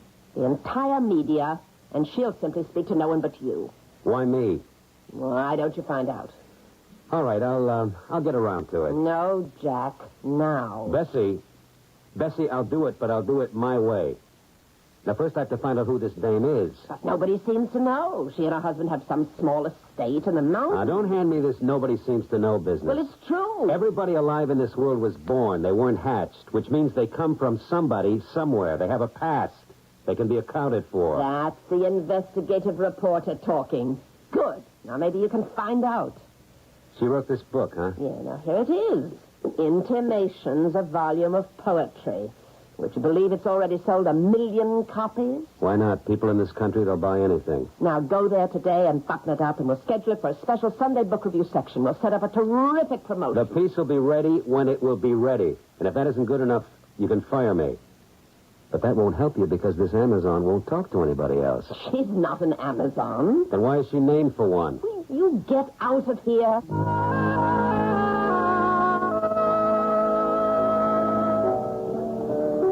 Shorty? You want another one, Jack? Now, first, I want you to read this. What is it? What does it look like, the book? What do I want to read a book? I'll wait for the movie. I don't think there's a movie in this one. That's a special favor to me. Okay, but don't tell nobody. I won't. I got my image to think about. I understand. What's it supposed to be? Poetry. Oh, come on, Jack. Have a heart. Shorty. All right. Let's see. The race is not always to the swift, they say. Craft and guile may also win the day. Well, keep reading. Who wrote this? A woman. There's a dame who spent a lot of time at the track. You think so? Sure. See, she knows that most of the suckers will never learn. Namely, they always bet on swift. Whereas you got craft, which is how a good jock can always finesse a race, and guile, which is the old fix-a-rule. She's not talking about the racetrack, Shorty. She's writing about life. So what do you think life is? It's just a racetrack where everybody's trying to finish first, but most of the marks never realize that the dice are loaded. That's a mixed metaphor, Shorty. That's how metaphors go. Just like drinks. They always have a little more kick when you shake them up a little. How do you like the book so far? Let me take it home and finish it. I used to run around with an actress. She said she always played to some bald-headed guy in the third row. And if she had him hooked, she knew she was home. I'm a writer, but it's the same thing. When I want to know about writing, my own or someone else's, I check it out with Shorty. If he can make some sense of it, I know I'm on solid ground. What do you think, Shorty? Well, I tell you, she's got something, and it ain't bad. What? I don't know. So how do you know it isn't bad? Well, that's how it is with poetry. You're not supposed to know. You're not supposed to know what? Why you like it. If you can explain it, it ain't real poetry. You're supposed to, you're supposed to feel it. It's like a dame. Why does a guy go for a dame? Well, because, Yeah, because what? Because she's good looking? Because she's smart? How many dames have you passed up that were better looking? Smarter? With dames and poems, it's the same exact thing. It's either there or it ain't. And you think this one is there, huh? Oh, yeah. I'd like to take her out to the track. I think she's got an eye for a winner. The trick in good investigative reporting is never go up against your subject cold. You should always have a good idea of who she or he or it is or was. It helps keep the interview honest. Here was a lady who was an overnight sensation, and nobody seemed to know anything about her at all. What are you looking for, Jack? We don't have a murder in the precinct. Well, we do, but it's old stuff. Bernie, you ever hear of a woman named Penthesilea Cummings? What did she do? She wrote a book of poetry. Oh? Have they passed a law against publishing poetry? They should, against some of it. Look, if she didn't rob anybody or steal anything, why would I have heard of her? This woman's become a celebrity. That is, her name has become famous overnight. So far, that's not a crime. Nobody knows the first thing about her past, or anything like that. So? Why? People don't suddenly surface from nowhere. Jack, what's your angle? Here's her picture. It's on the jacket of this book. Intimations, huh? Run it down. Uh-huh. Where have you been so far? I tried the publisher. The guy swears he knows nothing. It was one of those things, they say in the trade, that was tossed in over the transom. A 1 in a million shot. They published it. She refuses to see them. She just has this address, and they send the checks. What's your angle here? I got an interview. An exclusive. So? We'll find out? No. Not unless I know something about her first. What is there I can do? But who knows what we got here, Bernie? Run it through missing persons, fugitives, that whole aspect. See what happens.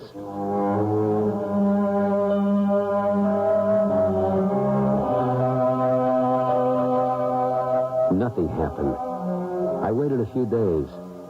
Bernie went nowhere. I compared notes with a few colleagues. Nothing. I couldn't put the thing off any longer. I had to go there and get my interview. And so... Oh, yes. Mr. Welsh, I've been an admirer of yours for so long. Why don't you come up this evening? This evening?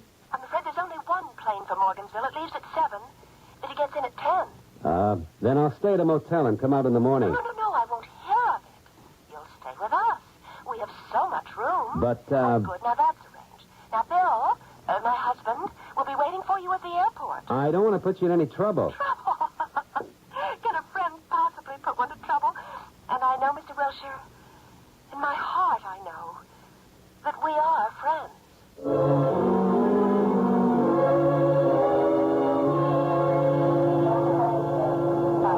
Mr. Wilshire?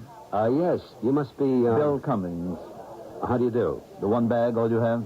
Travel light, that's my motto. Just make sure I have the trusty tape recorder. This way. I really didn't want to put you in any trouble. My car's just through here. Is it much of a ride? 46 miles. I really could have hired a car. This one. It's not much of an airport, is it? It suffices. I understand this is beautiful country. Much hunting up here? Fishing? What do you do, Mr. Cummings? Mr. Wilshire, you've come up here to interview my wife.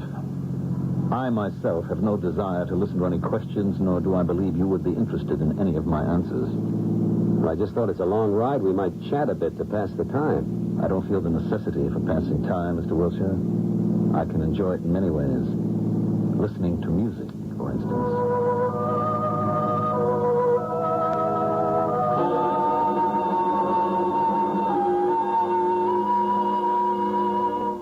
Mr. Wilshire, I'd have known you at once. You look just like your picture.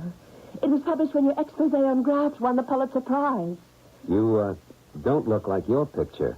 No? That picture doesn't look like anyone or anything.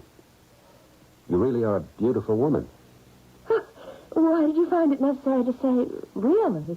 I forgot I was talking to a poetess. A poet? The longer word has a diminishing effect. I see where I'll have to measure every syllable. As indeed we all should. Bill, would you take Mr. Wilshire's bag up to the front guest room? I'll see about something to eat. Oh, no, please, no trouble. I thought we had already decided that true friends can never be trouble. I've just prepared a snack. Won't you sit down? During the day, we have a couple that keeps house for us, but we don't like having the servants live in. So they go home evenings to Morgansville. A coffee? Tea? Whatever you and Mr. Cummings are having. Oh, Mr. Cummings will deposit your bag and then retire for the night. We shall not see him again until the morning. Oh? Just as well. I beg your pardon? Mr. Cummings doesn't care for conversation, as you've probably discovered. Yes. Why is that? Well, he has a great many other things on his mind. What does Mr. Cummings do? Right now, Mr. Cummings is quite busy. With what? He's trying to devise a plan to murder me.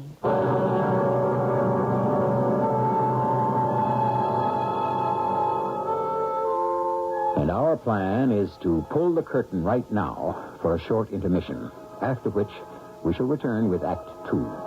This certainly isn't the kind of conversation one expects to have with a lady poet, is it? You never know. To paraphrase the old saying, you ain't heard nothing yet. We're at the county fair today for the bell system. What are these things you're making here? Doodah birds. Huh? Well, you take a glass bottle and you put sand in it, different colors, and it comes out beautiful. But they don't look like birds. They have no wings. They're not supposed to have wings. Not a doodah bird. Okay. You make long-distance calls on the weekend? Oh, yes. Everybody needs a doodah bird in their home. If you made a long-distance call this weekend, dial direct without operator assistance anywhere, state to state, and talk for 20 minutes, how high would the bill be? $10?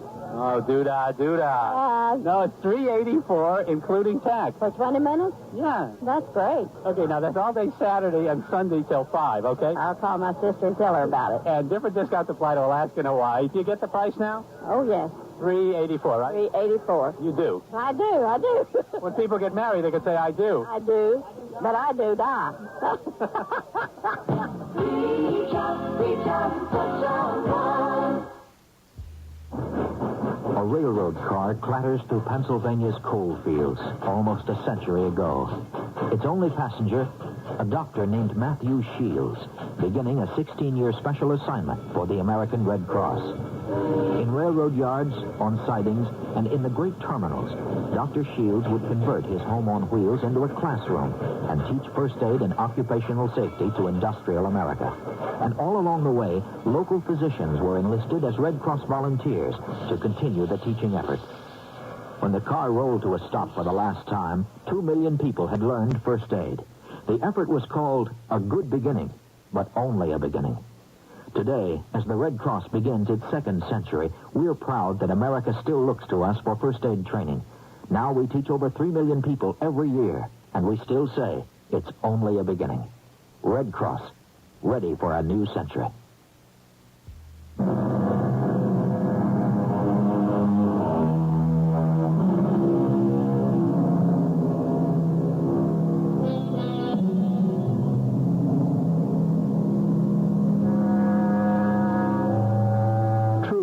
As the philosophers insist on telling us, is stranger than fiction, which means that fiction, being more reasonable, is always easier to believe. Of course, there are those who can't tell one from the other, and that, of course, is why the whole world is in so much trouble. You said your husband's trying to devise a plan to murder you? Why do you appear so shocked? Is it difficult to believe? It's difficult to believe you could be so relaxed about it. Would it help if I were hysterical? Shouldn't you go to the police? And tell them what? What you just told me. And what would they say to that? Well, they would, Yes? An experienced reporter like you? You know what they do. Yes. Yeah, the sigh says it all. They would say, "Lady, do you have any evidence?" And I would say, "Oh, yes.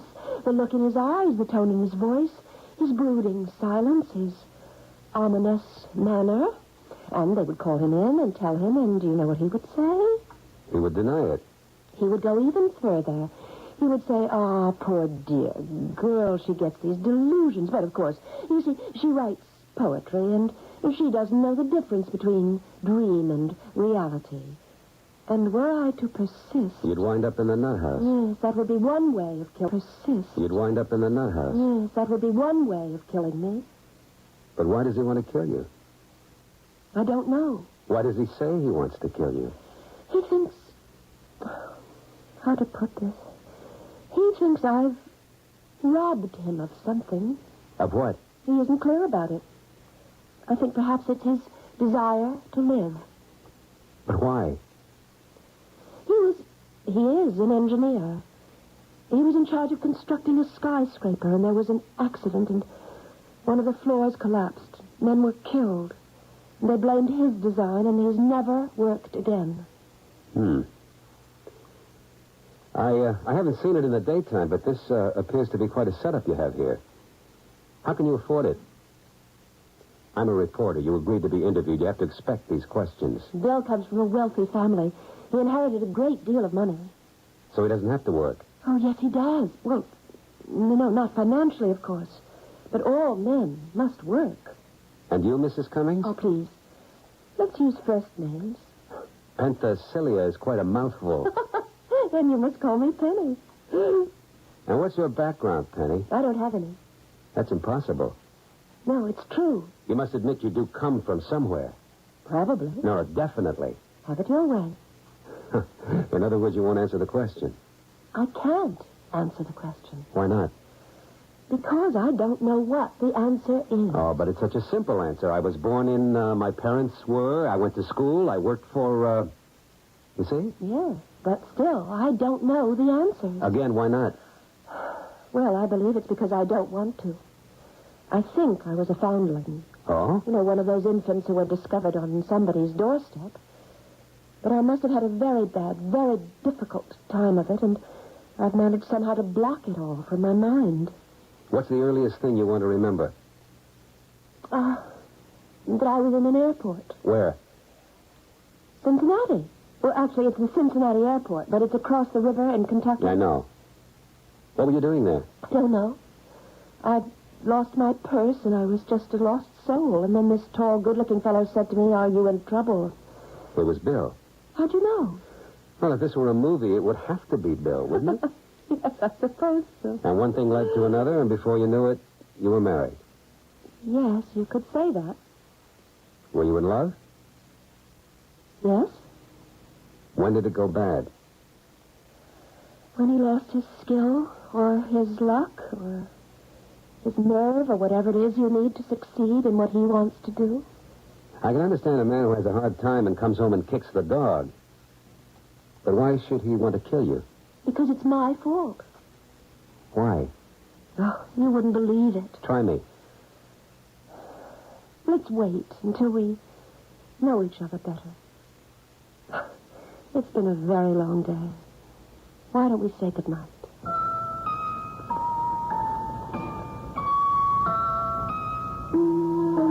Before I called it a night, I sat down in my room with the telephone. Like Mother, a reporter's work is never done.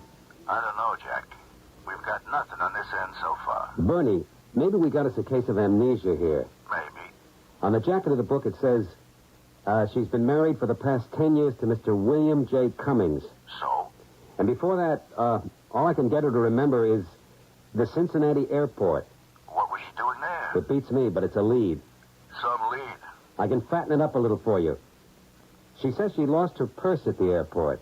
Thank you, Jack. Well, run with it, Bernie. Run where?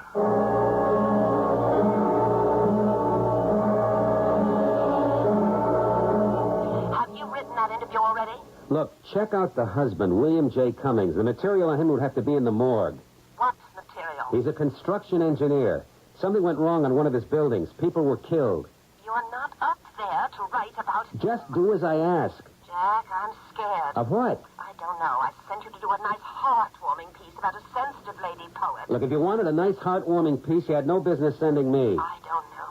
It's going to turn into one of your muck-raking exposes. Bessie, I go wherever the story takes me. Well, sometimes you go too far. Who are you kidding, Bessie? You love it. I don't know, Jack. Maybe we put too much emphasis on circulation in this business. Bessie, search your soul later. Right now, search the morgue.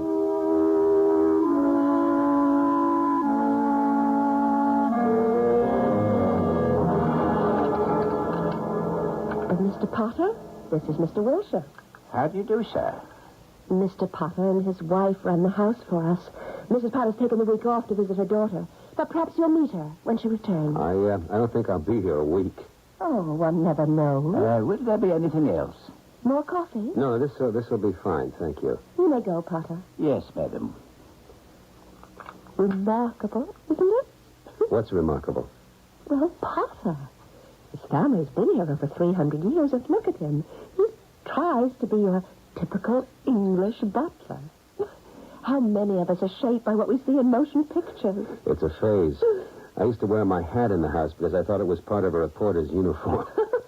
And Mrs. Potter's just as bad. Well, why don't I say just as good? Why don't we talk about something important? Well, everything's important. Is the sparrow less than the eagle in the grand design of things? Why does your husband want to kill you? I told you. It has to do with his frustrations. And he's taking them out on you? Yes. And these are all fancies? Yes. I've been here before. Where? In the general area of murder cases.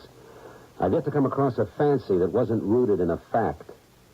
Now, I don't say deeply rooted or even logically or reasonably rooted, but something nourishes them. What in your case? Why don't you ask him? Would he tell me? You're a reporter. You're skilled in making people tell you things. So far, I haven't been very skillful with you. So far, you haven't asked me the right questions. And what would those be? They might deal with life and love. I was all primed to do that, but then you, sidetracked me with murder. And you find murder more appealing? It sells more papers. Besides, how can we disregard it? There falls no shadow where there shines no sun. There can be no joy of pleasure where there is no knowledge of pain.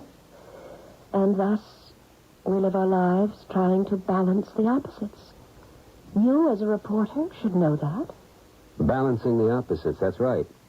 There are two sides to every story. Two. Say perhaps an infinite number. I always have more trouble than I can handle with just two. You say he's trying to murder you. What's his side of it?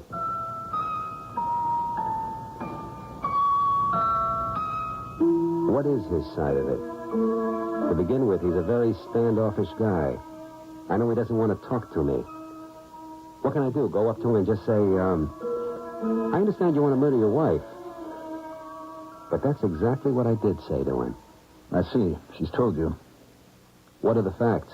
The facts? I wonder. I don't know what there is to wonder about. It seems to me we've got a pretty clear down-the-line statement here. It's either true or it's false. Suppose I were to say yes. What would that tell you? It would tell me that she was right. You do want to kill her. But then what would you know? I think I'd know enough. No, you would not. Why? Because you have omitted the intensity factor. And what's that? How badly do I want to kill her? That's the key. Aren't there people you want to kill? I suppose so. Are you ever going to kill them? I suppose not. Wouldn't you say many people are in the same situation? Probably. But let's talk about you and your wife. Are you going to kill her? This intensity factor, is it going to heat up sufficiently? I think so. So this is an imminent situation. You could say that. You're quite cold-blooded about it. After a while, all the heat dies away. Well, now that we've established the fact that you intend to do it, may I ask why? Why? Yes, why? There's always a why. I don't think there's ever been a why like this one. Let me just say there's nothing new under the sun. If you don't believe me, it's in the Bible. There's a list of standard reasons why men and women kill each other. And yours has to be one of them. I don't think so. Let me hear it. Very well. I want to kill her because I have no choice. If I don't, she's going to kill me. Self-defense, that's the second oldest motive in the world. It happens to be true. Why does she want to kill you? You'll never believe it. You any idea all the stories I've heard in this business? You've never heard one like this. How do you know? She isn't human. She looks human to me. She is physically. But she isn't subject to the laws that seem to govern the rest of us.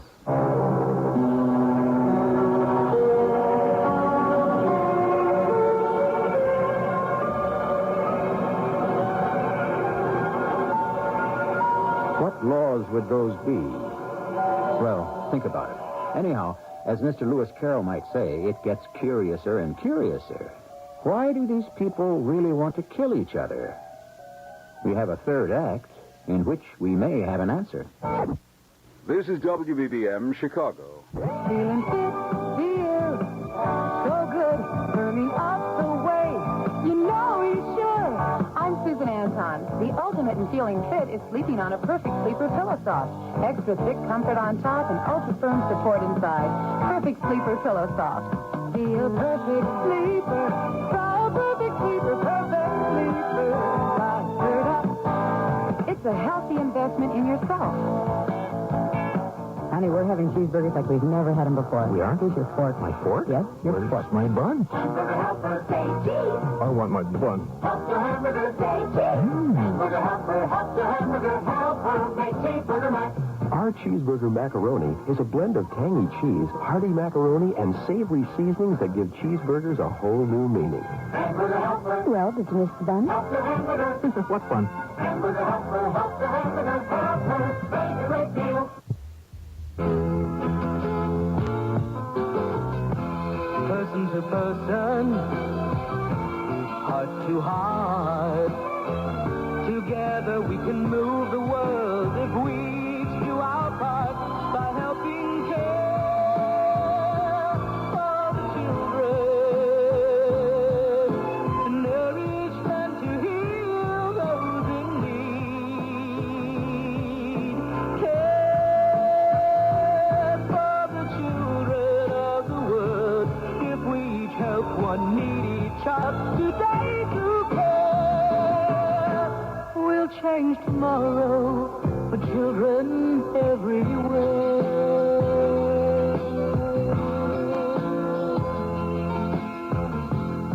Please send your check or money order to CARE, Box 576, New York 10156, or local care office.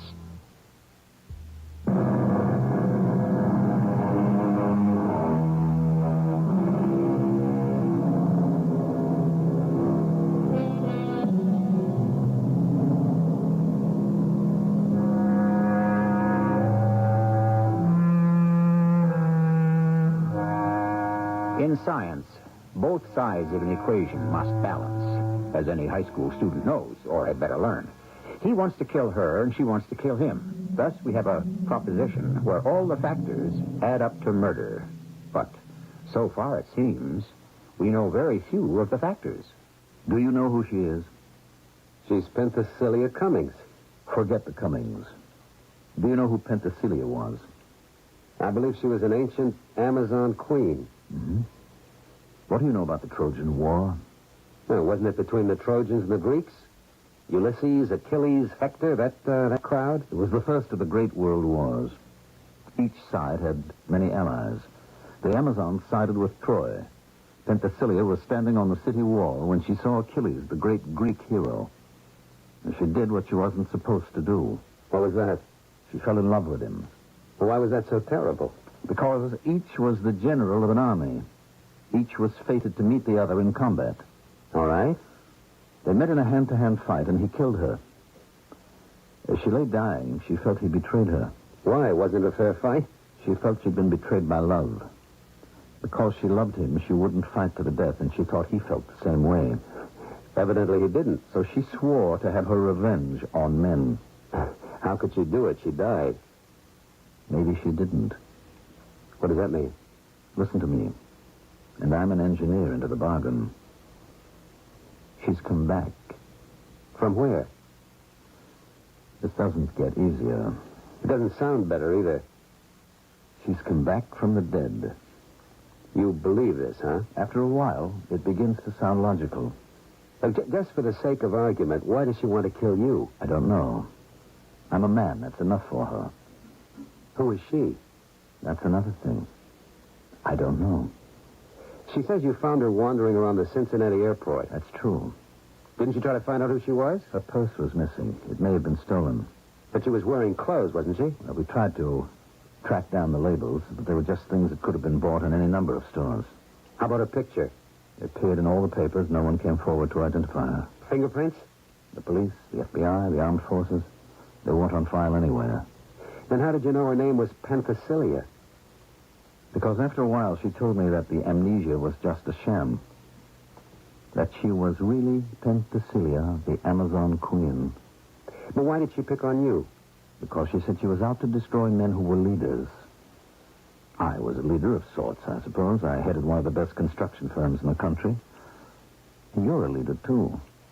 Me? Aren't you a leading journalist? Meaning what? After she gets rid of me, she'll get rid of you. I think we've chatted long enough. Think about it.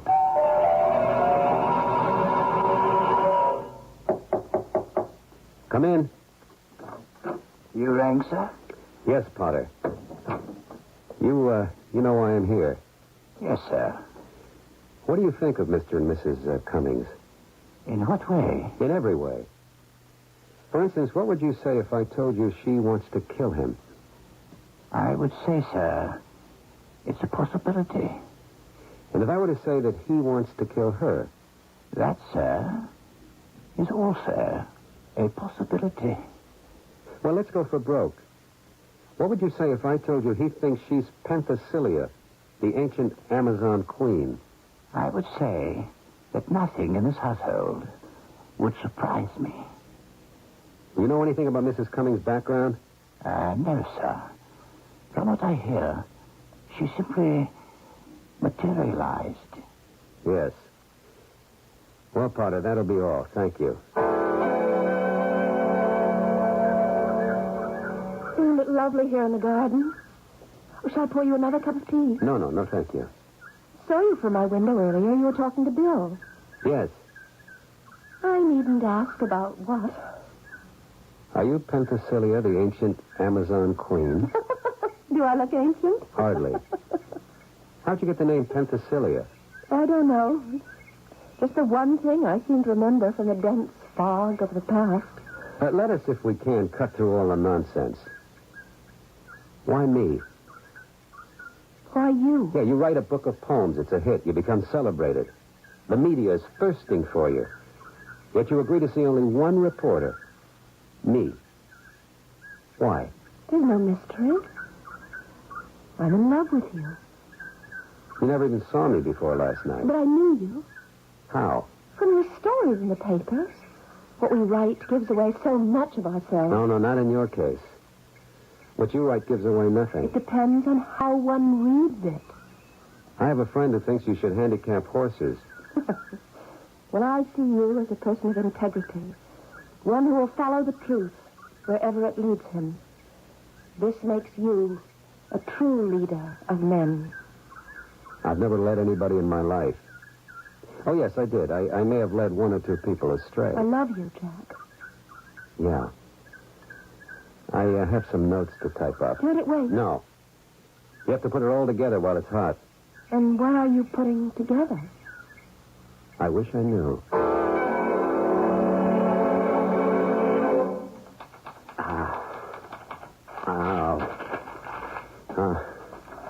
Let's see. She has flaxen blonde hair, brilliant blue eyes. She is slender, and yet one senses the strength in her. She's like an ancient Scythian queen, an Amazon queen. Oh, what am I doing? What am I saying? No, more than a queen. A goddess. A goddess of love. Oh, let's get a hold of ourselves. Who's that? You know who it is. Penny. You've been expecting me. Penny. Yes, it's Penny. I love you, Jack. But you're married. treat me like the rest of them, the other women in your life. I can't treat you like the rest of them. Why not? I don't care. But I care. Why? Because I love you. Then be happy with me, Jack. Be happy. It isn't right. Love makes everything right. What about him? Love makes everything right. What about him? We'll have to kill him. Now, wait. For what? Why do we have to kill him? Why don't you just get a divorce? Because he won't forgive me. In his mind, I've done him an injury. What kind of injury? I've robbed him of his talent. How? Oh, it's part of the destruction I've brought him. How have you robbed him? Oh, people in every walk. They suddenly become empty. Writers, painters, actors, composers, designers, engineers.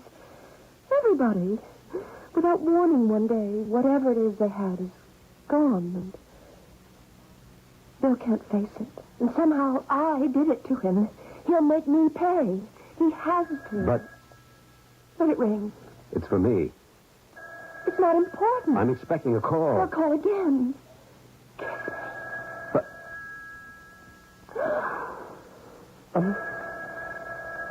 Let it ring.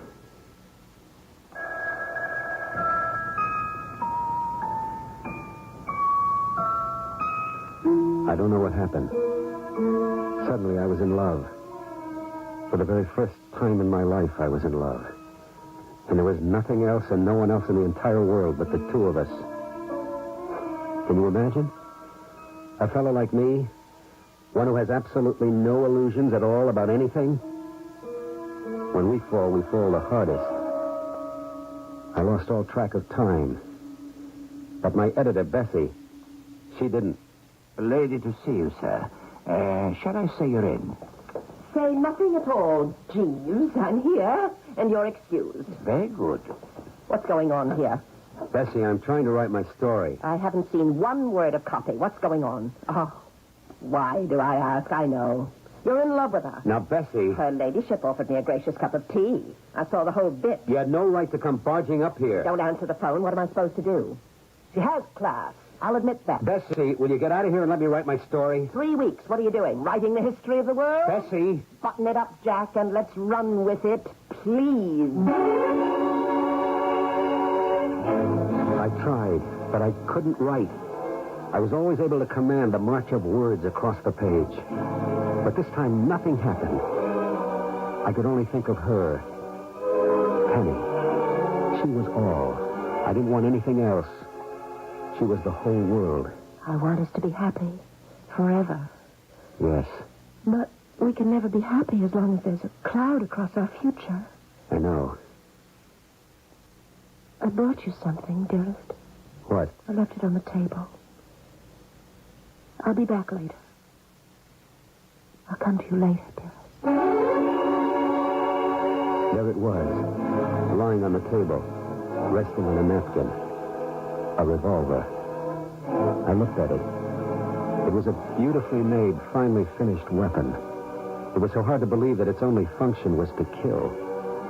It was even harder to believe that I felt myself willing, able, even anxious to use it. Hello, Jack. You? Yes. I knocked, but you didn't hear, so I just came in. You've been staring at that thing for a long time, haven't you? Are you going to kill me? Are you working up your nerve to do it? Shame. I'm dead already. You're dead? Yes, Jack, I'm dead. You see, she does that to you. She can't help it. It's how she's made. The thing that you know how to do, she steals it away. In my case, the knowledge of how to build. In yours, the knowledge of how to write. Oh, I see. What do you see? All that crumpled up paper on the floor. Flowing out of the wastebasket. You can't write anymore, can you, Jack? Has she stolen it already? That's a lie. You know it's true in your heart. I love her. I know how you feel. I loved her once. There's only one way I can have her. And that's to kill you. And if that's what I have to do... I know. I would have killed for her, too. So go ahead. Shoot. Push back the safety. What's the difference? Do what you have to do. Does it matter who's on the phone? Now, shut up, will you? Hello. Is this the great American lover. What do you want, Bessie? How are you doing? Is that what you called to ask? No, not exactly. You wanted us to research this Bill Cummings and that accident? Hmm? Well, they were putting up this fantastic building. I got the name of it here somewhere. It is the Trojan Towers. The what? You heard me, the Trojan Towers. Oh, Bessie. What's so funny? You'll never know.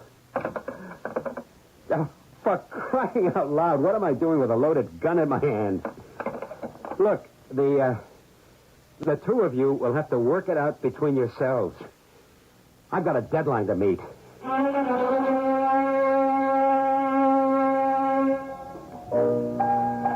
What do you think of the story, Shorty? You know something, Jack? It could be true. Yeah. What did Bessie say? She threw me out of the office. It does sound a little out of line, Jack. I mean, where she's the reincarnation or what have you with this Amazon queen. But it's the truth. And Bessie won't print it. She saw, huh? Oh, yeah. You can't? Oh, sure. For good? Nah. Just for the rest of the week. You know what I think, Jack? I think you ought to marry Bessie. I could do much worse. I know. That Penny, huh? Yes, indeed. But the way you figured it out, that dame's a killer, huh? Maybe. But what a way to die. Jack, level with me. What do you really think? About her? Shorty, you can sit and think for hours and days and still get nowhere. All I can say, she's sure a penny for your thoughts.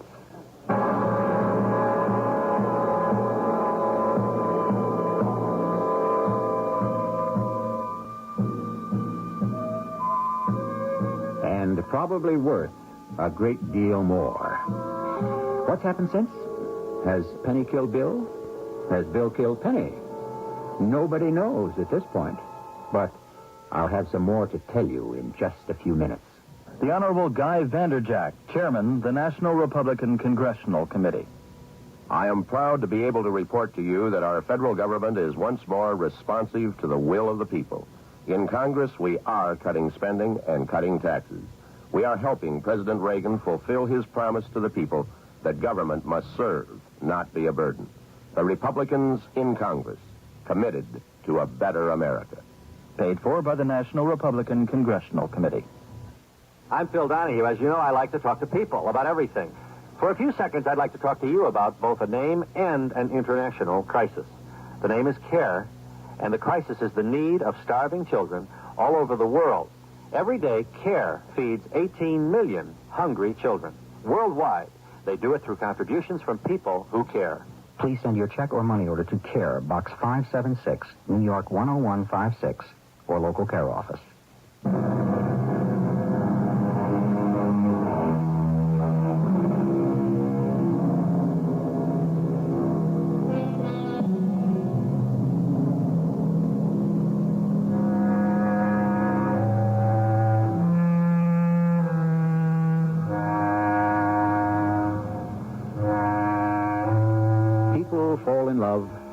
People fall out of love.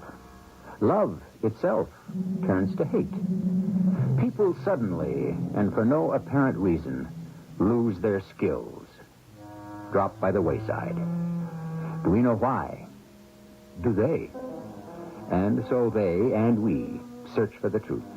And this journey leads us into many strange byroads. After a while, people will believe anything, as long as it allows them to live with the answer. And the whole process is called life, and it forms the stuff of our adventures. Our cast included Michael Tolan, Marion Seldes, Mandel Kramer, and Bernie Grant. The entire production was under the direction of Hyman Brown. And now, a preview of our next tale. We go in the bank, and we go down the stairs like we go into the safe deposit. And on the landing, once we're out of sight, we open the baseball equipment bag and take out the disguises. Check. The plastic raincoat and the seaman's helmet for you, the poncho for me. And the stocking mask. Correct, the stocking mask. Then I give you the machine gun. Yeah, machine gun. I tell you, Jimmy Dugan's 6-year-old kid sent up a heck of a wail when he discovered that was missing last night. So you'll get it back to him, along with the super-duper John Wayne 6-gun you picked for me. What do you do next? Oh, well, then I go up to the main floor, and when you give me the sign, I holler, "Okay, freeze. This is a holdup." And I approach the teller with the equipment bag and gather in the money. All right. Before anyone forgets anything, here we go. This is E.G. Marshall, inviting you to return to our Mystery Theater for another adventure in the macabre. Until next time, pleasant dreams.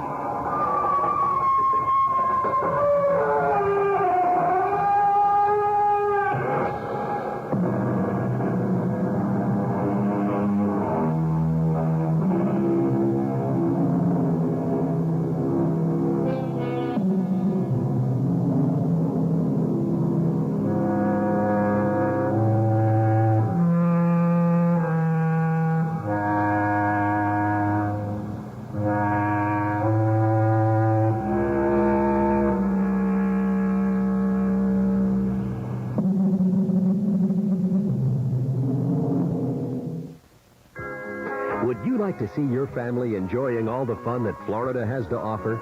Delta's Funshine Fair makes Florida affordable. Head of family pays $159 each way on round trips. Your spouse pays just $106 each way. With each adult Funshine Fair passenger, one child 2 through 17 flies free Monday through Thursday. Each additional child in the same age group pays only $53 each way any day. Just make your Delta reservations and buy tickets 7 days in advance. If you like, make a single stopover in another Florida city except Daytona Beach as part of your Funshine Fair. And to help see Florida, get Delta's Wheel Deal, an Alamo 4-door citation for just $11 per day, plus gas taxes and optional insurance. See your travel agent or call Delta for details on Funshine Fairs. Good through September 15th with travel completed by September 30th. Delta is ready when you are.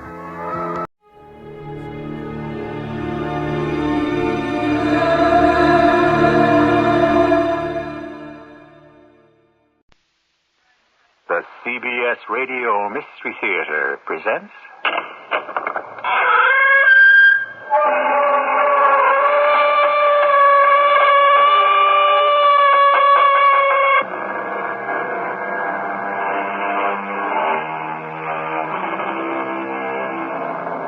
Come in. Welcome. I'm E.G. Marshall. Despite her modern tourist hotels, her up-to-date army, and her sophisticated position among world powers, Egypt remains an ancient land wrapped in mystery. The visitor today still thinks of Egypt in terms of the dynasties of the pharaohs. That is the lure of a people who believed so thoroughly in immortality that all of life was geared to enjoying what was to come. Egypt, the land of the living dead. So scary, Hank. The first total eclipse I've ever seen. After that stark, blinding sunlight, it's unbelievable that we're sitting here in total darkness. Once in a lifetime. It doesn't happen to many people. We're lucky. I wonder.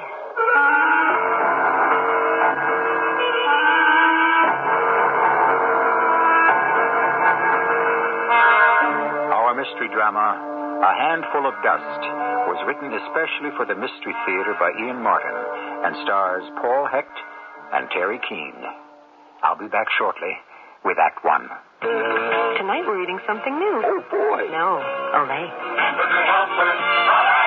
It's new Hamburger Helper Tamale Pie. Tamale Pie? And it turns plain hamburger from okay to Olay. Hamburger Helper, Hamburger Helper, make a Mexican meal. New tamale pie has tangy tomato sauce, zesty seasoning, and an authentic cornmeal topping that's delicious in any language. Hamburger Helper, Hamburger Helper.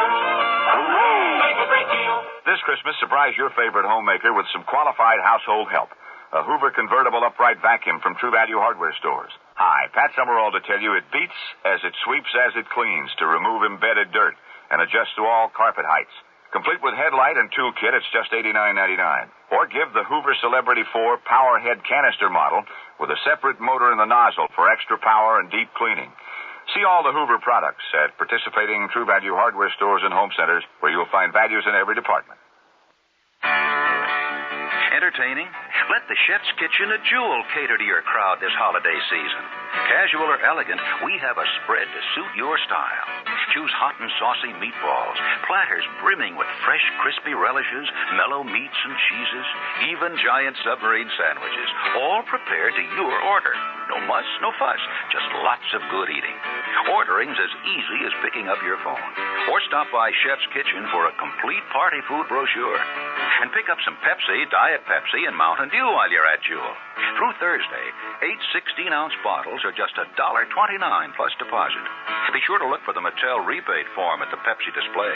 Just in time for the holidays, you can get up to $20 back on special Mattel electronic games with the rebate form from Jewel. For savings on Mattel electronic games, a great buy on Pepsi, and wonderful party foods, this year, make Jewel your holiday headquarters.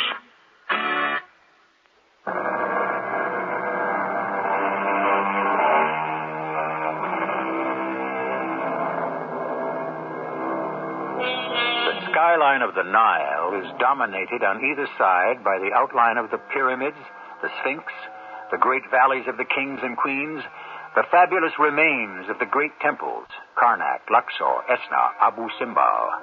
The names are a roll of muffled drums that celebrate the belief of a people that the true life was after death, that the body could be preserved for all eternity, that, like the god Osiris, man, too, could rise from the grave. Or woman.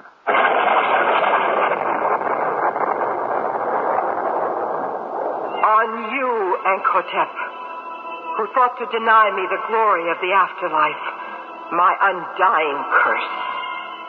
And from my living tomb, threefold be the curse on the woman Neshtari, who stole you from me. Cheated of her death, down through the ages, I will wait for my revenge on her daughter, till the end of time.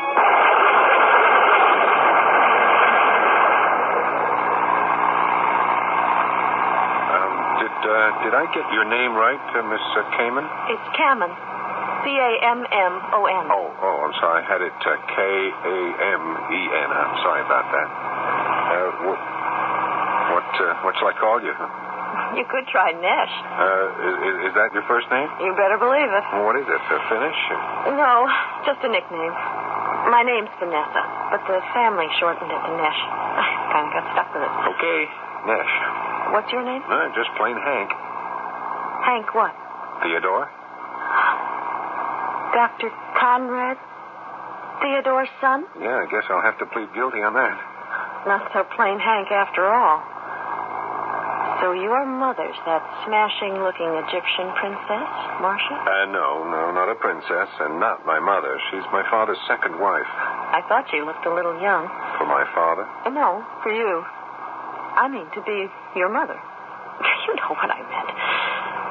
Never mind, I'm still impressed. By Marcia? How can anyone that young and lovely-looking be an archaeologist? Well, you seem to have the bug. You're not bad-looking. Oh, I'm just a little volunteer digger. That's another thing I'm impressed by. How come you were sent to pick up a nobody like me? Well, I just happened to be in Cairo. Dad asked me to pick up a whole bunch of you. I didn't know the rest would get bumped.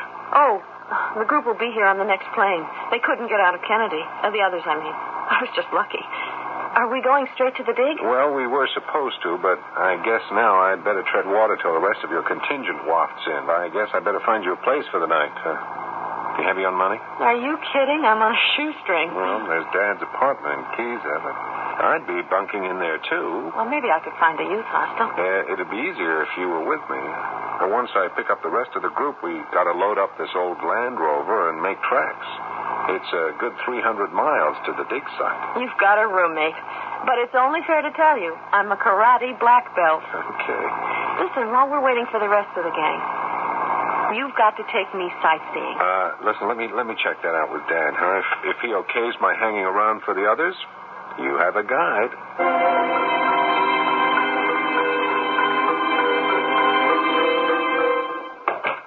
Conrad, that you? Oh, yes, Marcia. Oh, where have you been? There was a call for me on the radio phone. Hank from Cairo. Oh, anything wrong? No, not really. The volunteer diggers got split up. Some of them won't arrive till tomorrow. He wanted to know if he should wait for them. What did you tell him? Why not? No sense wasting the gas and the time and an extra trip. It's a waste of time to bring them here at all. Now, don't let's start that again, Marcia. I have to, Conrad, for your sake. For my sake? Darling, it's your health I'm thinking about. You're overdoing. You haven't got the strength to waste on a hopeless cause like this. I wish you didn't feel called on to keep bringing up the difference in our ages. You know that's not what I mean. Well, I know only that I'm an old man with a young wife. And I'm afraid no matter how I try to fight it, a guilty conscience. Conrad, darling, I thought we had all that out before we got married. You are all the man I ever want. Or need. Then don't try to undermine me. I don't, sweetheart. Never. Except for that one thing. What? Your heart. Oh, for heaven's sake, am I never to be allowed to forget that silly little attack? Oh, let's stop all this, Marcia. I prefer not to discuss it. Conrad, please. Let me have the courage to tell you what all your little yes men won't. For once, you've backed a loser. You're chasing an empty dream. You're not going to find Mercegret's tomb. It's an illusion. That is one bet I'd like to take. What makes you so sure? She's only a legend. Probably never existed. No, I'm convinced she did, Marcia. And you won't change my mind. I'm totally sure that in this valley, we are sooner or later going to exhume the tomb of the legendary Mercegret. Selim doesn't agree. Oh, Selim's a bumbling bureaucrat. Oh, that's not fair. He's very well thought of in the government. No matter how much equipment you bring in from America, it cannot dig through those sifting sands. You can never find the mastaba of Mercegret or any other of the Egyptian royalty, even if their tombs existed. I can try. I know that Mercegret's does. How? I just know. But what purpose would it serve if you found it? If the legend is believed that she was buried without a single artifact, entombed alive with none of her household possessions, her jewels, what is the point of searching for her? I feel that until I have discovered the secret of this enigma, I cannot rest. Enigma? Marcia, what dreadful act could a Pharaoh's queen have committed that caused her to be buried alive? And against every belief of the Egyptians, stripped of everything, so that even in death she could find no place in the afterworld. What do you expect to find? I don't expect. I know, somehow, that the secret's to be revealed to me. And I will never rest until it is.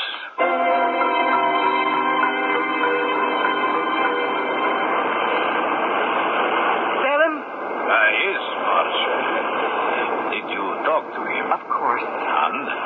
He is determined to continue. Come here. To the entrance of the tomb, out of the wind. We can't talk here without being overheard. That tomb must never be found again. I know, but this has become an obsession. He must be stopped. How? Certainly, so there could be no suspicion that it was anything but accident. You would best know how. Why me? You are his wife. He has a bad heart, does he not? The doctors have warned him to be extremely careful. If only Allah willed him another heart attack. That could be arranged. An overdose of his medicine could easily kill him. Then so be it. Not so fast, my brother. Suppose there were an autopsy. We can guard against that. How? Incapacitate him enough with the medicine so I can drag him to the catacombs. I will arrange his death there to look like an accident, trust me. Very well. Tonight. No. His son might be back by then. This afternoon. Does he take his medicine after lunch? Yes, but these things are better done after dark. It will seem more logical and real by day. And besides, Allah favors us with dark by then. Pitch black. Don't you remember? The eclipse. Then after lunch. Yes. Maybe the eclipse is a sign.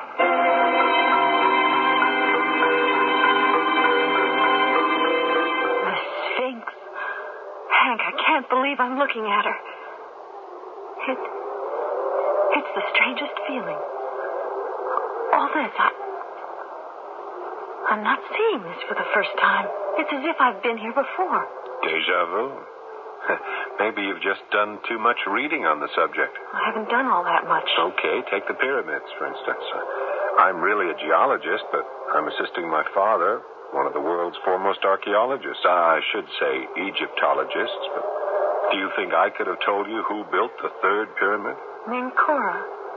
He was the son of Shephren. Good. Who was the son of Cheops, old Cheops' grandson. But who remembers his name outside of the guides, except you? I do sort of have total recall, but it's not that. I feel kind of steeped in Egyptian history. And it isn't that I've read very much. I don't know how to explain it. Hey, you don't have to. It's as if all this stuff, even though it's 3,000-4,000 years ago, it's just sitting under this hot, blazing sun about to hatch and come alive again. Don't you get kind of a buzz out of it?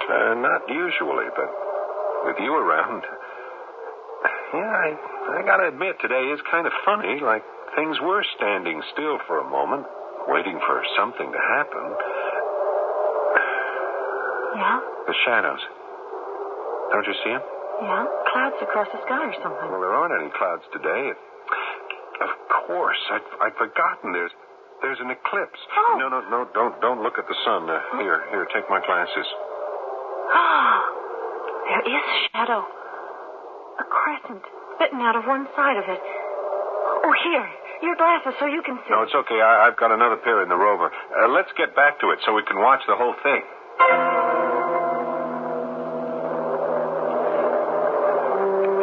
Scary, Hank. The first total eclipse I've ever seen. After all that stark, blinding sunlight, it's unbelievable that we're sitting here in total darkness.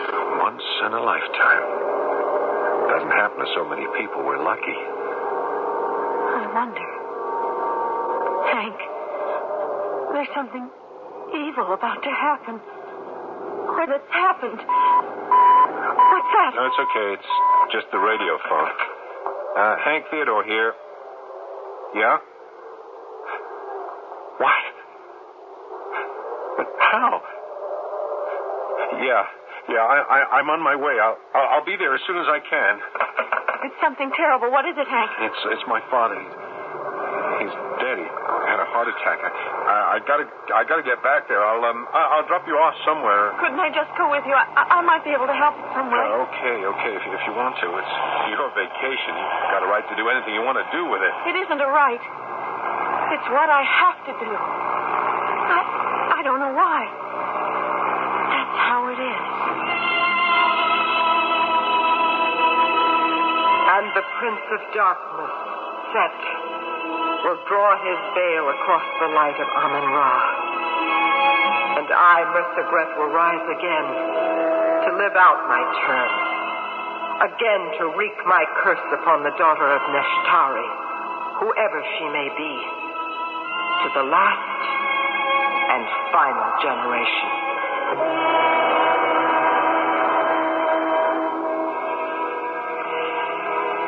Egypt, an eclipse of the sun, a curse not centuries old, but measured in 3 millennia. A fair beginning for a story as stunning and eye-blinding as the reflection of the blazing sun from the white sands. Osiris, the mighty and all-powerful sun god, is all-powerful, except in those moments when he is cast in shadow. In an eclipse, one tragedy has already struck. But how often is the sun found in eclipse? I shall return shortly with Act 2. Taking a laxative? Yeah, traveling throws my system off. But so can a laxative. Not Metamucil. That's Metamucil? Metamucil instant mix in little packets. Oh. Easy to take along. And easy on your system. Because Metamucil is made from natural fiber with no chemical stimulants. More doctors recommend Metamucil for really gentle relief. I like that orange flavor. Me too. Easy to take. If not nature, Metamucil. Read label and follow directions. When I was a kid, Thanksgiving dinner was fun. All our relatives would come with part of the dinner. Mom cooked the turkey. Someone else would bring a vegetable, salad, or dessert. And Aunt Helen, well, she was my favorite relative. She always brought the Whitman sampler. Everything in that sampler was delicious. And you know, my favorite chocolates back then are still my favorites every Thanksgiving. Whitman's Chocolates, a Thanksgiving tradition since 1842. You know, the new tax-free All Savers CDs have inspired a lot of interest among some people, and very little among others. Fact is, you don't have to be a millionaire to take advantage of them. If your household income is $25,000 or more, All Savers are really worth looking into. And once you do, you'll be surprised by the good news. Because finally, for a lot of working people, the All Savers CD is a terrific money-making, tax-saving opportunity.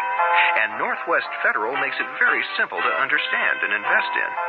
Our counselors can answer any of your questions at any Northwest Federal location or over the Northwest Federal All Savers hotline at 286-1101.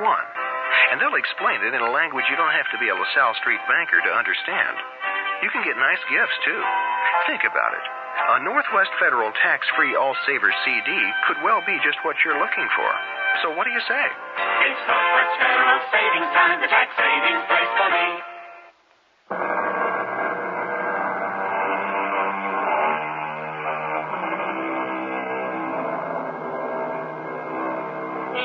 An eclipse of the sun is a transitory thing. Even when total, the longest lasts perhaps 8 minutes. But to anyone who has experienced it, it is a profound and shattering occurrence. It reaffirms the insignificance of man and the majesty of the universe. The most sophisticated of us is awed by it. How profound its effect must have been on ancient civilizations is easy to imagine. How profound it is to be on the characters in our story is yet to be revealed. What happened, Marcia? I don't know exactly, Hank. But you were with him. When he had the seizure? The heart attack. It didn't seem that serious at the time. Otherwise, I'd never have let him go down to the tomb. What time was this? It must have been around 4 o'clock, just shortly before the eclipse. I'd forgotten about it, and then when I remembered, I rushed out to try to stop him before it was too late. And Well, what do you mean, too late? Oh, I don't know what I mean. I just had this mad idea. He shouldn't be in Teokan's tomb when the sun was blotted out. But there are lights inside the excavation. Why would the eclipse bother him? You know the legend as well as I do. Teokan should be left in peace. And no one should even search for Mersegret's tomb. And no one must. Isn't what happened proof enough? Are you trying to say that the statue that fell on my father and killed him was anything but just a terrible accident? Of course not. Except what? Osiris, the sun god, was blinded. Forces of evil ruled the world those few brief moments, and perhaps history repeated itself. You find that ridiculous to believe. Well, you are not born an Egyptian like me. You believe that sort of nonsense? I didn't say I did, but too many others may. And when a belief becomes pervasive enough, it can become a terrifying reality. Hank, we've got to face something. What? Your father, you, even myself, and Salem are interlopers. We are disturbing the dead.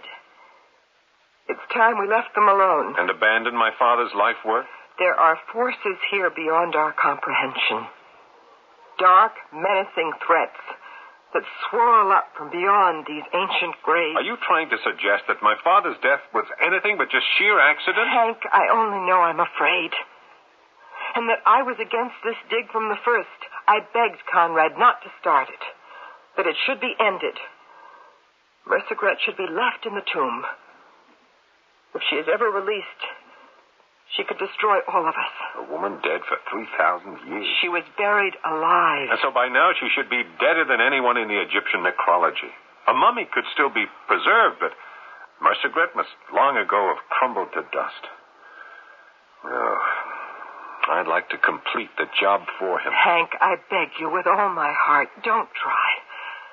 Let the dead past bury its dead. It's too soon to make decisions. Just give me time to think. Hank. What is it? What is it, Marcia? I'm so terribly alone. It's only you now. Hold me. Don't, Marcia. You're too strong for that, and I'm having a hard time myself. We both loved him. You'll have to speak for yourself, Hank. You know who I loved. Don't drag that up again. Look, that was puppy love. It never meant anything. I don't believe that. In the name of heaven, Marcia, that's all forgotten and dead. Your father is dead, Hank. We're the ones who are living now.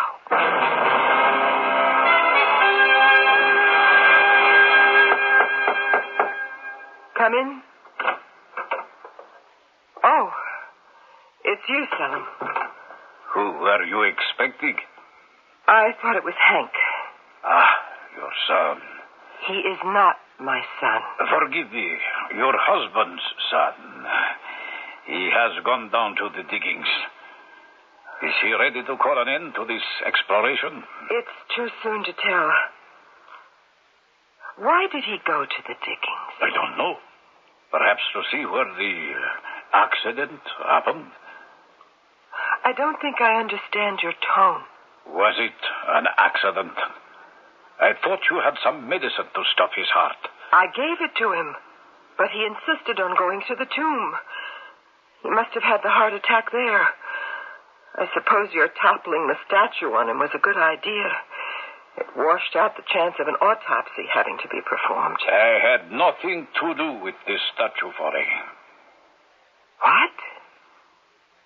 Then who? I had supposed that you had contrived it. Me? I was here. I wasn't within a quarter of a mile of the tomb. It was pitch dark because of the eclipse. I couldn't have found my way. Why do you lie about it? We both wanted Conrad's death. Yes, but I had no part in it. The eclipse plunged me in darkness, too. Then how... Unless my husband stumbled into the statue somehow and dislodged it. 2.5 tons of solid rock, unlikely. If it wasn't you or me or Conrad, who else could it have been? You mean that Mercegret rose from the grave? Reincarnate. To live out the old curse. To relive the 3,000-year-old legend. Only this time, to bring it to the end she desired.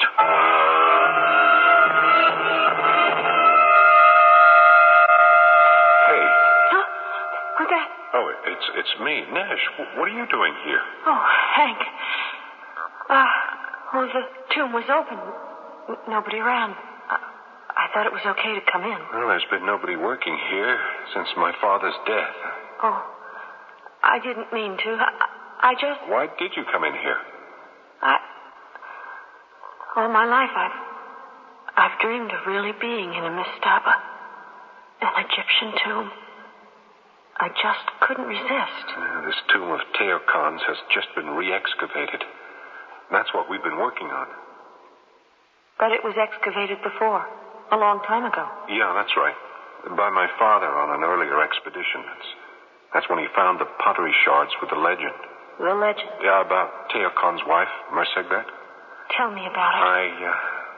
don't really think I'm in the mood for... Tell me about it, Hank. I want to hear what you know. Okay.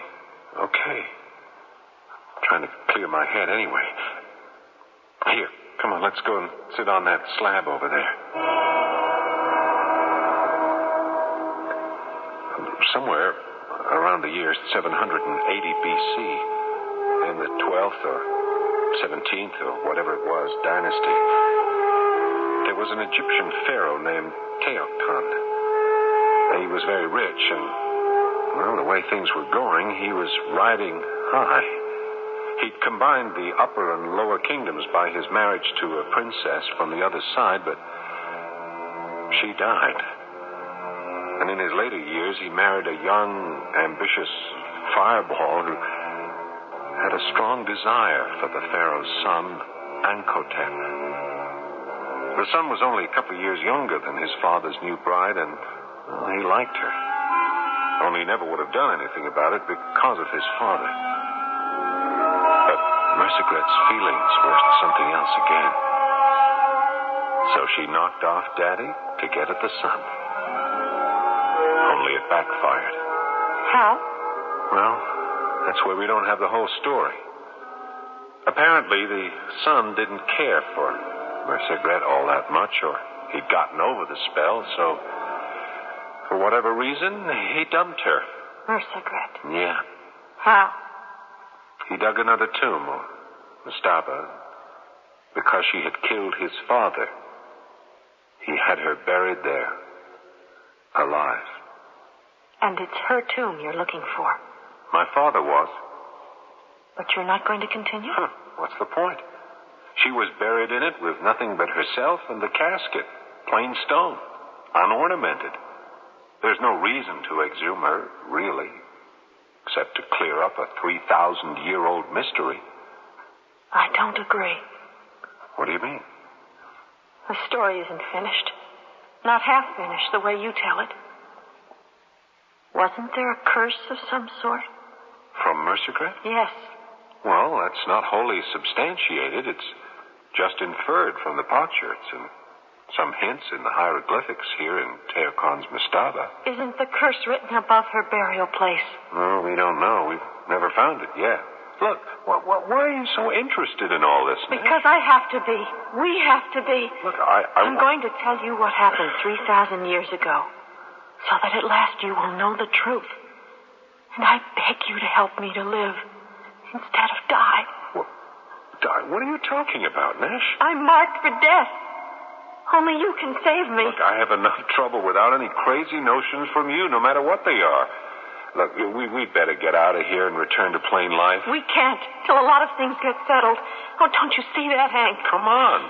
The cards are on the table. You have to know the whole story of the legend. And you're the one who knows it? I'd better.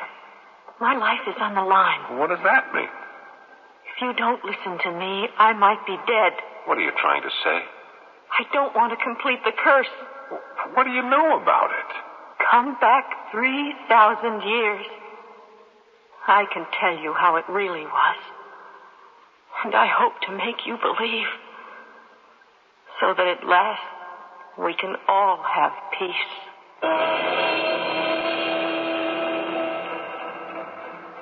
Who is this strange girl who came from America, driven by a secret and special dream? And what is her intimate knowledge of an Egyptian mystery buried over 3,000 years? Is she hinting that she, Hank, his father, and his stepmother are all creatures of reincarnation? I shall return shortly with Act 3. The Bell System presents Miss Ella Fitzgerald. Talk to the children. Talk to the children. Share a little secret. Share a little laugh.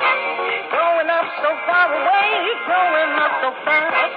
Talk to the children. Reach out and touch someone. Baby sure cried so I just got my two-wheeler. Talk to the children. Staying close is easy and it feels so good. Talk to the children. Reach out and touch someone. Wherever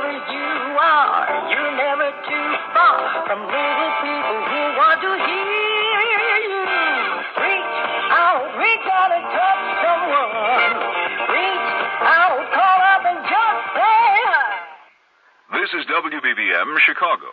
It all started with an anonymous phone tip. Seems a local Kawasaki dealer was selling new Kawasaki snowmobiles for suspiciously low prices. I went over to investigate. Hello, officer. Just noticing that big sign in the front window. Oh, the one that says save up to $500 on a new Kawasaki snowmobile? Yeah.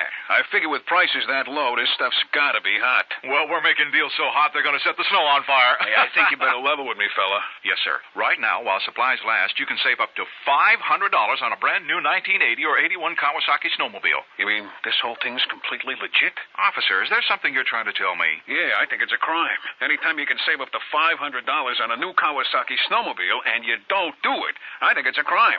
Well, then, how about this sled right here? You got a deal. Just give me a call when you get the siren and the flashing lights installed. Yes, officer. Kawasaki, let the good times roll. Kawasaki, let the good times roll. Kawasaki, let the good times roll. Let the good times roll.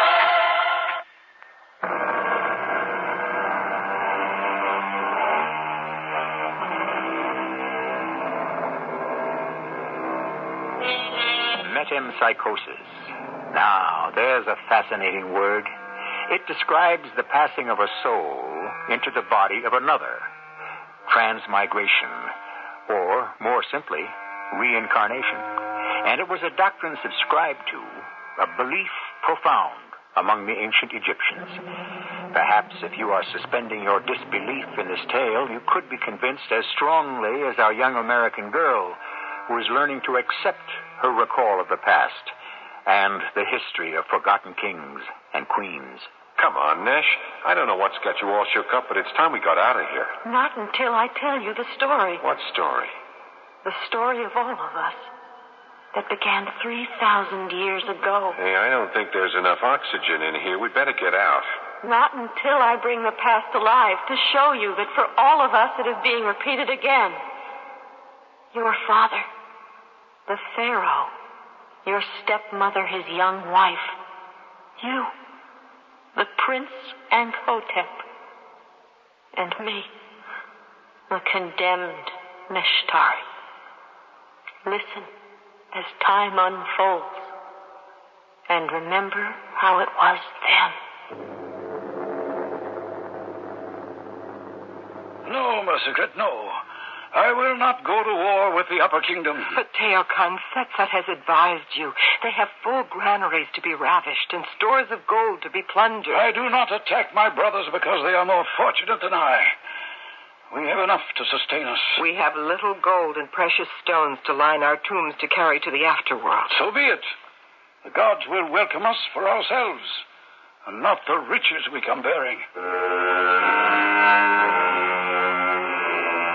He was very kind and gentle, this Pharaoh Teokan. But his young bride was ambitious and grasping. She was not only anxious for power and plunder, but for something even more lustful to satisfy her passions. Oh, isn't it glorious? What, Queen Mother? The rain, Ankotep. I welcome it here in our dry country.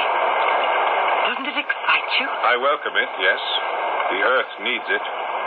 That's all.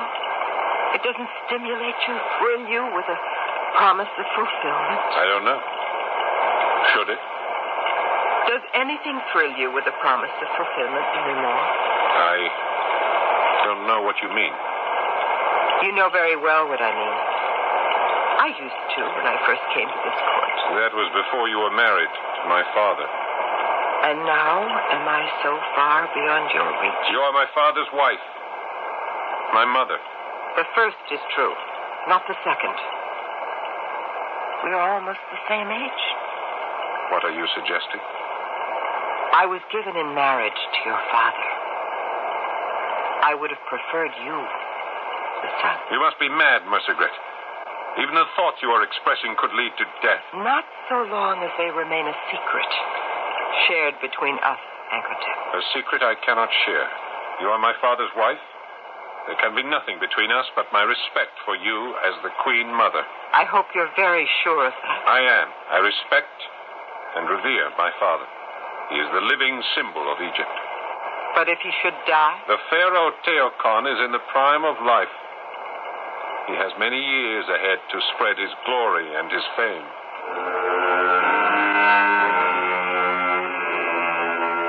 If Teokan had been allowed to live out his allotted span.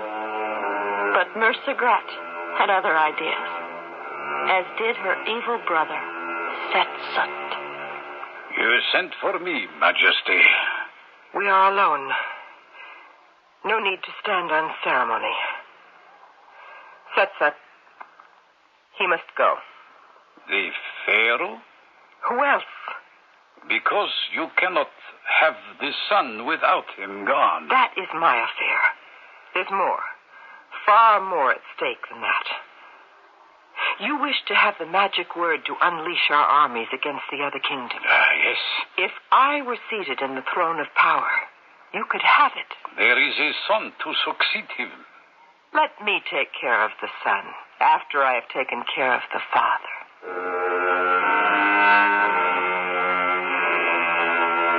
In the prime of his life, the pharaoh, Teokan, fell sick of a lingering fever that none of the palace healers could identify. It was at that same time that the prince, Ankotep, succumbed to a malady just as fatal. In a last diplomatic effort to forge better relations between the upper and lower kingdoms, the Princess Neshtari was sent as a delegate to the throne of Teokan. Her mission was more successful than could ever have been dreamed, because... Neshtari. Yes, Ankotep? I love you. I love you, too. If we were to marry, our kingdoms would be united. Next to having you as my husband, that would be my dearest wish. I wish it could be so. Are you afraid your father would object? No. Not my father. You mean that woman he married, Mercegret? Yes. She is evil. She hates my country. She will bring war and disaster on all of us in my country. She will bring war and disaster on all of us until she is stopped. What's that? The bell for the dead.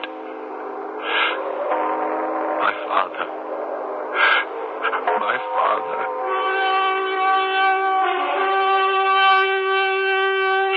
The pharaoh was dead, struck down by some mysterious disease. Ankotep was the new pharaoh, sharing the throne with the queen mother, Mercegret. But it is ridiculous for me to reign as the queen mother, Ankotep. I am less than 5 years your senior. You were my father's wife. You must forget that. Your father is dead. For the sake of the country, we should become man and wife. For the sake of Mercegret, you mean? Don't you find me attractive, as you once did? I don't know how I ever did. Now that I know what real love is. You mean that foreign child, Neshtari? I should have poisoned her the first day she entered this house. As you did my father? I had nothing to do with your father's death. I only prayed to the gods he was still alive. Good. You can pray for him and yourself as you join him in the shadow of the tomb. But he will be denied the right to share his great journey to the other side. You will be buried alive. She was dragged, screaming, to the tomb. And these were her last words before they sealed it. On you, Ankotep, my undying curse. And from my living tomb, threefold be the curse on the woman Neshtari, who stole you from me. Cheated of her death, down through the ages I will wait for my revenge on her daughter, or the daughter of her daughters, down till the end of time.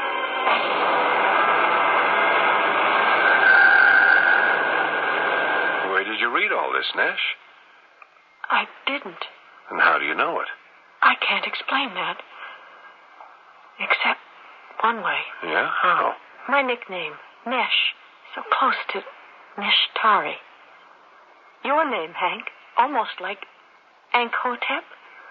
Your family name, Theodore? And the pharaoh named Teo Khan?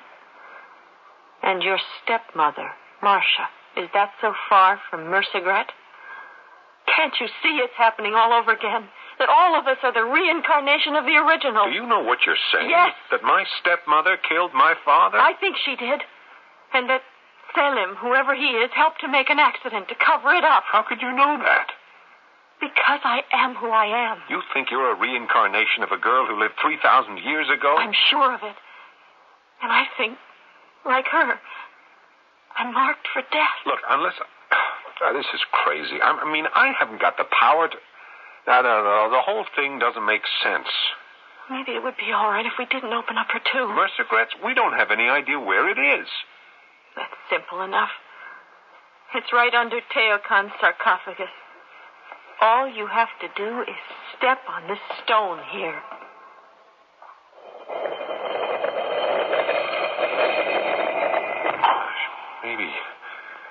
Maybe you are reincarnated after all. No. I was poking about here in the tomb yesterday, when your father came in. He didn't look well. I knew I was trespassing. So I hid. I saw him discover the way to open up the tomb under the sarcophagus. Then I heard someone else coming. I heard him say... Who's that? Salem? Yes, Professor Theodore. Look what I found. Mercegret's tomb. I see. I'm not feeling too well. There's a shocking surprise for all of us here. What is that? As far as I can see, it's one huge arms cache. The terrorists must have discovered it before. I don't know what it is. I'm sick. Salim. Yes, Professor. I'm suddenly realizing how naive I've been.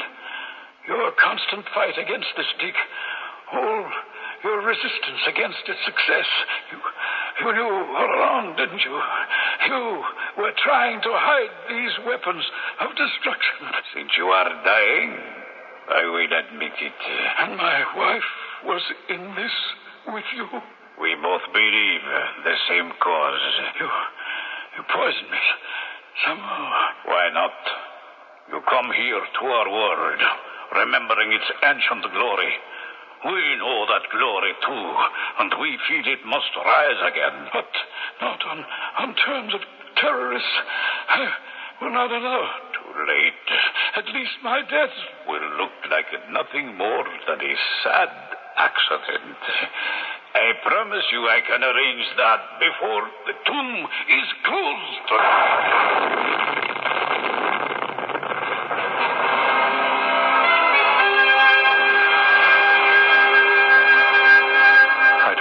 Say, Nash. Neither do I. I mean, how can I prove any of this? How much did you really see? Enough to call Selim a murderer and your stepmother an accomplice. Now, did you see Selim topple the statue?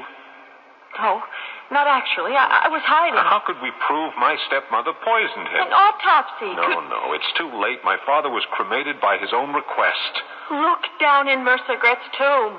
That arsenal of weapons in a tomb that was supposed to be empty. And those weapons aren't 3,000 years old. That is quite correct, Miss. They are modern weapons, and we have a use for them. We? Your father's wife and myself. Marcia. I'd hoped it wouldn't come to this, Hank. If you hadn't rejected me, it might all have been handled so simply. You're in with this terrorist? I was born in this part of the world. My roots are here. They go back a long way. 3,000 years. Salem, how are we going to dispose of them? Get them out of here first. I have men who would lose them in the desert and protect our secret. First catch your hair, then cook it. No, Hank, don't! Gotta take a chance. No, Salem, oh, here, Hank, here with me.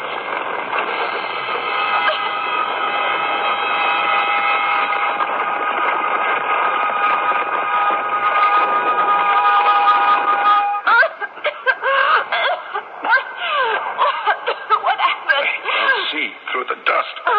It looks like a cave. What caused it? Pistol shot. Any loud noise in a cave or a catacomb can precipitate an avalanche. Gosh, we're just lucky the rock over our heads held. What happened to Salem and Marcia? They fell into the tomb and it collapsed. Mercer Gret's tomb. Yep. We've got to get them out of there. No chance. They're buried, and their war weapons with them. We could have been buried there. And the weapons to make war might have been free. Sheer luck. Or maybe the gods had something to do with it? I think they had. Somebody prompted me to be... What would you call it? Clairvoyant? Whatever they did, I'll settle for it. Also that the past is dead. Well, let's take a good, long, happy look at where we go from here, Nishtari. I don't want to hear any of those old names again. Okay, I'm with you. From now on, you're Vanessa, also known as, I hope, Mrs. Hank Theodore. As soon as it possibly can be arranged.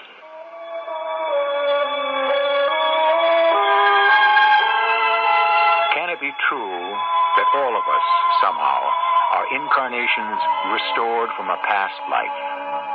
Many people believe profoundly in this. A large body of scientific research can implement the belief. And some of the world's most widespread religions subscribe to this faith. I can't give you any answers. I never try to. I bring you the stories as I find them. You decide what they mean. Excuse me, what would you do if every week for the rest of your life, Kodak handed you $1,000? I'd buy a new car. I'd buy 4 cars. You can win $1,000 a week for life in the Kodak Get Set for Life sweepstakes. Look for details in this Sunday's newspaper or at your participating photo dealer. No purchase necessary and entries must be received by February 1st. I could go to Bermuda. Could I buy Bermuda? The Kodak Get Set for Life sweepstakes. Void in Wisconsin and where prohibited. You must be 18 or older to enter. I've never fancied myself as much of a cook, but I can bake a wonderful homemade pie. And my secret is Pet Ritz frozen pie shells. I found them one day in my grocer's freezer, and I've been baking pies ever since. I just fill a pie shell with fruit and pop it in the oven. My friends can't figure out how I can be such an average cook and bake such wonderful pies.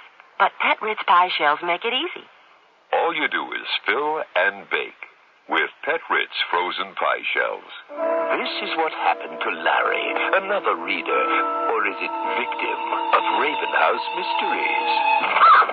I was at the bus stop reading the latest Raven House paperback when a lady walked by. She seemed familiar, like I knew her from somewhere. I followed her. She started to run, and I lost her in the crowd. The next day, I saw her again in the supermarket. Our eyes met over the lettuce. I said, "Sarah, you're supposed to be dead." Raven House Mysteries are so engrossing, you can't help but let the mystery take over your life. It was a little embarrassing. I had her confused with the character in my Raven House mystery. Raven House publishes new mysteries every month. Which one will claim you as its victim? If you're clever enough, you'll find Raven House Mysteries wherever paperbacks are sold.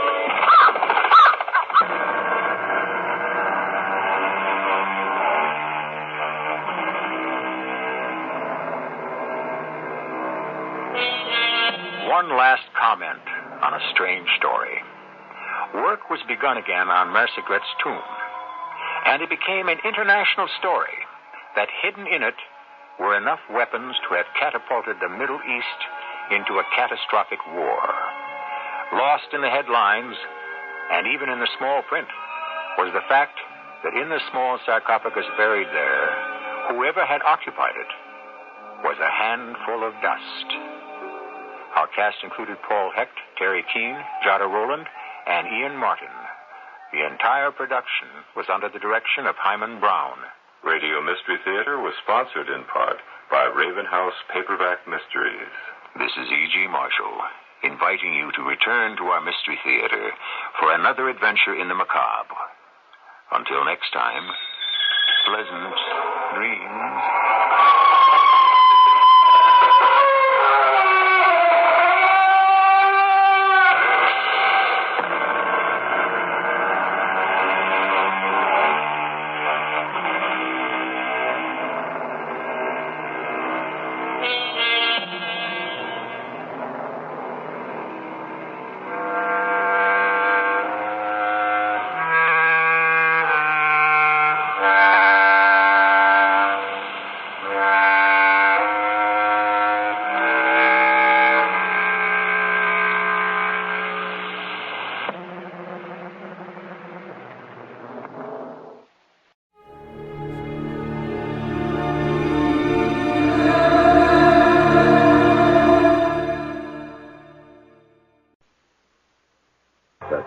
Radio Mystery Theater presents...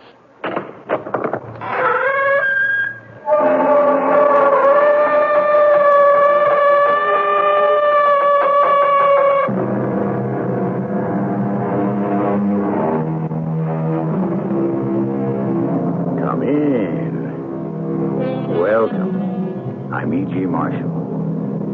Add a grain of salt, said a learned Roman gentleman named Pliny the Elder some 2,000 years ago. And the value of that advice has only increased with the passage of time. Take everything you see and hear with a grain of salt, and you'll be surprised at how much savor you will add to your life. I am going to find the old man of the rock. There's no such person. It's an old wives' tale. You keep away from him. If there's no such person, why are you so scared? Because he kills everyone who approaches. Why do you want to find him? Because he knows where all the money in the world can be found.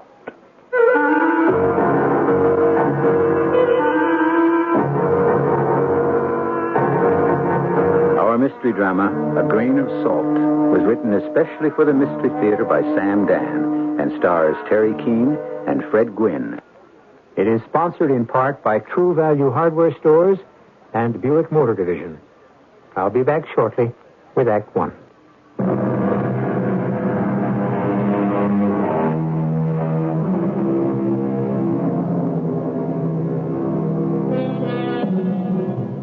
Goblins and ghosts, pixies and elves, kelpies and banshees, spirits and sprites, the good folk, the bad folk. Oh, I could go on and on, but you get the idea. At one time, these, what shall we call them, supernatural beings were as real as the sounds you hear in a deserted house, in a desolate countryside on a dark and moonless night. And nowhere were they more real than on a certain enchanted island that was gracious and green and filled with soft, lilting music and covered with a magical mist. But we run ahead of ourselves. We're not there yet. We're still on this side of the Atlantic, in a large city on the eastern coast, perhaps 70, 80, or even 90 years ago. Are you the sergeant? Well, I'm a sergeant. Sergeant Smith. Are you the sergeant they told me to see? Are you the sergeant they told me to see? Why, it sings. Your mother comes from County Donegal. She does not. Then Monaghan or Cavan. Sir, I have not come to discourse on genealogical or geographical situations. Ah, but it is the place of my own origin. With the name of Smith. My dearest mother's. Me father comes from England. That, sir, must be your own private sorrow. And bear it bravely and in silence like a man. Well then, Miss or Madam? Miss, if you please.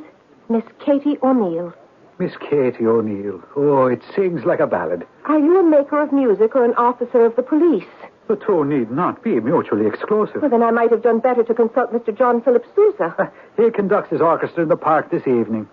Would you do me the honor, Miss O'Neill? Is this how you spend the taxpayers' hard-earned dollars, Sergeant Smith, attempting to romance every young maiden lady that requires the assistance of the police? Not every young maiden lady, Miss O'Neill. Then shall we come at last to the facts in the case? Ah, then. We have a case, have we? Well, proceed. Which is exactly what I was doing. This noon, not half hour past, I was standing at the corner of 5th and Main, and... Why are you not writing this down? I'm gazing into your eyes, Miss Katie O'Neill. Aren't you ashamed, Sergeant Smith? Of what? Attend to the facts. There's work to be done. You were standing on the corner of 5th and Main. I was. And stopping the traffic for miles around. I was waiting for a streetcar. A most innocent occupation. I was in the midst of a crowd that was waiting. Suddenly... Yes? Suddenly, there was this tug on my arm. Tug? It was more of a pull. Oh, a pull? But a gentle pull. Ah, a gentle pull? Yes. So gentle, so soft, so light, as a thistle or a hummingbird's wing. Are you writing that down? Was that as light as a thistle or as light as a hummingbird's wing, Miss O'Neill? We must be accurate in these matters. Make it as light as either or both. Well, would you happen to know specifically the weight of a hummingbird's wing or a thistle for that matter? As you know, police work is an exact science. And then? Yes. And then? And then I looked down at my arm, and... And? And my pocketbook was gone. Your pocketbook was gone? It had been taken from me. What did you say? Who did it? See him? No, as I said, I was standing in the midst of a crowd. One moment the pocketbook was on my arm, and then the next, it was gone. And you saw no one who could have taken it? No, I saw no one. I said to the people who were standing round, I said, has anyone seen a pocketbook? Mine is gone. I believe it was taken. And everyone looked all around, and someone said, are you sure you didn't drop it on the ground? And someone else said, are you positive you had it with you? And I said, it's been taken by a thief. Has anyone seen the thief? And a man standing next to me said, what did he look like? And I answered, if I knew what he looked like, I'd know who he was. And no one had seen him? No one had seen him. I was in the midst of a crowd that was waiting for a streetcar on the corner of 5th and Main at high noon, and a man removed my pocketbook from my arm, unseen and unbeknownst. And those are the facts? Those are the known facts. You discovered the loss of the pocketbook.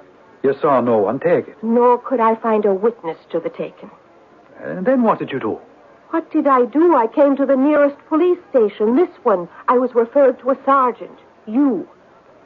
Now, when may I expect to get my pocketbook? When we find the thief.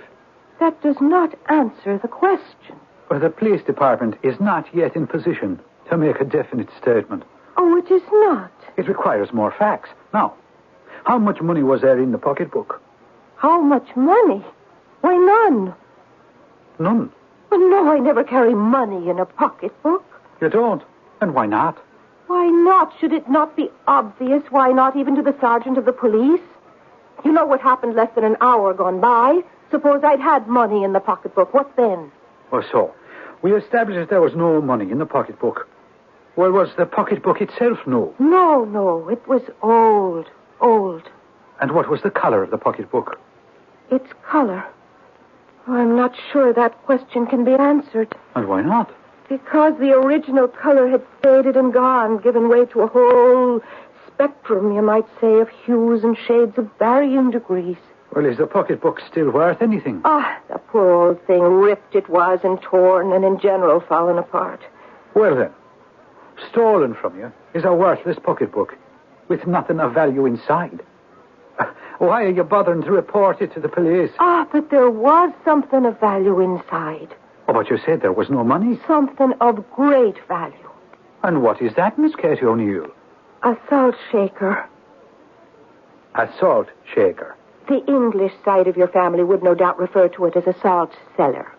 Well, what sort of a salt shaker? Just a salt shaker. And you said it was valuable? Oh, yes, it is, indeed. Why would a salt shaker be valuable? Because it's the only one of its kind in the whole wide world. Oh, is it made of gold? Oh, no. Silver? Not a bit of it. Well, then, what is it made of? Oh, pewter. Pewter? Or perhaps not pewter. It could be something even cheaper. But you just said it was valuable. That it was the only one of its kind in the world. I said that and I stand by it. Then is it encrusted, perhaps, with pearls or diamonds, rubies or precious stones? Oh, no. Well, then, was it crafted by one of those great fellas like Cellini? Who? Cellini, Benvenuto Cellini. No. Then how can it be valuable? Because it's a magical salt shaker. Oh, yes, I see. And that is why I must have it back. In what way is the salt shaker magical? In what way can a salt shaker be magical? Well, The question only has one answer. Well, suppose you tell it to me. And you are a sergeant of detectives? Well, now, Miss Katie O'Neill, what is your game? You come in here with this blather about a magical salt shaker. But it's true. Why would you be carrying a salt shaker in your pocketbook? Why? Because I never know when it might be useful. Well, it would seem to me that the only time you'd require a salt shaker would be at meals. Is that so? It's most probably so. And would you take your meals at a table? In someone's home or in a restaurant? Is that not so? I agree. Well, wouldn't there already be at least one salt shaker on that table? Yes. But mine is a magical salt shaker. Oh, very well. You don't believe it. Well, why? Is it a magical salt shaker? Ah. And if I told you, would you promise faithfully and truly to find it for me? It's my duty to find it for you. All right. When I was a little girl in County Cavan, I lived on a farm with my father and mother. And my father... there was a man for you, filled with great and bold schemes, all of which, I'm sorry to report, came to naught. And I was a tiny child, but I still remember the talk around the table. Well, Terence O'Neill. Good morning, Bridget, my darling. A good morning, is it, Terence O'Neill? You can't see the sun for the clouds, the wind's howling, and it's cold enough to crack the stones. Ah, but it's the only morning the good Lord, in his infinite wisdom, has seen fit to send us, and we accept it gladly. For it is written, you shall take the bad with the good. Oh, and where is that written? Well, if it isn't written, it should be. Well, now, not that I wish to raise a subject so painful, but have you given much thought to seeking employment this day, Terence O'Neill? Oh, yes. I shall be employed expanding the horizon of my knowledge. I was thinking of gainful employment. It's gainful. I am embarked on a course of study that shall make us both rich. Rich? You don't believe it? Oh, no man ever got rich by looking through books. That's because you have to find the right books. That's how it would go. My father would spend the days reading his books and walking through the fields and the forests, nodding his head, thinking, studying, considering. And then finally, one day my father came home and he had a very old book in his hand, and he was very excited. Bridget! Oh, yes, it's Bridget. And did you expect me not to be home? Bridget, listen to me. Oh, I listened to you once, and that was the undoing of me. Oh, marry me, Bridget, darling, and you shall wear silks and furs, spangled with cloth of gold, and sparkling with diamonds and pearls. And so you shall. Oh, of course. No, Bridget, I'm serious. About what? About the promise I made you. About the wearing of the silks and the furs and the diamonds and the pearls. Oh, well, bring them in and I'll put them on. I will. When? Tomorrow. Tomorrow? Yes. Oh, my poor Terence, it's gone to your head as I knew it would. Bridget, I am not crazy. It's here in the book, right here. It tells how to find him. Find who? The old man of the rock. Oh, have you taken leave of your senses? Bridget, it's here. It's in the book. The old man of the rock. He's nothing but an old wives' tale. He don't exist. This book tells you exactly where to find him. Well, then don't dare go near him. It reveals his hiding place. Now, you listen to me. The old man of the rock, he'll make you his slave. No. Not if you know the magical words. What magical words? The magical words that make him your slave. I don't want another word said about that in this house. You can make him your slave, and he'll grant you your wish. Whatever you want, he'll make it come true. The old man of the rock. Tomorrow, I'll go to him. No, Terence. I don't want to be rich. You do. Oh, please, Terence, promise me. Please. But, Bridget, I believe I've never seen you so frightened before. But it's because I've never been so frightened before. But what are you afraid of? The old man of the rock. But you should be afraid. Didn't you say he was nothing but an old wives' tale?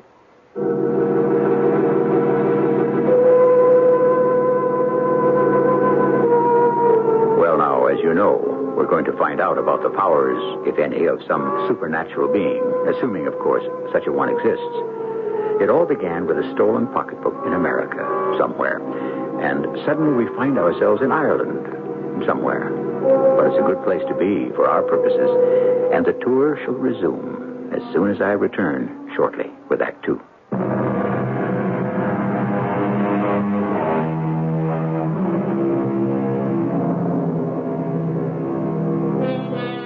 As we concluded Act 1, we heard someone refer to something hard to believe as an old wives' tale. Well, don't be too cavalier in dismissing old wives' tales.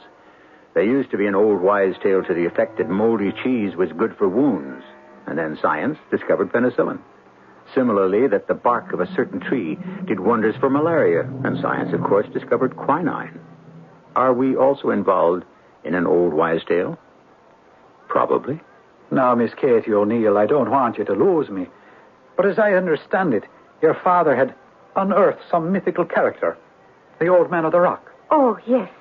And how well he was known in the countryside. Oh, the Old Man of the Rock. Just who was he? He was a Dane. A Dane? A Viking. One who had invaded Ireland 1,000 years ago. Oh, you mean one who had conquered Ireland? We don't talk about that. And besides, they all took Irish names and learned the Irish tongue and became truly Irish, so it can be said that we conquered them.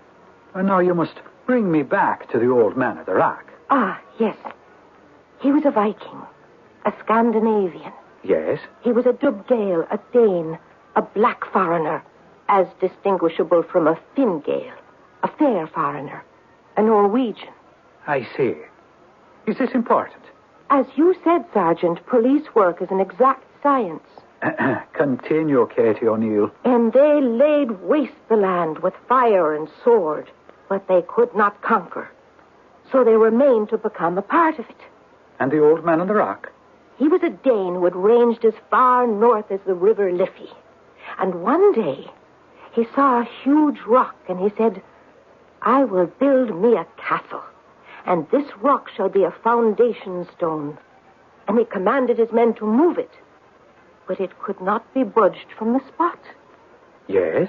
And it was not that large nor heavy a rock. But it could not be moved? No. And what happened?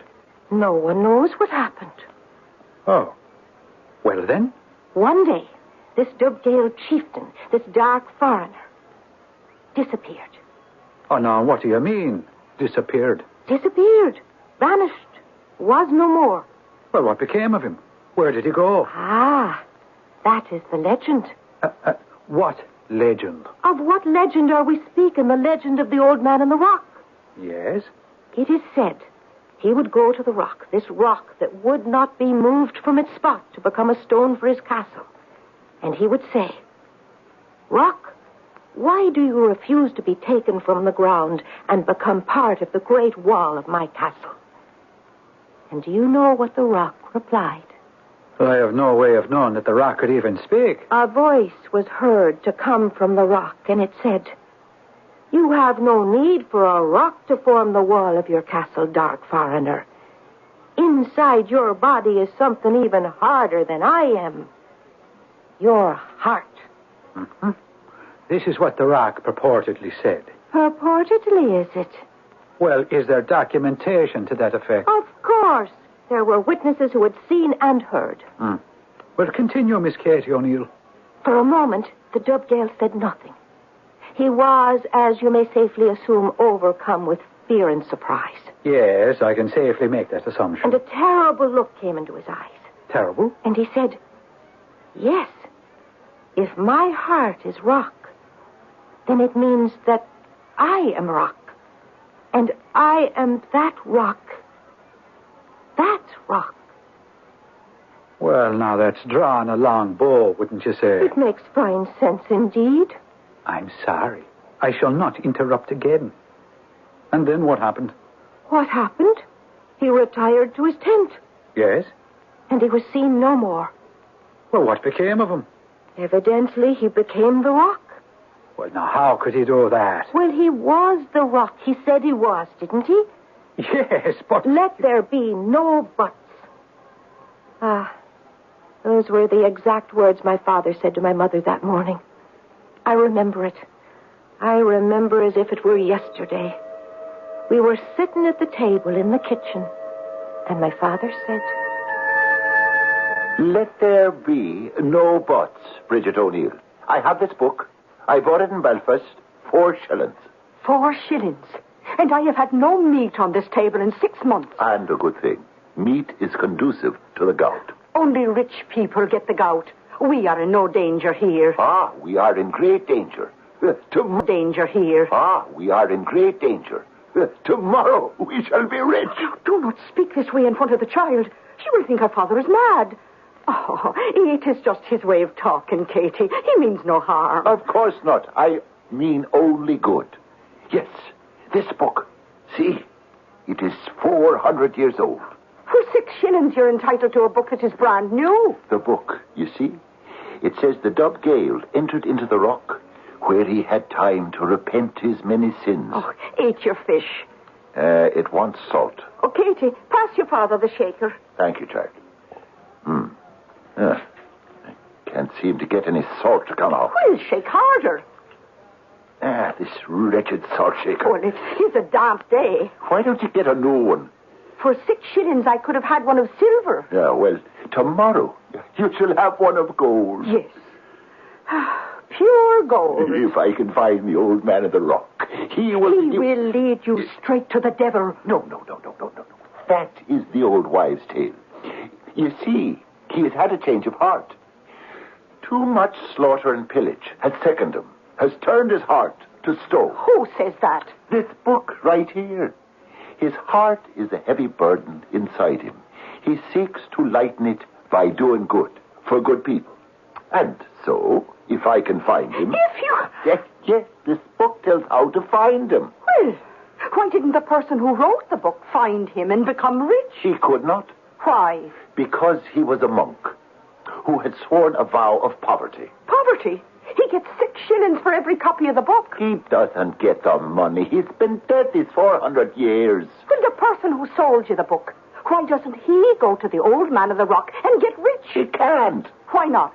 Because the book is written in Gaelic and he cannot read it. Now, in this book are detailed instructions on how one may find the rock. One must wait for the first moonless night of the month, which happens to be tonight. Terence O'Neill. One waits for the first sound of a nightingale. Nightingale? There are no nightingales in these parts. There are when one seeks the old man of the rock. One listens. I do not care how keen your ears. You cannot hear a nightingale where there are none. One does not listen with the ears, but with the heart. I see. I'm happy. Now you understand. Oh, my poor Terence. You were not intended for poverty. It has turned your brain, and I have helped. Now, Bridget, what do you say? Oh, I shall help you be happy.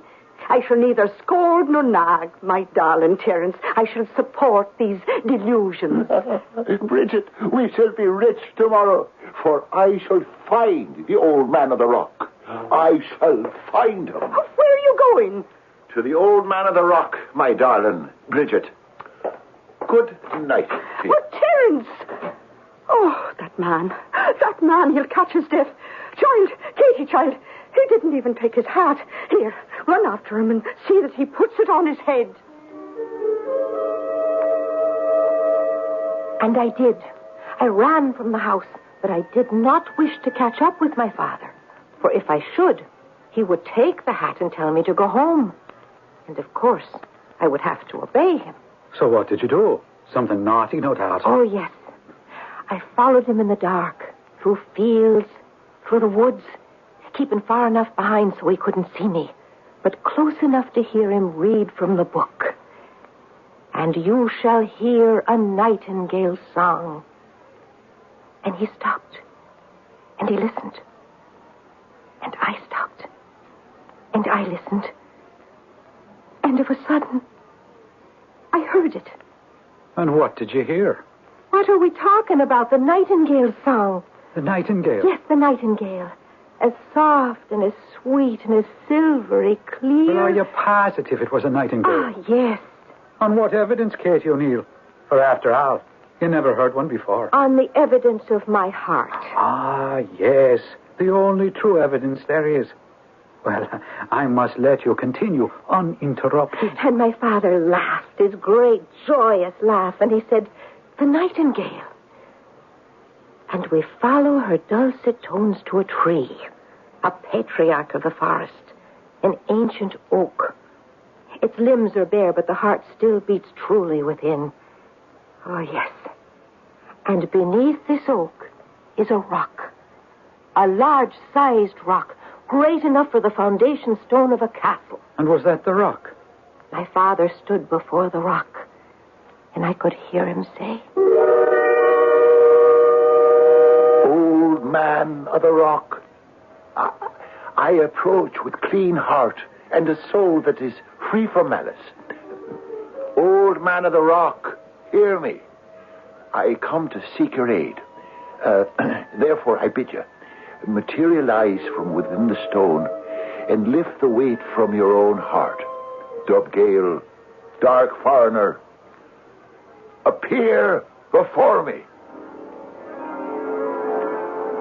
Oh, calls me dark foreigner. It's you. It's true. You. Where did you come from? Oh, you've seen where I came from. The rock. Old man of the rock. I believed it. I believed it truly. That is why I have appeared. And why have you come to me? I want to be rich. All men desire riches. It was for wealth that I try give Lodnar sail from Daneland, a Viking pirate. But I've learned better. Oh, I do not ask to be rich for myself. You do not? For private gain. Is that a fact? I want riches for what they can do. And what can they do? Bring joy. Not all rich men are joyful. I can say this, having known many. Indeed, having been one myself. But wealth, it is not meant to be kept. It is not. You know it is not, old man of the rock. It is meant to be given away. It should be used to feed the poor, to protect the widow, to raise the orphan, to relieve the oppressed. And this is what you would do with wealth? This is what I would wish to do with my wealth. It's a noble ambition. And so, will you grant me my wish, old man of the rock? I will grant a wish. But this is my wish. But is it also your wife's wish? My wife? What has my wife to do with... Well, she too must be considered. But why? Because you are not alone. A man and wife are one, in body, in soul, in spirit. But my wish is her wish. Are you sure now? Oh, she's a good-hearted woman. A bit short in the temper, perhaps, but a kind heart, a generous soul. Well, now, that is what we're going to find out.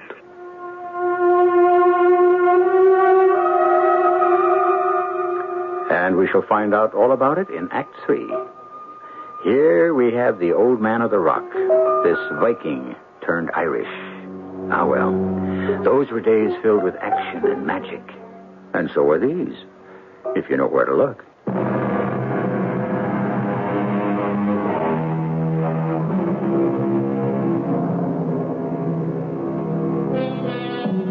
Now, where were we? In a police station, almost 100 years ago, listening to pretty Katie O'Neill telling handsome Sergeant Smith about a purse that was stolen from her. And to make the tale complete, she must go all the way back to Ireland, many years ago, and an encounter between her father and a mysterious being known as the Old Man of the Rock. And so this mythical character, he emerged from the rock, did he? Emerged, materialized, 'tis all one. And you saw it? With my own two eyes. And I still cannot decide whether they're blue or green. Oh, but pray, continue. And so they had this confrontation. My father, Terence O'Neill, and the Old Man of the Rock. And what happened? The old man explained how it would have to work. Being rich is a complicated business. It seems rather simple to me, old man. Does it now? That is perhaps because you've never been rich yourself. True. And how would you choose to be rich? In land? In gold? I would have to think. In goods? In stocks? In bonds? I would just like to be rich. Well, you cannot wish just to be rich. And why not? What is rich? Oh, you and your wife must decide. You must talk together. You must understand together. And you must decide together. And then you must wish. Oh, well, that should not be too difficult. Come, we shall walk back to your home together. Right now? Is there reason to wait? No. Well, then come. For now I've placed a charm on the home of Terence O'Neill. Come, lad. The charm lies over your cottage. Charm? From this point on, the very first wish that is made in your house shall be granted. The very first wish? The very first and only wish. For it is possible to give but one to a suppliant. I see. And so, talk it over carefully with Bridget and decide what that wish shall be. So, Katie O'Neill, what happened? They started back toward the cottage, with me following unobserved close behind. And once again we heard the song of the nightingale. Ah, so gentle and clear in the stillness of the night. And? It was the dead of winter, but there was a warm breeze in the air, and the ground was gentle underfoot. Soon we were in sight of the house. The little house where I lived with my father and mother. Yes? We walked inside, and when my mother saw my father, she was furious because he was not wearing his hat. She was about to tell him so, but then she saw this old man dressed in old clothes, and she said, "Whom have you brought home this time of the night?" Bridget, darling, I would like you to meet the old man of the rock. The old man of the rock, you say? Yes, indeed, my darling. Old man. May I present my partner in this world and the next, the lovely Bridget O'Neill. I'm charmed to make your acquaintance. The old man of the rock, is it? I have that honor, ma'am. Yes. Well, like goes to like. One cracked brain finds another. Now, Bridget, we have a matter of the deepest import to discuss. Have we indeed? Yes. It concerns becoming rich. Oh, well, that can wait a day or two, I'm certain. If not a year or a lifetime. And so, Bridget, you and I must discuss... You and I must discuss your lack of manners, Terence O'Neill. When a guest is brought into the house, he must be served a cup of tea. I would be grateful for a cup of tea, Bridget O'Neill. And while the old man of the rock here is enjoying his cup of tea, you, Bridget, and I shall be exploring the various manners, methods, and techniques, as it were, of becoming rich. Rich? Yes, rich. Rich as Midas. Rich as Croesus. Rich? I told you.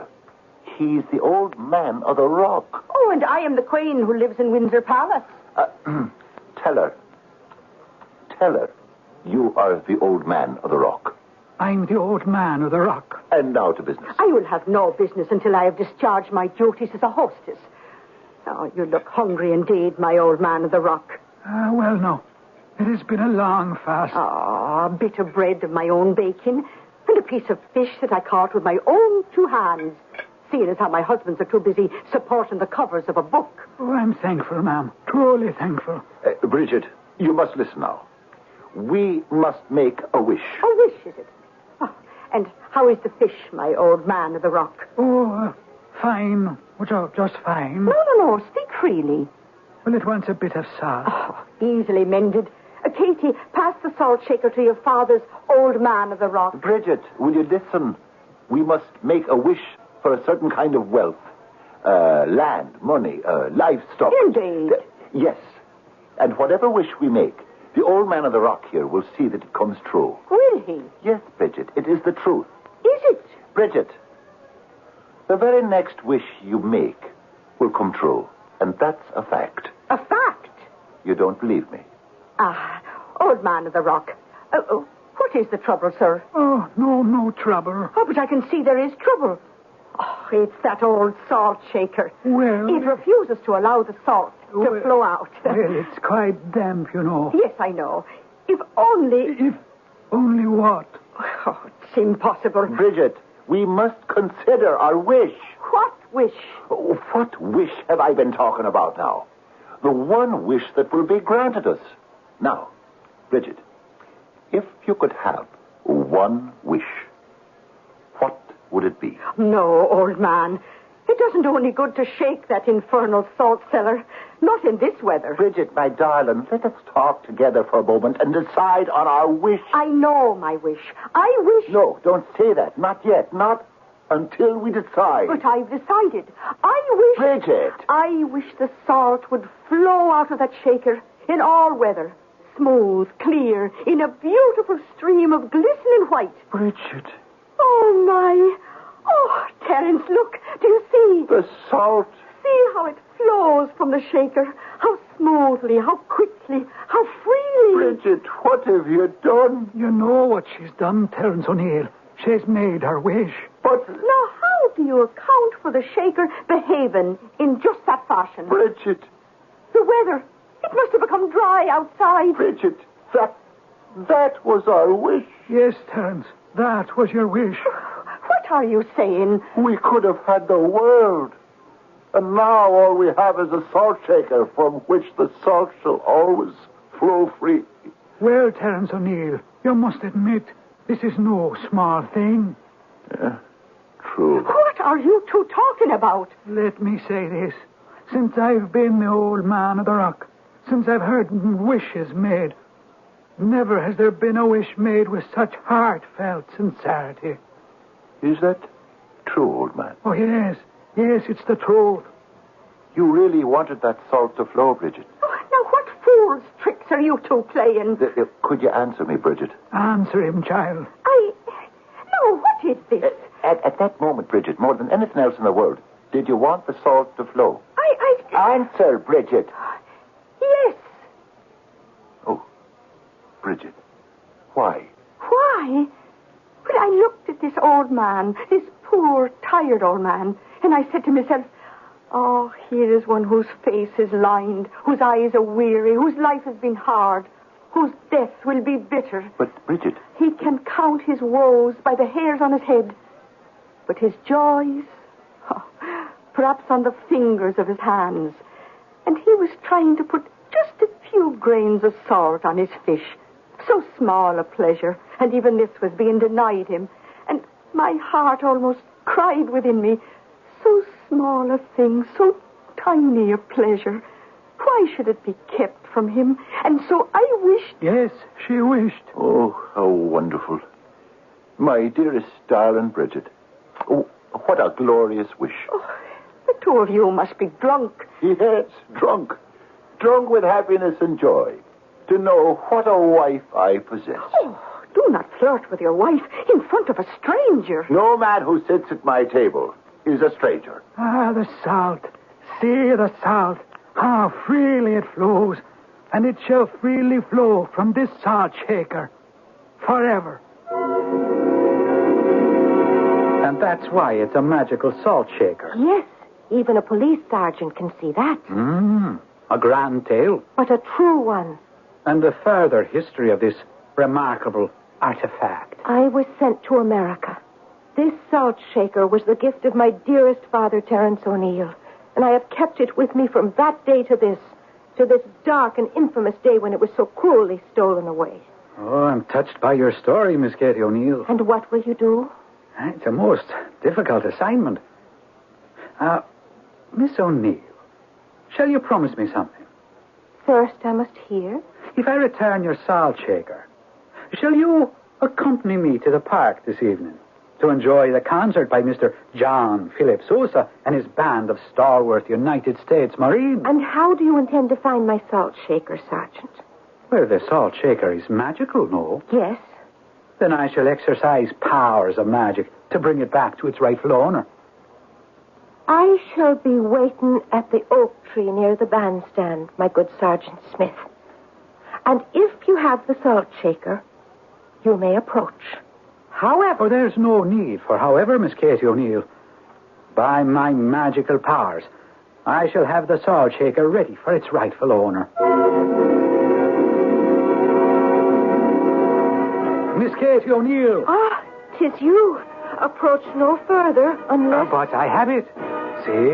See how freely the salt flows. Oh, Sergeant Smith. Sergeant Smith, you worked magic. Magic, of course. And shall you tell me the magic? Oh, that cannot be revealed. And shall you tell me the magic? Oh, that cannot be revealed. But it's great magic. Shall I tell you the magic?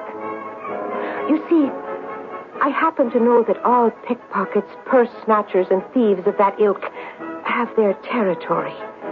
Indeed, if they see someone else practice their depredations on that spot, they will turn the intruders over to the police. Is that a fact? You're telling the story, Katie O'Neill. And so, what you did was to ascertain which thief is the regular, shall we say, at Fifth and Main. And you told him to produce the salt shaker, or else. Miss Katie O'Neill, what a suspicious nature you possess. But I retrieved the salt shaker. Yes, you did. From which the salt will always flow. And that's magic. Yes, that is magic. And so, Katie O'Neill, shall you accompany me home after the concert to meet me mother?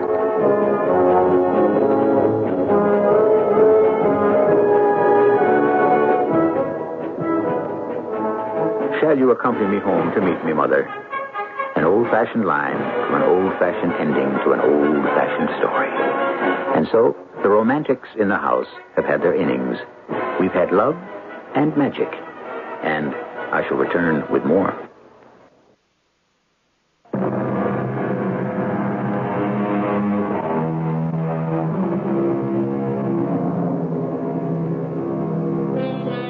And from the shaker, the salt shall always flow.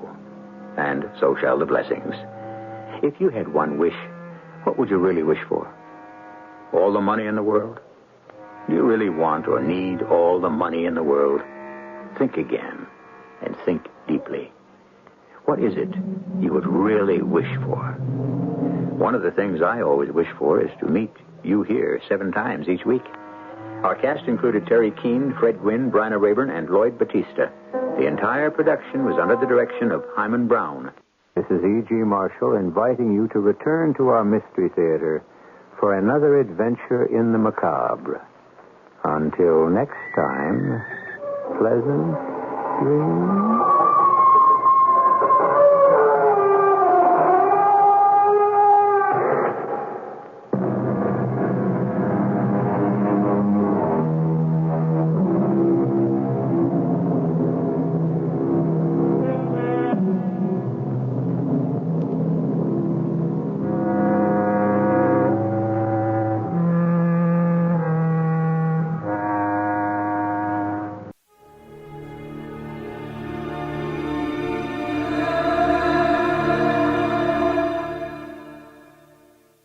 The CBS Radio Mystery Theater presents...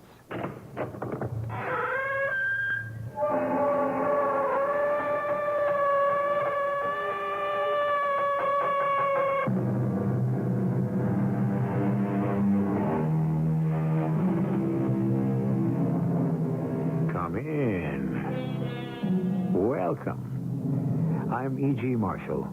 But before you come in, stop a minute and look up at the night sky. Familiar? But there are those who will tell you that our sky is not all that familiar.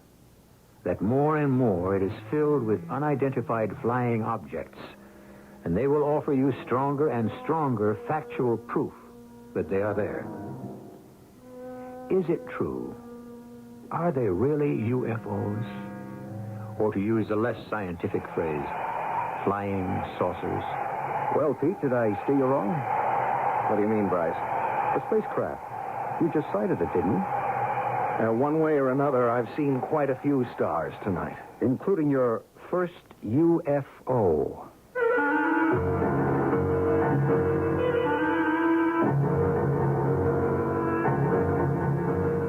Our mystery drama, A Message from Space, was written especially for the Mystery Theater by Ian Martin and stars Tony Roberts. It is sponsored in part by Buick Motor Division. I'll be back shortly with Act One. Buick has some good news for procrastinators. Even though you waited, you can still enjoy the comfort and luxury of a full-size Buick. Even better, your Buick dealer just might give you an irresistible deal on a 78 LeSabre right now. But do hurry, because a lot of other procrastinators have been waiting for this kind of news, too. Buick will save it. Yes, you can, at your Buick dealers. Yes, you can. Yes, you can.